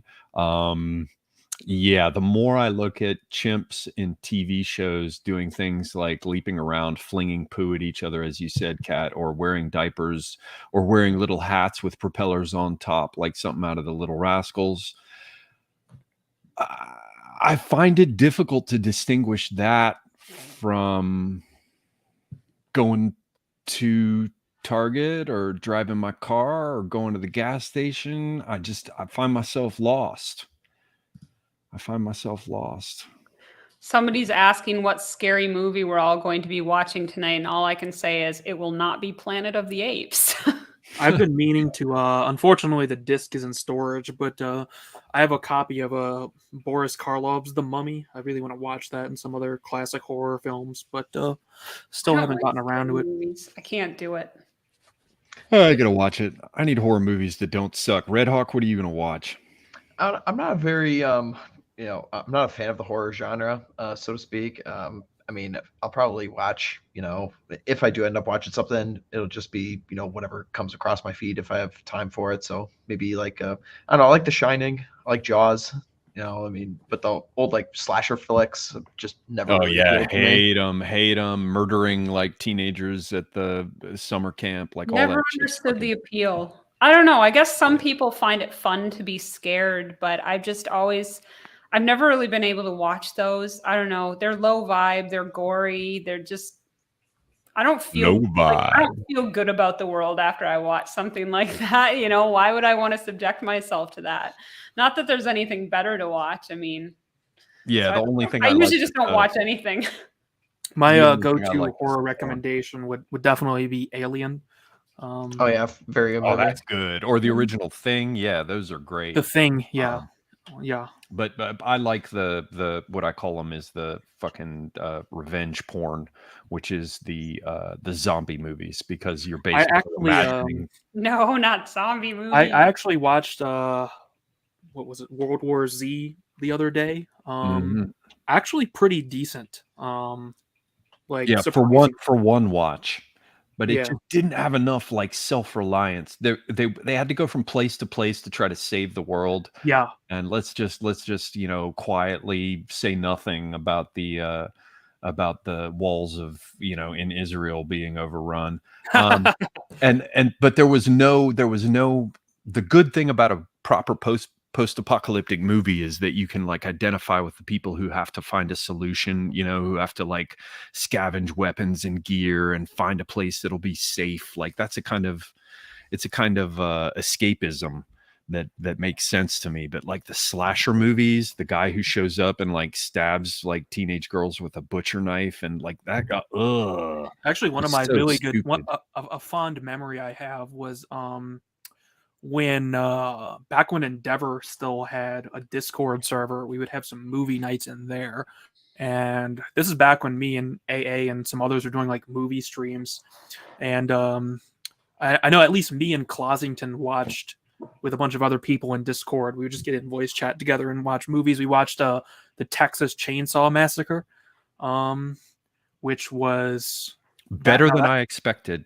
that is a that is a scary movie, a brutal movie. That's that's some serious stuff there. I'd never seen it before, but I watched it completely alone in my house, and I turned out all the lights so it was pitch dark.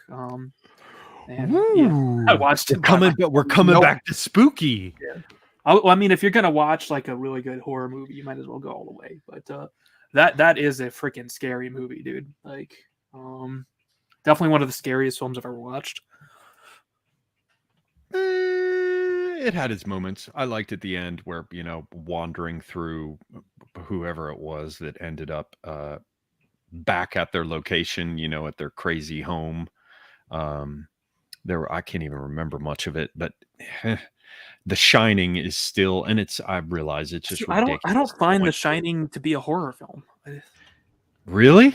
I mean, I guess it's a horror film in a technical sense. I don't find it scary. I don't. The fucking Yeah, I rotten agree. woman coming out of the bath, the twins. That's very creepy, but Yeah, I agree with Charlemagne on this.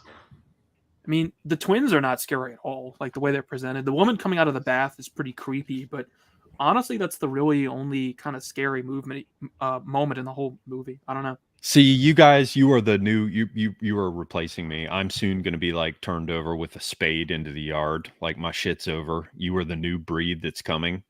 And because you have so much distance and you've had time for previous generations to digest The Shining, it doesn't matter to you, It's kind of like how I feel about the first, the Night of the Living Dead, because it's in black and Well, white. it definitely and I watch matters. it. They're They're like, we're coming to get you, Barbara. And I I'm actually, like, I had "Shit isn't a, even fucking I had a, scary." I had a similar experience with The Shining, I think, because I think yeah, Mr. D got me into Kubrick films. So me and D and Hat watched a couple Kubrick films about a year ago. So I saw The Shining in 2001 for the first time with Du Bois, which was pretty fun. I really want Mr. D to do his Kubrick series because that's a very interesting director. You know, we talked a lot afterwards about Kubrick, and very interesting guy. Yeah, and those are definitely AA and D are the guys to, I mean, I just heard that AA was talking about, not he's not gonna review he just did a stream, and apparently he's not reviewing really he'll just briefly talk about The Shining because he's gonna do a proper Kubrick stream at some point, and I expect that, especially if he does that with D, it will be very good. But I have one I just have to look over here on Twitter. I have to type Semiagog movies that don't suck, and it will pull up my. What did I write wrong? It's not pulling up the thread. Where is it? It's not pulling up my full thread. Maybe they're about to ban you. Yeah, you'd like that, wouldn't Your you? tweets are slowly disappearing. Get Oh my Scooby-Doo God. on the case. He'll fix it for you. That's about the level of horror I can handle is Scooby-Doo cartoons. Anything more intense than that, and I'm out. You got to be lying. What? Really? I That's don't like it? scary movies. I don't like it, and I don't like things that are very gory. Okay, this is creepy. Ladies and gentlemen, I don't know what's going on. I was trying to find the name of this Korean horror movie that I wanted to recommend to everyone because it's actually quite good. And I typed in Semiagog and movies that don't suck, and that always pulls up my thread. And, well, shit. Yeah, who knows? Maybe I'm on my way out. I was going to, it's The Haunting or The Howling or something. God damn it. It's there's a particular Korean movie that's really quite good and actually pretty scary. There it is. I just put in movies that don't. That worked. Let me show this thread. Okay, and I'll tell you the name. We're on it. Sorry, I'm live streaming, so it's like taken forever to pull up the images. Shit. Okay, well, I'm going to tell you the movie in just a moment. Before we go there, everybody shill your shit. Talk about your channels. Tell everybody what's coming up next. And then we'll get through that. And hopefully the movie I want to share with everyone will have loaded by that time. And then we can get out of here. Ladies first. PCAT, what's going on? What do you want to shill? What do you have coming up? Tell people about your channel and where to find you. Okay, so I'm just kind of doing this to fill some dead space for you while you look for your movie. So now I feel like I'm kind of on the spot to say a lot. That's okay. I'm good at just kind of like just talking. Not being terse. Talking. Yeah, exactly. I'm not exactly known for my brevity. So what have I got coming up? I do have well, George is supposed to be working on a video for me that I've given him, but I don't know what the status of it is, but there should be one coming soon. And we did just recently release a new Revolt episode. If you haven't seen it, it's episode 13. Have a couple new songs up on Uberfolk recently on that YouTube channel. What else am I doing? I've got my, if anybody's interested in studying astrology, I've got my monthly study group coming up on November 11th. I think we're covering Venus. And, I feel like my life's kind of boring and I don't really have a whole lot going on. Like I'm constantly just working on the next Revolt script. When one's finished, I move on to the next one. So it's a bit of a process, but it's not like particularly flashy or good for generating any buzz about it. It's like, oh, well, I'm going to go be reading another book today, you guys. And you'd be all like, oh, wow, that's so exciting. At some point, do you get a doctorate in Evolianism? Is Maybe. I do have like a Evola PhD? I don't know. I might have to create one at my Evola University or something. I do have like some ideas and stuff for books and courses and things, but it's just like, I'm working on too many different things. And so it's slow going because I'm not super great at multitasking. And I kind of just will like intensely focus on one project. And then as soon as I kind of like hit a mental roadblock with it, I switch to something else and don't come back to the other one for quite some time. So it results in projects progressing very slowly. And then they all become finished all at the same time, roughly. But yeah, PhD in Avila, I don't know. I try to make a deep study of it. I was talking to John Morgan recently because I was trying to track down a citation because a lot of times he'll just drop a reference in the book and not actually cite the source. So he got somebody to track it down for me, an Italian source, and he said that he didn't know of anybody else who had ever dug into Avila's source material as deeply as what I've been doing. So that was kind of cool, a little feather in my cap. Something to, Nice. you know, inflate my ego over or something like that, whatever it is they do with that kind of stuff. So But- you have a Telegram channel and you have a YouTube Oh channel? yes, and I that's do. where I people do can have find a you? Telegram channel and a YouTube channel, and hopefully I might have a Twitter again soon. Fingers crossed. And how do people find you at your YouTube channel and your Telegram channel? On my YouTube channel, it's spelled Philosophicat, just like on the screen. And maybe Semiagog will be kind enough to put everybody's links in the description later or something. Yes. And my Telegram channel is spelled the same way. Hot damn. Well then, yeah, Red Hawk, what do you have going on? You got your own channel going on now. You've been doing Man's Hour, as I understand it. You got all kinds of things going on. Tell us more, sir. Yeah, for sure. So you guys can follow me on Twitter. That's pretty much where I'm most active. And then, of course, my YouTube channel. Thursdays at 7 p.m. Eastern Standard Time is Man's Hour. So be on the lookout for that. We have a bunch of cast of characters from this side of the internet coming on to talk about men's issues, and we're having a lot of fun with it. I'm really proud of how it's coming along. And then also I got the Substack where I'm posting about intersexual dynamics, and of course my other love, hunting. So I'm going to get more active on that now that winter is coming. I'm going to be stuck inside way more. So be on the lookout for that. And thanks for having me on, man. This was tons of fun. Yeah, absolutely. Thanks for coming on. Charlemagne, what have you to share with us? Well, number one thing would be the Old Glory Club. If you want to post the link in chat to the YouTube channel. Next week, we're going to be doing some streams to kick off our launch day for the midterms. One of those streams is actually going to be hosted by myself and Red Hawk, and we're going to be reviewing the antics of the most popular president of all time, Joe Biden. So if you have any clips you want to send to me for us to review, send them to me on Twitter, CharlesMain69, of course, on Twitter. And yeah, 69. There's a lot of stuff. I mean, it's kind of amazing how many goofs this guy has had. But so yeah, I'm happy to collect your pics or mainly vids of Biden if you want to send me that. So yeah, check out Old Glory Club, and then also my Substack, charlemagne.substack.com. I'm going to be continuing my book notes series. I've got in front of me a book called The New Dealer's War, which I think I will be reading next. I think it will kind of into the first topic, I guess, of Old Glory Club. To start off, we're going to be starting with the theme of divided America. So, yeah, I mean, that's all I got right now. Very cool. Well, yeah, hopefully I posted the link properly. I just went and searched for it on YouTube and then discovered you had already posted it in the private chat, and I'm just a dumb fuck and didn't notice.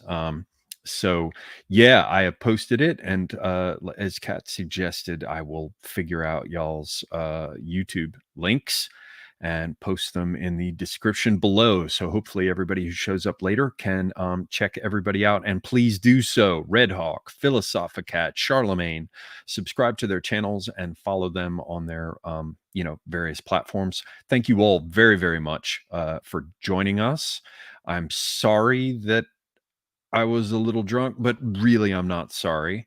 It was fun. So thank you, one and all. It was a great pleasure. Until next time, I am Semiagog, and I am out.